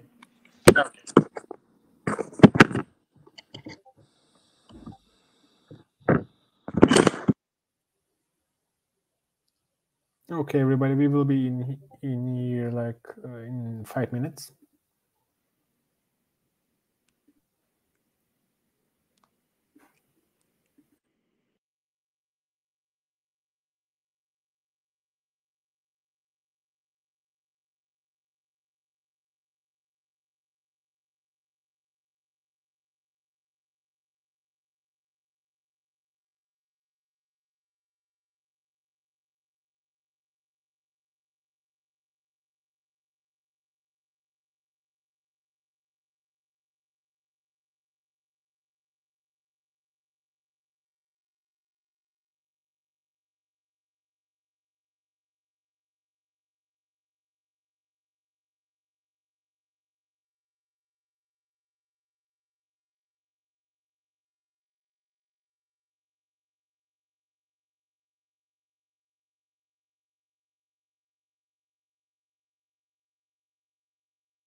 Okay, hopefully we're in business. Ahmet, if you see me, then I think we're in Yes, good. I can see you. Okay. All right, I'm going to try one last time to share here.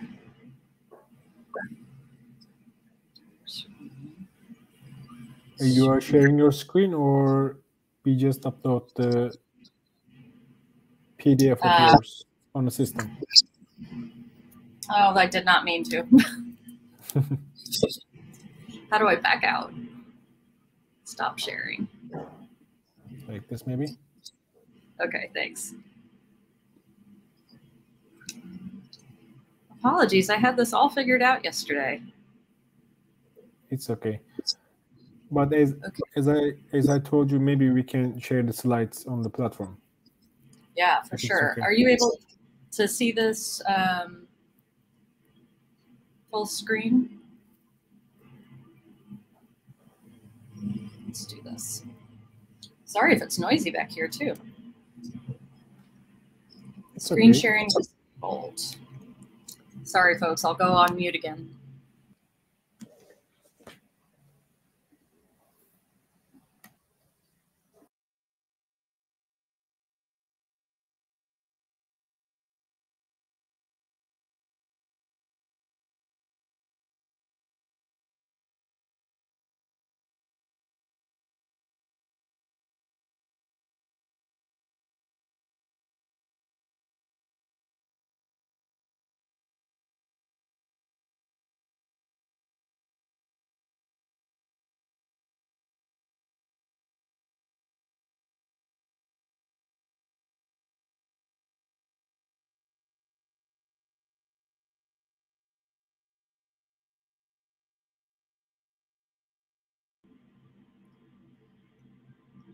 Sincere apologies for the trouble here, folks. I'm having all sorts of difficulties now.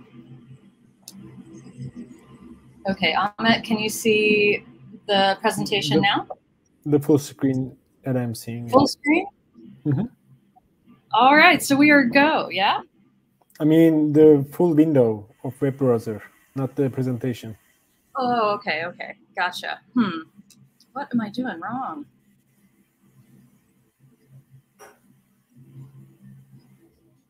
Yes, maybe switching screens is better.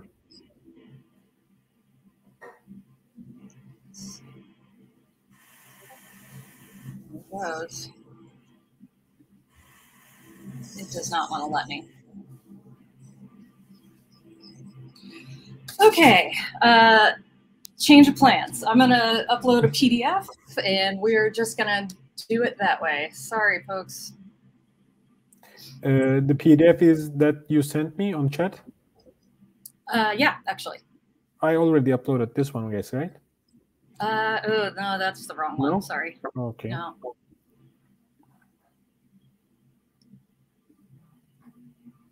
All right, how about this? No. So embarrassing. Sorry, guys.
All right, now I think we are in business. Does this look right to you, Ahmet?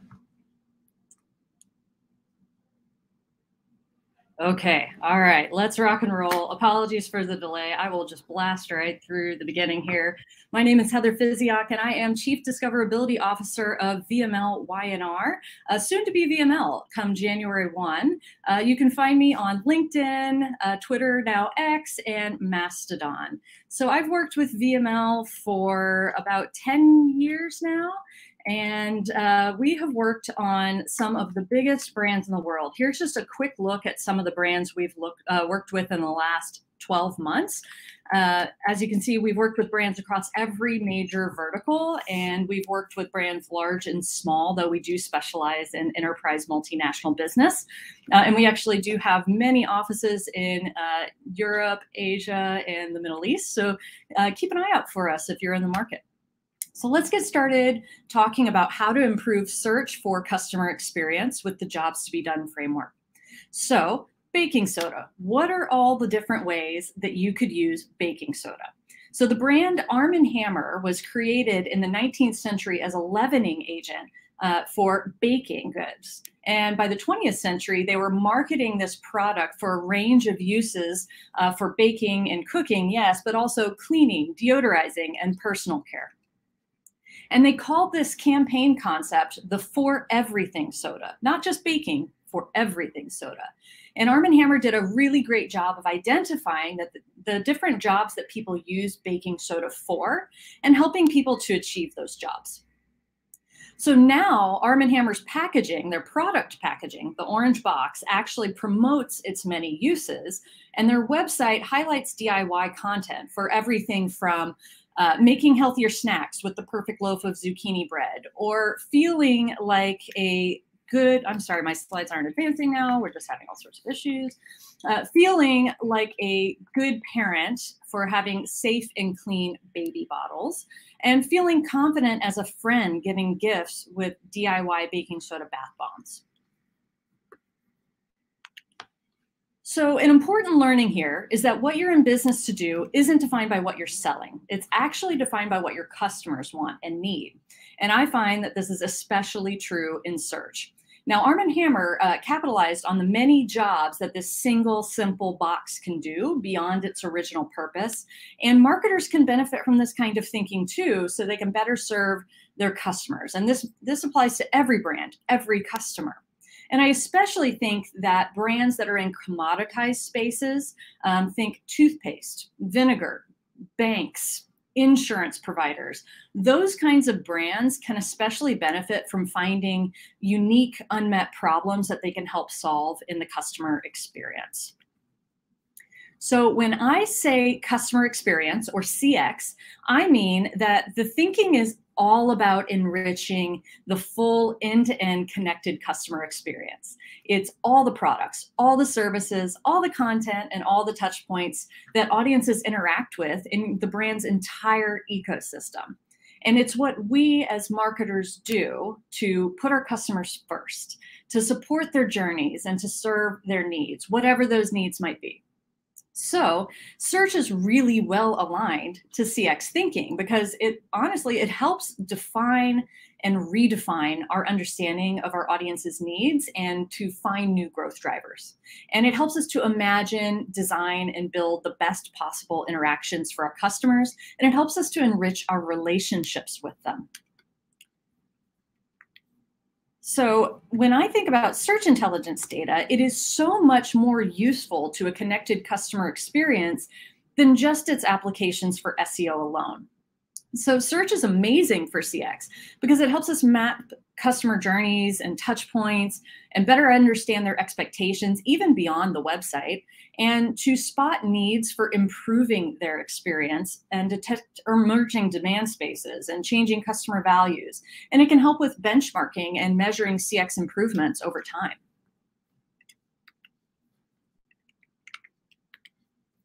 So I love a good framework. And frameworks are super awesome for interpreting and communicating about search data. And I have a ton of different frameworks out there to do this. You can check out those frameworks and get all of the material from this talk at heatherphysiak.com/digitalzone. And the password is CX, all lowercase. So there are a lot of different great frameworks. Check out some of my other talks to get your hands on some useful ones for competitive keyword research, lifecycle keyword research, and others. But today, I want to share one of my simple favorites, jobs to be done. So jobs theory is the idea that people hire products and services to do a specific job in a concept or in a context. And that's the whole premise. People don't just buy products or services, they hire them to accomplish something. So as marketers, jobs to be done is a mindset shift from we offer or sell X to we help people do or accomplish Y. It shifts the perspective from just who the customer is to rather why they are making a purchase. And when trying to understand why customers make the choices that they do, I find it's often much more illuminating to look at their jobs that they're hiring for rather than their just basic demographic or psychographic information. And so this information or this thinking will help us to create products, experiences, and content that resonates with our audience better because it fulfills their needs better. All right, so the 4 parts of the jobs to be done framework. There's the customer job. This is the task or the problem that a customer is trying to solve. And the context is the circumstance in which that job arises. So this could include considering any context or situational factors that might influence what they're going to do. And then there's job steps, breaking down the process of accomplishing that job into smaller steps or stages. And that could be defining the problem to evaluating solutions rather and making a purchase. And then job outcomes, identifying the desired result or benefit that customers seek when they hire that product or service to do the job. So let's use an example here. I will just set the stage a bit that an elementary school or primary school age child asks to bake something for a school fundraiser. And the parent and child prefer to bring something homemade rather than store-bought. And perhaps the child is really excited to show their classmates this effort, this joint effort with their parent when they show off the cookies at the bake sale. Now, the kinds of jobs that could be done in this situation, they could be functional, which is the actual job the customer is trying to do, the task or objective they're trying to achieve. They can be emotional, which is how the customer feels or how they want to feel. And they could be social. So this describes how the customer wants to be perceived by other people. Now, some have actually expanded on the jobs to be done framework to include other kinds of needs, like situational needs, aspirational needs, cultural needs, but these are the big 3. So let's break out that bake sale example a little further. So if the functional job is, I need to make chocolate chip cookies for a school function, the desired outcome might be successfully baking a batch of delicious chocolate chip cookies that become a hit at this school function. The emotional need might be wanting to feel like they're doing a good job as a parent for their child and feeling a deeper connection and mutual pride in their accomplishments. But the social need might be impressing those parent-teacher association parents so they can see how involved you are at school. And that might mean getting compliments from parents and classmates and reinforcing your identity as an involved parent. So when we break down the jobs, it might look something like this. You break it down into these micro steps that the customer is likely to undertake to accomplish that job. And that can, again, start with defining the problem to getting inspired, searching for information, all the way through making a purchase. And the ways and places and devices and platforms that customers might use for these different steps in their journey can vary. So you want to keep that in mind as you're going through this jobs to be done. Now, another thing that can vary is what these steps are. So this is just a few other examples that could be steps. They aren't necessarily in this particular situation or example, but the number of factors and steps can vary based on the brand, the price point of the product or service, the main job to be done. The one I'm illustrating is very simple. It's about buying baking soda. But if somebody was buying a new car, that would be a very different journey and a much longer cycle. And of course, there are many post-purchase jobs to be done that can increase retention and loyalty and purchasing again. So you may have been in the search industry at the time that Google launched this concept of micro moments. And you may have noticed that this concept of micro moments actually bears a very strong resemblance to jobs to be done. Thank you for advancing my slides if they're not. And so this is not exactly the same thing as jobs to be done, but when people turn to their phones to do a query, these are often the circumstances or the context in which there will be jobs to be done. So using search data to identify the things that people want to know, they want to do, they want to buy, and the places they want to go, in turn helps us to identify the jobs to be done. Did my slides stop sharing, or Ahmet, did you take over? There we go. All right. So this is my favorite slide in the whole deck. So screenshot this and go to heatherphysiak.com/digitalzone with password CX to download an editable template of this that you can use. But let's talk about what this baking soda searcher journey and their jobs to be done might look like. So you'll see on this is how I've mapped out this one journey for this one product, this one purchase. There at the top row here, this is the job to be done. Are they seeking inspiration or seeking information? That's this first phase I've created. In the second phase, it's a different mindset. I grouped compare, prepare, and purchase. And then in the final phase, I put execute and enjoy the recipe. Now, the next row is the why. This is that need statement or that job to be done. So if they're seeking inspiration, their job to be done might be, help me come up with a great cookie idea for the bake sale. Whereas if they're seeking information, that's different from inspiration. They might want to find recipes that are easy enough for a kid to help them bake and don't have too many ingredients. Below that is the where. What search engines or searchable platforms are people likely to look to find answers to the questions that they have? And as you can see, yes, Google and Bing are on these, but honestly, people are searching for inspiration in a lot more searchable places than that. They're searching on Pinterest, they're searching on TikTok, YouTube, Instagram, and others. And in the middle of the funnel, where the person is preparing their recipe and organizing their list of ingredients, we now have new competitors like ChatGPT and Bard and other AI chat assistants.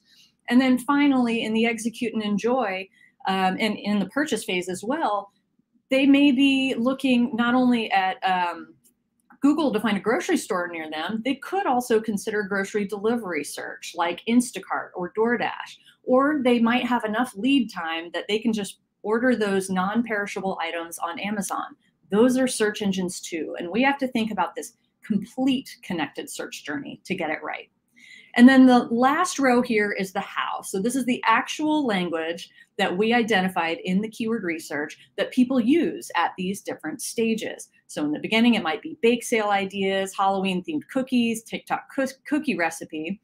When they're ready to purchase, it might be organize these ingredients into a shopping list, ChatGPT, or find a grocery store near me, Google.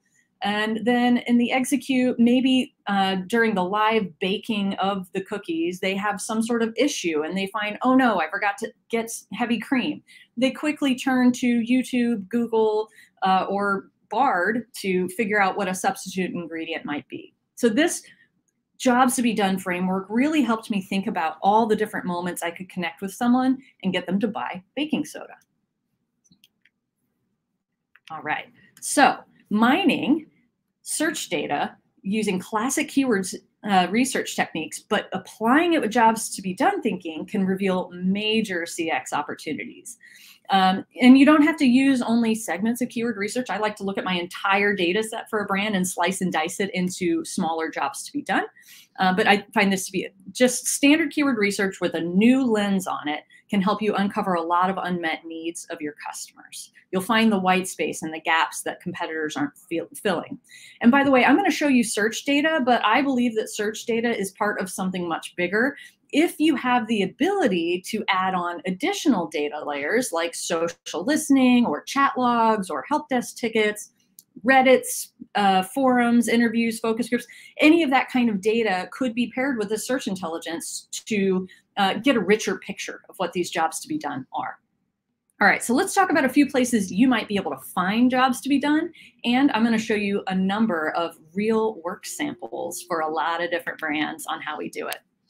All right, first is how-to queries. So basically, this is an SEO favorite, right? We all love to look at how-to figure out what are the problems or tasks that people turn to search to figure out how to solve. And how-to queries are the most explicit expression of the job to be done. How to do blank is the job. So these are often problem and task-focused queries where people are looking for a solution, and they can often be a strong early indicator of purchase intent. And so while I say how-to queries, I actually personally love the how do I, how do you, how can I, and how can you queries. Okay, so not to confuse, I am doing a talk about CX. This is a CX client that I'm about to talk about. And by that, I mean the department leads here at VML who are trying to figure out how to make sure the right kinds of clients know that we have services and capabilities in CX. So I did some search intelligence, and I found that about a quarter of the search volume around CX, once I deduplicated anything that wasn't about marketing, most of it was just people wanting to know what CX is. And as an agency offering CX services, that really isn't the best investment of our time. However, the next largest category of keywords and questions indicated a desire to improve customer experience in some capacity. It was people asking, how do I improve CX? How do I measure it? How do I create exceptional CX? How can big data improve it? How do I improve it in retail? How do I build a CX strategy? How can AI improve it? And so on. Now, those are relevant. That makes sense for an agency to create marketing materials around. So on the next slide, I show how I actually took that same search data, which is about 1,000 questions about CX mapped to search intent and then grouped by the job to be done, right? So it's just taking the same search data we always use and reframing it in a way that's very actionable and easy to understand. So at the top, I was able to say, okay, we need to really prioritize these 3 topics: how to think strategically about CX concepts, help me learn what it is and make it make sense, and help me keep up to date and stay smart on the latest developments and thought leaders. And then we were able to discuss and work from there to talk about which jobs to be done made sense for us. Okay, let's look at a different brand, totally different scenario. On this one, this is a paint brand. And so here we summarized the need states of all of their how-to search data into 6 core categories or need states. And these are the areas where our paint customers have indicated they have a clear job to be done that the paint brand could help with in order to make sure they're the ones that are top of mind when this customer is shopping. And I found it very helpful to communicate back to the client which of these areas they should own based not only on search demand, but relevance to their business goals. So when we looked at the search data to identify the customer need states, we found that customers needed to spark inspiration, they needed to choose colors, they needed to choose materials, compare products, learn to remove old paint, and learn how to apply it correctly with the new paint. We can do that. All right, next example is, now this one is, oh, I love this example. This is one of our European work samples. So we found a trend in the search data that tens of thousands of people every month mess something up when they're baking, and then they frantically turn to a search engine to hopefully save their baked goods. And that could be like flat cookies or dry cakes. And so we used this insight with our Bailey's client in the UK to inform their Unfudged campaign.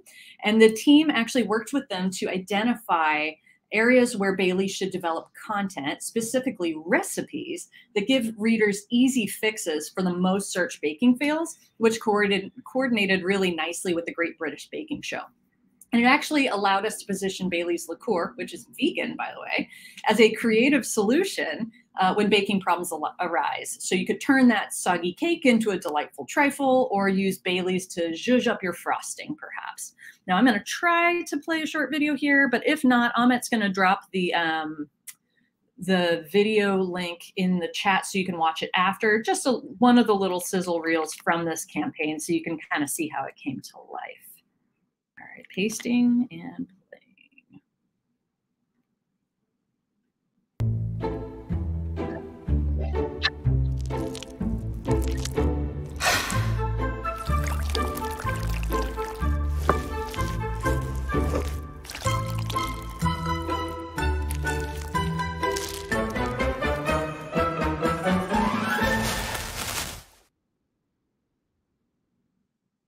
Fun. I love it. And there's a bunch of those out on YouTube, so by all means, check those out. Just look up Bailey's Unfudged campaign. So yeah, here you can see where that started to come to life. So it manifested in all new recipe content for the website, video content for the YouTube channel, paid and organic social content across several platforms, and paid search campaigns. And because we found this unique angle for Bailey's, it actually got a lot of traction in the ad press for being a great campaign of just identifying and solving customers' needs, just realizing they were there and proactively anticipating and answering them with our Bailey's content. So very, very proud of that work out of the UK from Daniel, Alyssa, and friends. All right, so the next place you can look for jobs to be done is question searches. So these are also an SEO favorite: the who, what, when, where, why, how, is, does, would, will, can, and should. So this is where we're trying to understand the circumstances or functions that someone is doing when they are trying to get advice or information that we could help with. So they're seeking advice or information or trying to satisfy curiosity. I find it very helpful not to look at the individual keywords, but grouping keywords by like searcher intent. So let's take a look at one case where I did that. So this is a nasal flu vaccine. And for this client, I mapped thousands of frequently searched questions to their related searcher intent. And we arrived at this really critical insight. Nearly a third of the questions that people were searching about nasal flu vaccines and flu vaccines in general implied some form of concern. So does it have mercury? Do you get the flu from the vaccine? And does it make you contagious? Does it hurt? Can you get one when you're sick? Who should not get this vaccine? And so understanding that people have concerns about whether it's safe and whether it makes you contagious, it tells us there's a lot of confusion and concern and doubt around flu vaccines, even though it's been around for 80 years and people still turn to search for answers. And the flu vaccine that does the best job of answering that is likely to draw a lot more potential patients in to get their vaccines. All right, one more example from this category. This is a really great one from my colleague Casey, who is working on a biopharmaceutical brand that is targeting a rare cancer molecule. And so she was charged with finding out how to better reach healthcare practitioners and patients and their families to educate people on the work that this company is doing with that cancer molecule. So the first category that she found from these question searches was likely to be scientists and researchers who are trying to stay on the cutting edge of the latest science and innovation in the space.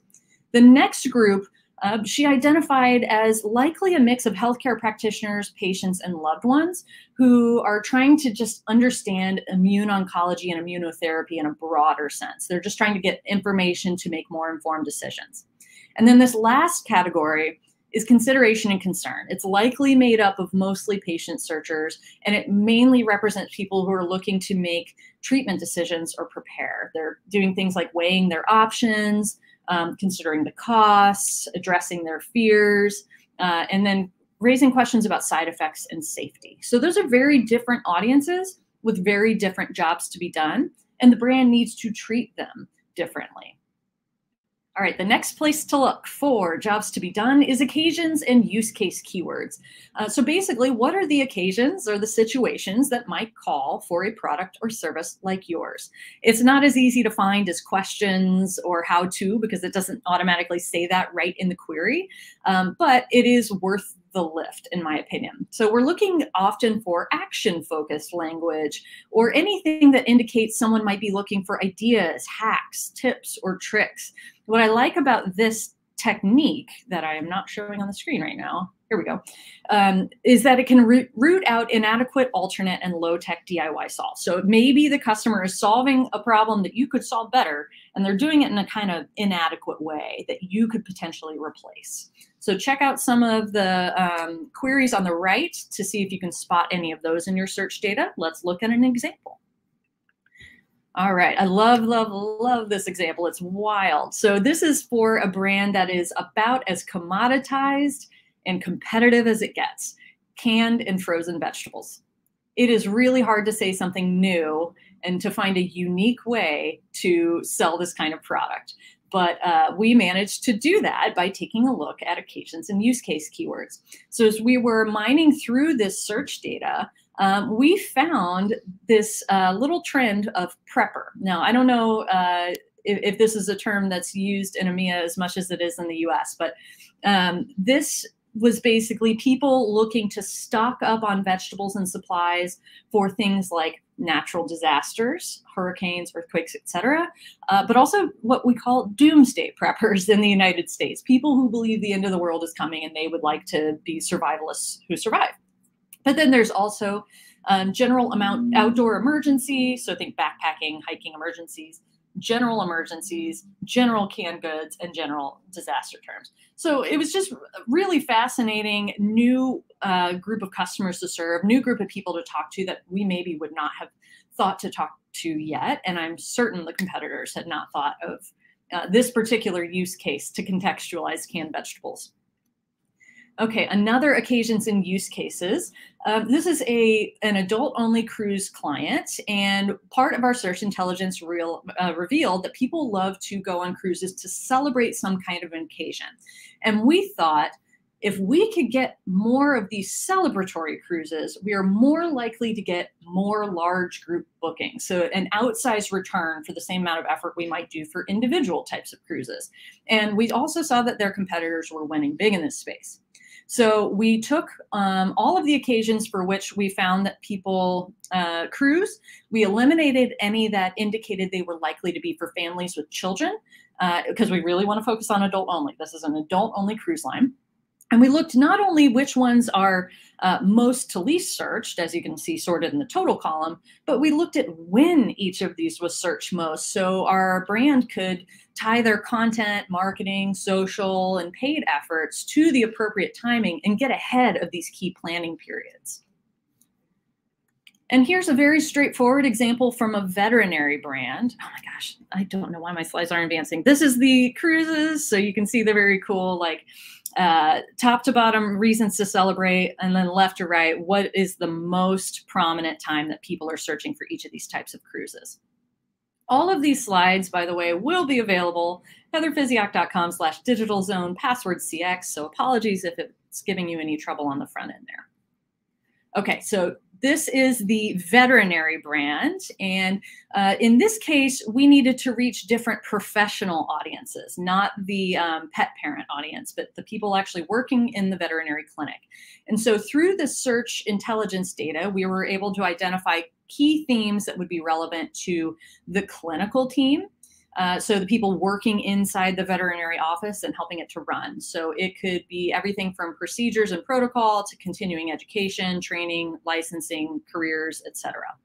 And we took those keyword examples and then we use those to illustrate the audience need state. So for continuing education and training, the need state is help me find continuing education opportunities or trainings to keep my licensure current. And the keywords might look like veterinary CE 2022, veterinary continuing education, veterinary ultrasound CE. Now contrast that with vet practice managers and you get a slightly different result. They're looking for things like solutions and software, what it's like to own a practice, any resources and referencing, marketing, how to set up a clinic and exam rooms. That's a different set of jobs to be done for a different audience. So these aren't necessarily the highest volume search areas, but they were ones that we felt had the most focused and relevant content opportunities to speak directly to vets and vet techs, practice managers, admins, etc. The next place to look for jobs to be done is in the competitive gaps. So let's show some examples of that. Now in the competitive gaps, we're trying to identify where customers' needs are unmet. Where are brands serving them well, serving them poorly, or not serving them at all, leaving that customer to find alternate solutions. So I want you to look at the direct competitors, niche competitors, broad competitors, but I also want you to look at substitutes and alternatives that seem like completely different alternatives to what you offer. I want you to look at brands that are totally different but have similar audiences and see what you can learn. Basically, I want you to find out why people seem to use, stick with, leave, love, or hate the alternatives. So here's an example of a diaper brand that we work on. And we did some review intelligence for them. We analyzed the brand against several competitors across 3 commerce retailers, Amazon, Target, and Walmart. And we used that to reveal the kinds of feedback customers were providing about their experience and how they search for products that address those needs and concerns. And we hit on this really interesting insight. So several parents were reporting a strong chemical smell when they opened up the other brands of diapers. And obviously that's a huge turnoff for concerned parents. Nobody wants to put chemicals on their baby's body, right? So that was a very interesting thing for us, especially when we realized that our brand is not getting that feedback. They're getting positive feedback that we do not have that smell. So we used that insight to dig into how people use that language on retailers to find products like ours and worked that kind of language into our product detail page copy. Okay, on the next one, this is an example of a B2B health technology platform. So just like you've seen in the previous examples, we figured out the jobs to be done based on our keyword research, but then we went and looked at all the competitors and tried to figure out how well are the competitors solving these problems today versus how well are we, who's showing up, who's leading, who's lagging. And then we determined which areas we needed to strengthen and defend from encroaching competitors, which ones we needed to accelerate efforts on to make a bigger dent in the market share of our competitors, and areas where we haven't even shown up, and thus we are missing the mark with our customers. All right, last place to look for jobs to be done is compatibility and feasibility. How feasible, compatible, or appropriate is the solution for the job to be done? So you can find a lot in the can I, can you type queries. That's a very good indicator someone's trying to figure out if you should use thing A with thing B. These often indicate how a product or service can be used or how customers can engage with it. They want to know, will it work with products they already have, or is it right for the problem they're solving? You might also see a lot of parts, accessories, extensions, upgrades, searches like that. But people are exploring solutions to very specific problems here and trying to make sure that your solution or whatever solution they're considering is the right fit. Okay, so an example of this, shout out to Jeff Kenyon at asymmetricdata.io. That's a new keyword categorization tool, and he let me beta this very, very quickly. So I had a new business pitch with a housing and siding brand. And so I needed to get some insights really, really quickly and demonstrate to the client that we understood them, we understood their customers, and we understood where their ways to win are. So I took this list of can you, can I, should you keywords, uploaded it into asymmetricdata.io, and almost instantly spit out this categorized indication of what the top jobs to be done are. I was able to immediately say, okay, of all the siding things that people look up for their houses, they need to research it, buy it, install it, repair it, alter it, and replace it. Now, in the next example, this is a B2B equipment rentals brand. It's the largest in the world, and we work on their product catalog of thousands and thousands of product detail pages. And so what we've got to do here, we have to write about the products and the specs, yes, but we found that searchers are often looking up our products in contexts that they are not intended to be used in, and that creates risk for the customer and liability for us. So we look at not only the use cases that people have for the equipment that we rent, you know, general scaffolding searches. Is it places to rent, platforms, equipment? Yeah, that stuff's great. That stuff's boring. When we start to get exciting is when we look at application compatibility. Can it be used for painting, construction, masonry, or home and residential projects? And then what about the size? Are you working on a 2-story building, 3-story building? Does it need to be small or lightweight or narrow to fit in a certain space? And finally, does it have certain features that are required to be able to do my job? Is it interior, stairs, rolling, outdoor, portable? There's all sorts of different ways. So we have started to work in these applications and use cases into our category page content as a way to speak to these kinds of searches. But we also are clarifying our product detail pages to put the right use cases and make sure that customers are being taken to the right piece of equipment. One last example, and I'll bring it home. This is a healthcare example where we are helping put the right content out so they can make informed ovarian cancer decisions that are right for their circumstances. And so when people have questions about medical conditions, healthcare, medications, we know they turn to Dr. Google and the web for answers. And patients, researchers, and healthcare practitioners are all using them in distinct ways. Now, search data is anonymous, so it's impossible to distinguish exactly who this is, but we've been doing search a long time. We use search behavior insights and jobs to be done to get a pretty good idea of who these audiences are, what they need, and then start to optimize the right content for them. So when healthcare practitioners are searching to treat ovarian cancer patients, they might turn to the web to solidify their treatment and medication plans, to review the latest research on side effects and contraindications, or to find information to support the patients and their families. But when patients realize they're facing ovarian cancer, they turn to search for help solidifying their treatment plans and medication plans, understanding the negative impacts of their disease, managing the condition day to day. It can include learning about the condition, seeking support in the ovarian cancer community, increasing confidence in treatment decisions, making lifestyle changes, or in many cases, considering end-of-life care. You know, so very different need states that we need to be aware of and empathetic to. Okay, so thanks for hanging with me so far through the technical difficulties and all. If you go through this process and you're uncovering all these unmet needs of customers in your search data, you can find that white space and the gap that competitors aren't filling. I recommend that you prioritize the jobs to be done that have few or no good solutions from competitors yet. You can be the one to help the customer feel seen and heard and arrive at that desired state. Now, digging into how to action each of these ideas is a talk for another day, but I'll give you these quick takeaways. Choose the right medium and message for the job. Make sure that the content you are creating achieves the job or helps the customer do that job and provides long-term value. That balance of those two things helps ensure that your content can perform at its best. So when you check your content for jobs to be done, ask yourself, which jobs will this content help people do? What type of content will help them do the job best? And what kind of experience would serve them best? So everything we talked about today on one handy little sheet at the end, you can apply this technique, consider the jobs to be done framework as one way to better understand and meet your customers' needs and deliver a more connected customer experience.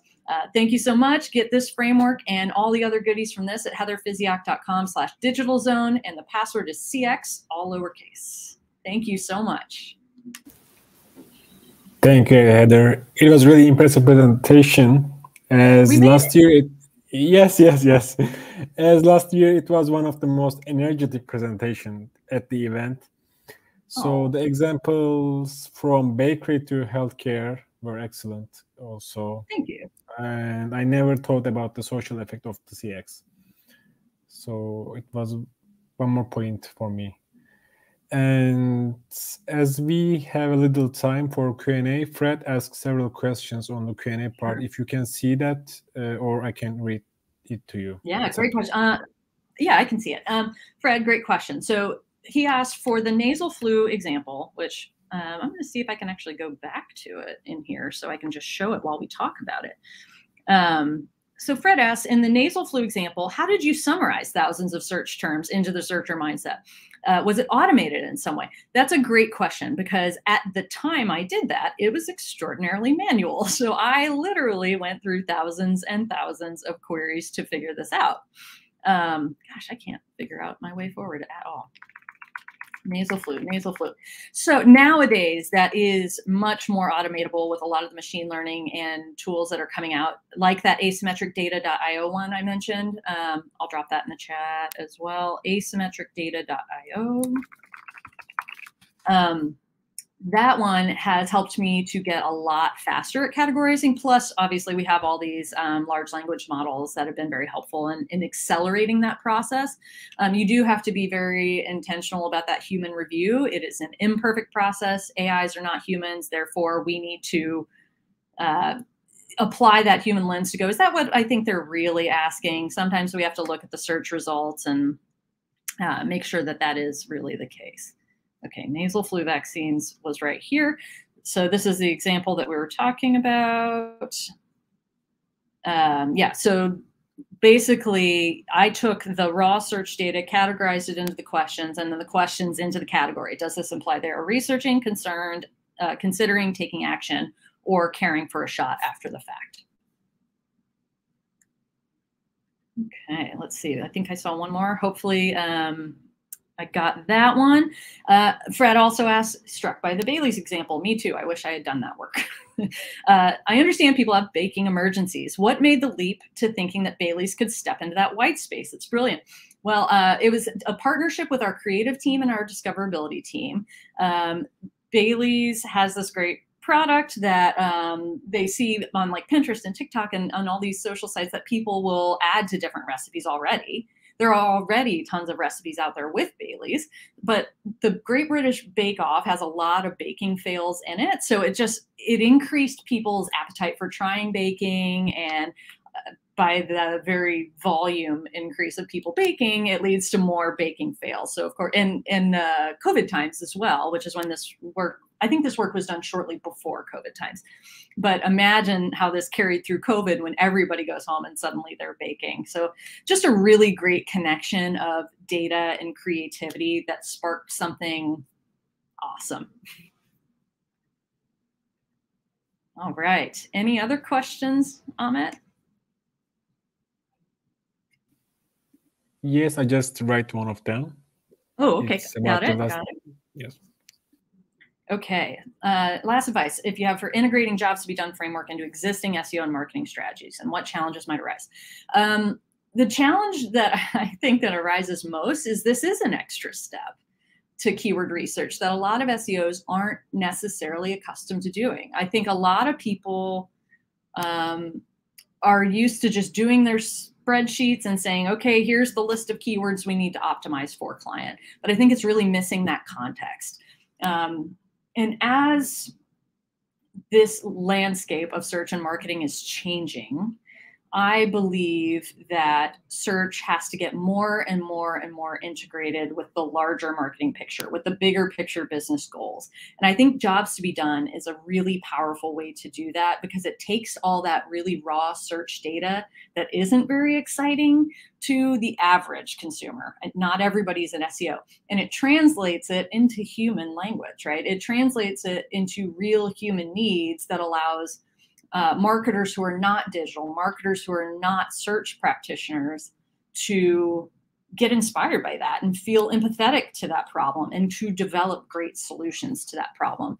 So when I'm thinking about applying jobs to be done to SEO, it's very easy, it's very straightforward in here, because you're just finding SEO opportunities like always and applying them to content. But when you reverse it, when you're applying SEO to jobs to be done, I think there's a lot of just doing it and showing people what it's capable of and having the great conversations around it that's going to prove the value of doing it like this. Okay, so I think we have made it to the end, if I am not mistaken. Woo, we almost didn't. Congrats. Awesome. Well, thank you so much for having me, Digital Zone. It was a great second year. I think we have Lucas up next, right? Yes. He is waiting in the lobby, so he will be here soon. Can't wait. And he is here. Okay. Can you hear me? Awesome. Thank you, Heather. See you again. Good luck, Lucas.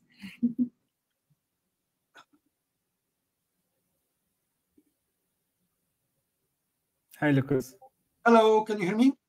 Yes, perfectly. And if you can share your screen and just make the last checks and leave the stage to you. Mm-hmm.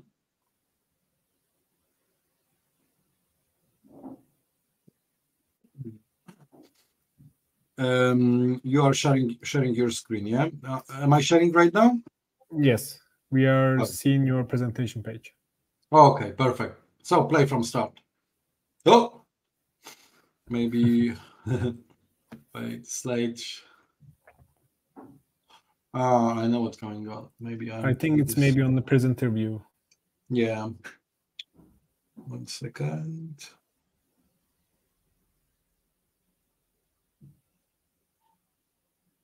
Yes, perfect. Lovely. Okay, good luck. Let's crack on then. Hello, everyone. Lucas here. Thank you for having me. Last presentation. So I am going to be relatively quick. And let me once again show you my slide. Leveraging SEO through the available data. So let's crack on. My name is Lucas Zelezny. I am running SEO.London. I have 20 years in the industry. I was working in various companies in London, as you can expect. And I'm glad to be here because during the weekend, I was on an amazing conference in Bulgaria. But unfortunately, due to the fact that there was a hurricane, I had to change the airport. And there was no much choice except of taking taxi and going 5 hours to Bucharest in Romania. So that was a really nice experience. I could also try to choose Istanbul, but I think it was a bit more distance. But here I am with you guys. So let's crack on.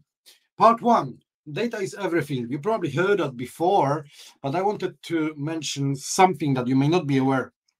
That thing is called Keyword Hero. Keyword Hero is a system that is able to merge the data from Search Console, where you can see queries, aka keywords, with the data from Google Analytics, right now Google Analytics 4.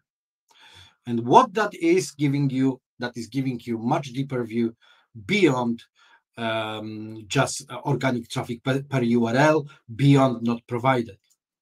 This is the screen. I took this some time ago, probably right now, Black Friday, maybe it's cheaper. And that's how it can be presented when you will create additional profile. This one was taken from Google Analytics Universal, but of course it works very similar way with Google Analytics 4.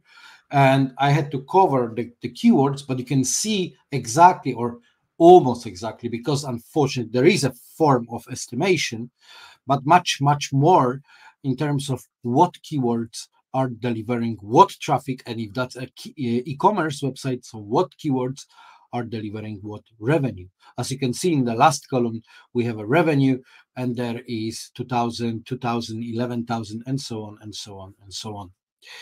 So that would be my first advice for today. Try to consider Keyword Hero, register for a trial. Again, I'm not an affiliate. I'm doing this impartially. But I found myself and my clients really like this tool because it gives them much deeper view. Search Console, of course, is important. You can get their clicks, you can get their impressions, you can get their position and click-through rate, but things like behavioral aspects like bounce rate, pages per session, average session duration, revenue, they are only in Google Analytics. So worth to have this in the consideration. Part 2, keyword research as part of customer journey. So you see, whenever I'm starting my research, whenever I'm starting working with a new customer, I am going through the best performing website in the industry. For this example, we have drones, drones direct, drones send, drone deliver, drones, and so on and so on. The screenshot was taken from SEMrush, which is my go-to platform. Aside from many other tools I'm using, SEMrush is one of the main pillar. I'm a SEMrush boy since it was, I think, even in very early stage. So I'm using this from the beginning. And you can see number of keywords, and you can see this beautiful Venn diagram, which is showing where Drones Direct is ranking and other guys are ranking. And for this example, imagine that Drones Direct is our client. Let's imagine that we have hypothetical agency together today, and we're working to improve Drones Direct performance. We know very little about drones, so what we can do. But first, let me go into off-topic anecdote. You see, this is a guy who is playing golf, and that's pretty much all I know about golf. But when I was doing a similar exercise for golfing, then I found through looking at lots of different websites about equipment that is purchased by golfers, lots of keywords that multiple competitors are ranking. For example, what golf should I use?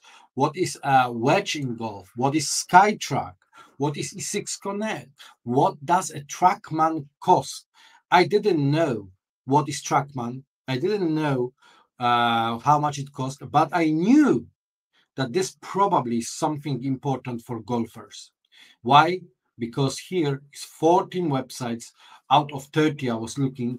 There is some search volume and there is non-zero cost per click. So people are bidding on this keyword. So yet another signal that we should include this keyword in our strategy, writing an article or writing a knowledge-based post, whatever. That will come later. But here we're talking about keywords. Now, let's see the same about how. How much does Golf Simulator cost? 17 competitors are ranking on that specific keywords. Cost per click, non-zero, 590 search volume, and so on, and so on, and so on. So you can see that there are very specific keywords that for somebody like me, who is an SEO, may not immediately be something that resonates with me, that I know about. But when I'm looking through the whole industry, through the perspective of other websites, I can find this hidden gems. I can cherry pick these keywords, and I can bring this to customer, to my client, and impress them that, wow, this guy is not a golfer, but he knows so much about golfer because he's looking at the data. The unigrams also are important, like the one words that repeat in various keywords, like golf. Of course, best for, that's quite generic. But the driver, irons, Calway. See, Calway, I just typed this in Google and boom, I know that Calway is definitely something related to golfing. This is a company that is doing this thingy. Or iron in golf, another thing, quite generic keyword and tailored at the same time to the golfing. So iron is a type of club used in sport golf, and so on, and so on, and so on. So looking at the industry through the perspective of other websites is very, very educational and give you 3 steps ahead immediately in the learning curve of the industry. So that's enough of the anecdote. Let's get back to the drones. So we have this Drones Direct, and let's say we want now to move forward. And you see these areas like here where I have a mouse, I hope you see this, or here when the bubbles representing other websites are overlapping, but the blue bubble is not there. That's our keywords where, for example, in this first example, Drone Deliver and Drones Villa are ranking simultaneously, and Drones Direct is not. And if we know that competitors are ranking simultaneously on given keywords and operating in the same industry, obviously, and we are not, maybe we should see what are these keywords, because maybe there are keywords that would immediately bring additional quality of traffic. So let's go into keywords, and this is the gap analysis outcome. It's like raw untapped data and bunch of keywords here, and we can see here that our potential client is not ranking. Everywhere are zeros. Then competitors are ranking somewhere, yeah, on position 16, on position 73, on position 33, and so on and so on. So I'm doing a bit of Excel magic, and I'm counting number of competitors that are ranking simultaneously. What is their average position and what is the priority? The priority is here a very important metric, is taking into consideration average position of competitors and their search volume and their cost per click of the keyword. Then I'm sorting this first by match and then by priority.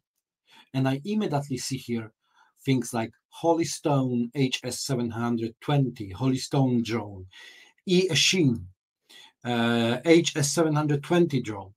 I know immediately that very likely my client is not selling this, our competitors are, so I should go and say like, listen, maybe we should start to sell these drones, maybe we should start creating additional category, maybe start adding these products into our stock. And very often the reaction of the clients is like, oh my gosh, we had like conversation literally like last week about the same. However, of course, I'm using data here. And this methodology helped me even to do research in the languages that I don't know, like, or even like with the letters that I don't know, like Hebrew, Arabic, or Russian, or Bulgarian. No matter what language I'm using, as long as I know the competitors and where my website is ranking, I can bring a very valuable data. And this is how the whole, the bigger picture looked like. And I wanted to give you a bit of heads up. Match how many competitors are ranking, average, their average ranking, only the ranking one. So this is not a simple average function because we're excluding zeros.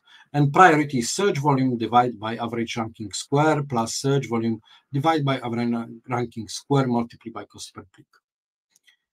And let's find where the sweet spot. For example, Holystones and Eachine. And take a look. This keyword's been flagged by SEMrush as transactional. So this is yet another signal that we should consider this if we would like to improve our e-commerce. This is that website, Drones Direct.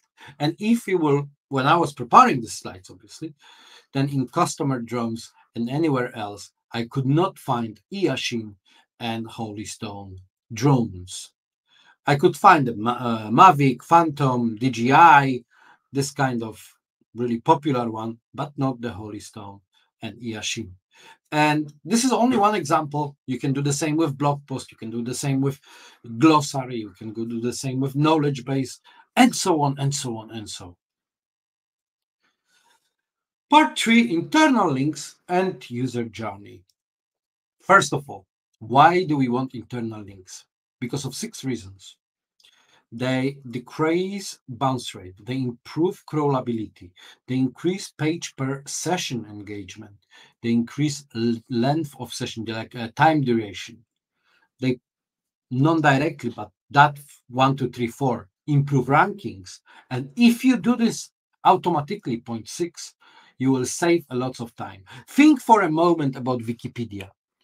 Wikipedia is like every page is like full of internal links. No one is worry about this. Yeah, every time you have a word London, it will be linked to the London page. Every time you have a word Europe, it will be linked to the definition of Europe. And that's one of many things that makes Wikipedia so successful.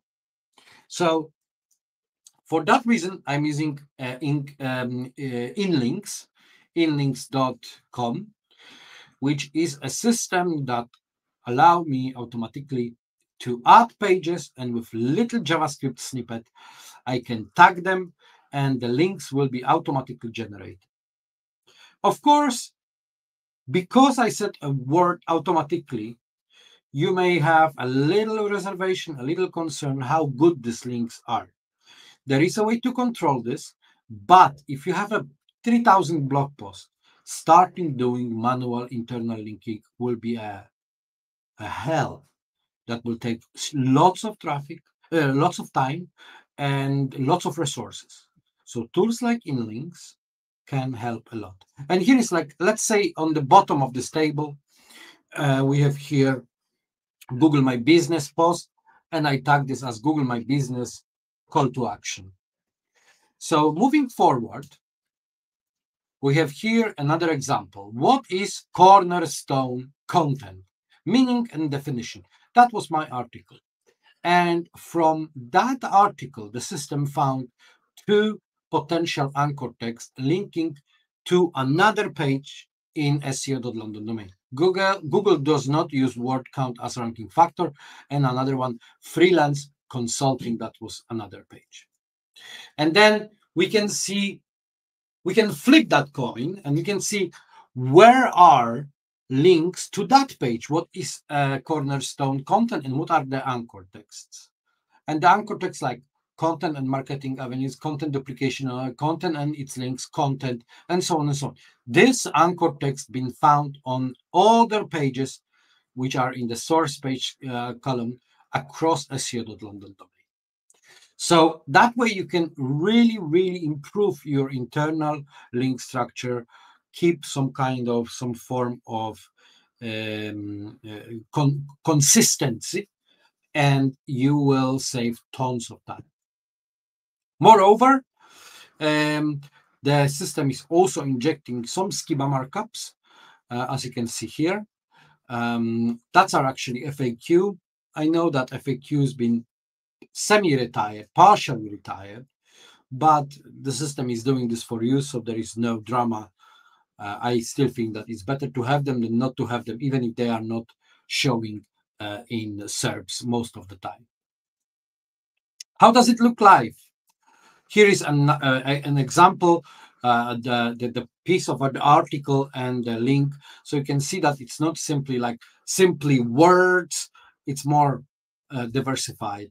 And if you go to the HTML code, then you can see here all the links have class in links, and there is a link. Oh, there is a link, is internal, and this link is highlighted. And all these things you see within links are injected through JavaScript onload. So you will not find them in the CMS, you will only find them in links. Let's go to part 4, semantic optimization with Surfer SEO. This is what I really like to do. So choose the right keywords, right intent, decent search volume, already ranking relatively high, 1 per URL to cover as much as possible of your website. And I am building this kind of data studio, Looker Studio, which is taking data from Search Console. Why I'm doing this way? Mainly because I see much more. I can see here up to 1 million of keywords. So this is like Search Console, but much more deeper. I also am doing here, you can see on the charts, split, brand, non-brand keywords, and so on and so on. And here is a website which is about WordPress. For example, WordPress shortcodes. The system is already coloring this in green. Why? Because I have a rule that if the click-through rate is more than 10%, then it should be green.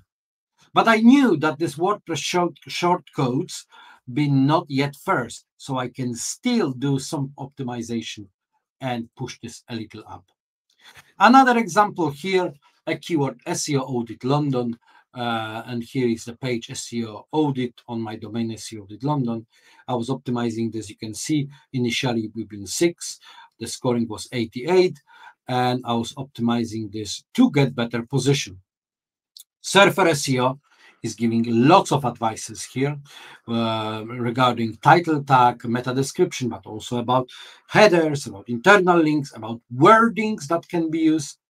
You see, and I've been able in that example to cover as much as possible.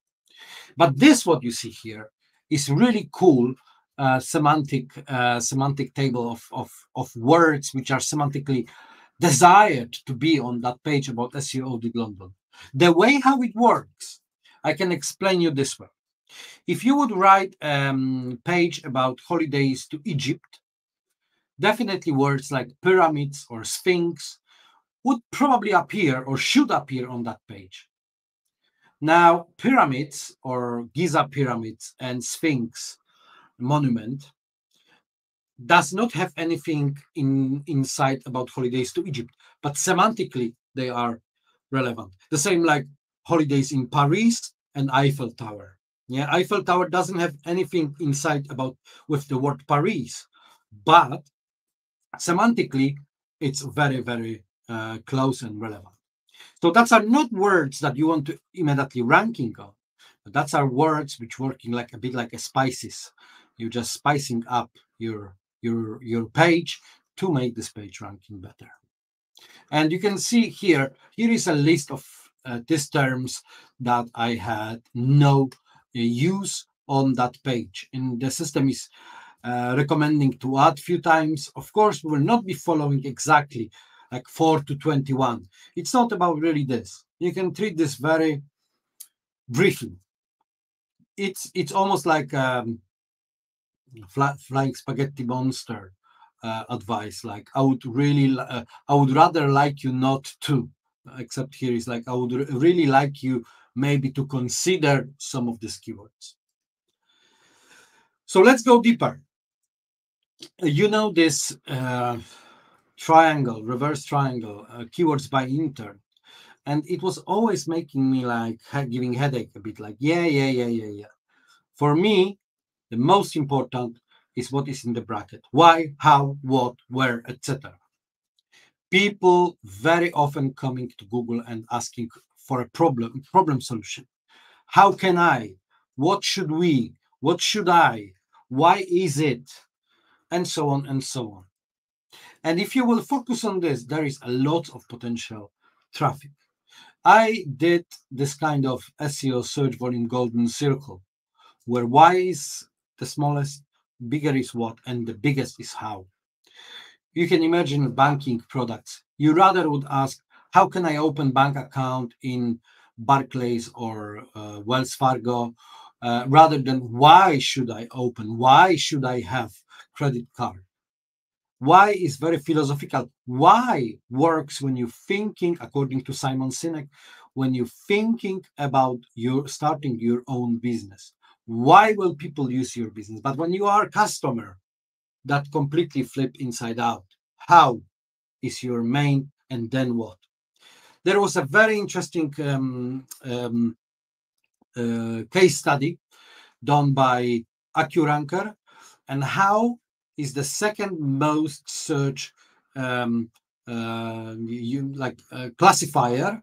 So how and then keyword right after login, because lots of people somehow searching like Facebook login in Google and press enter and then click, let's say Amazon login and press, but how was right after. So start from how, and here is a couple of examples. BBC, out of 6 million keywords, 232,000 that were keywords with how, 154,000 what, and why only 22,400. Santander, a bank, there was 145,000 keywords overall, out of which 11,630 were how, 5,674 what, and why only 128. We're talking about Google rankings first 100 results. Wells Fargo, American bank. Take a look what they have in the featured snippets. How to cancel Wells Fargo account, how to send money to Wells Fargo, how to add person, and so on and so on and so on. The next example, what's my credit score? What's the routing number for Wells Fargo, and so on and so on and so on. And this is not just an accident that they are ranking. Lots of these keywords, what's my credit score is like, or what is an escrow account, or what is an escrow account in mortgage, they don't even contain Wells Fargo. Wells Fargo SEO team knows perfectly what they are doing. And you can see here, organic search, 22,000 keywords with what. And you typing this, what's my credit score? And when I was doing a screenshot of this, you see they were right below adverts. So in the featured snippet box, in the answer box, or position 0, people are naming this different way. And you see here, what is my credit score? And they have an article which is also potentially helping them to get some customers. Part 5, recap. First, track your organic keywords per track your organic traffic per keywords with Keyword Hero. Point 2, gap analysis is the most powerful way to learn where you are missing traffic. 3, use internal links like a boss.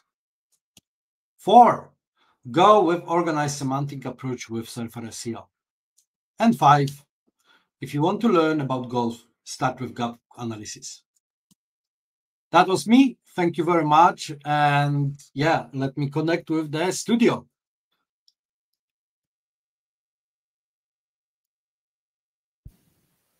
Thank you, Lucas. It was a really nice presentation, especially the SEO golden circle and the explanation of the difference between how, what, and why. It was really nice. And we have one question before we leave. And you mentioned about the internal links in Wikipedia. Yes. And the question is, how can we select the perfect words for internal linking in our blog posts? I think the perfect words, the best is to go to Search Console and find what are the words that are triggering specific page, and then go and find this word or words on other pages and make this words linking to that page that you're thinking in the first place. That's what I'm doing. Unfortunately, not with links. Yeah, go on. Like you show on the content one, right? Content exactly. Example. Exactly. Okay, so we have the answer on the presentation. So I think that's it, Lucas. Thank you for joining us this year. Thank you very much for having me. It was a pleasure, honor, and I'm very, very happy that I was able to return on time from my previous conference and be with you guys. Thank you so much. Thanks. Bye-bye. Bye.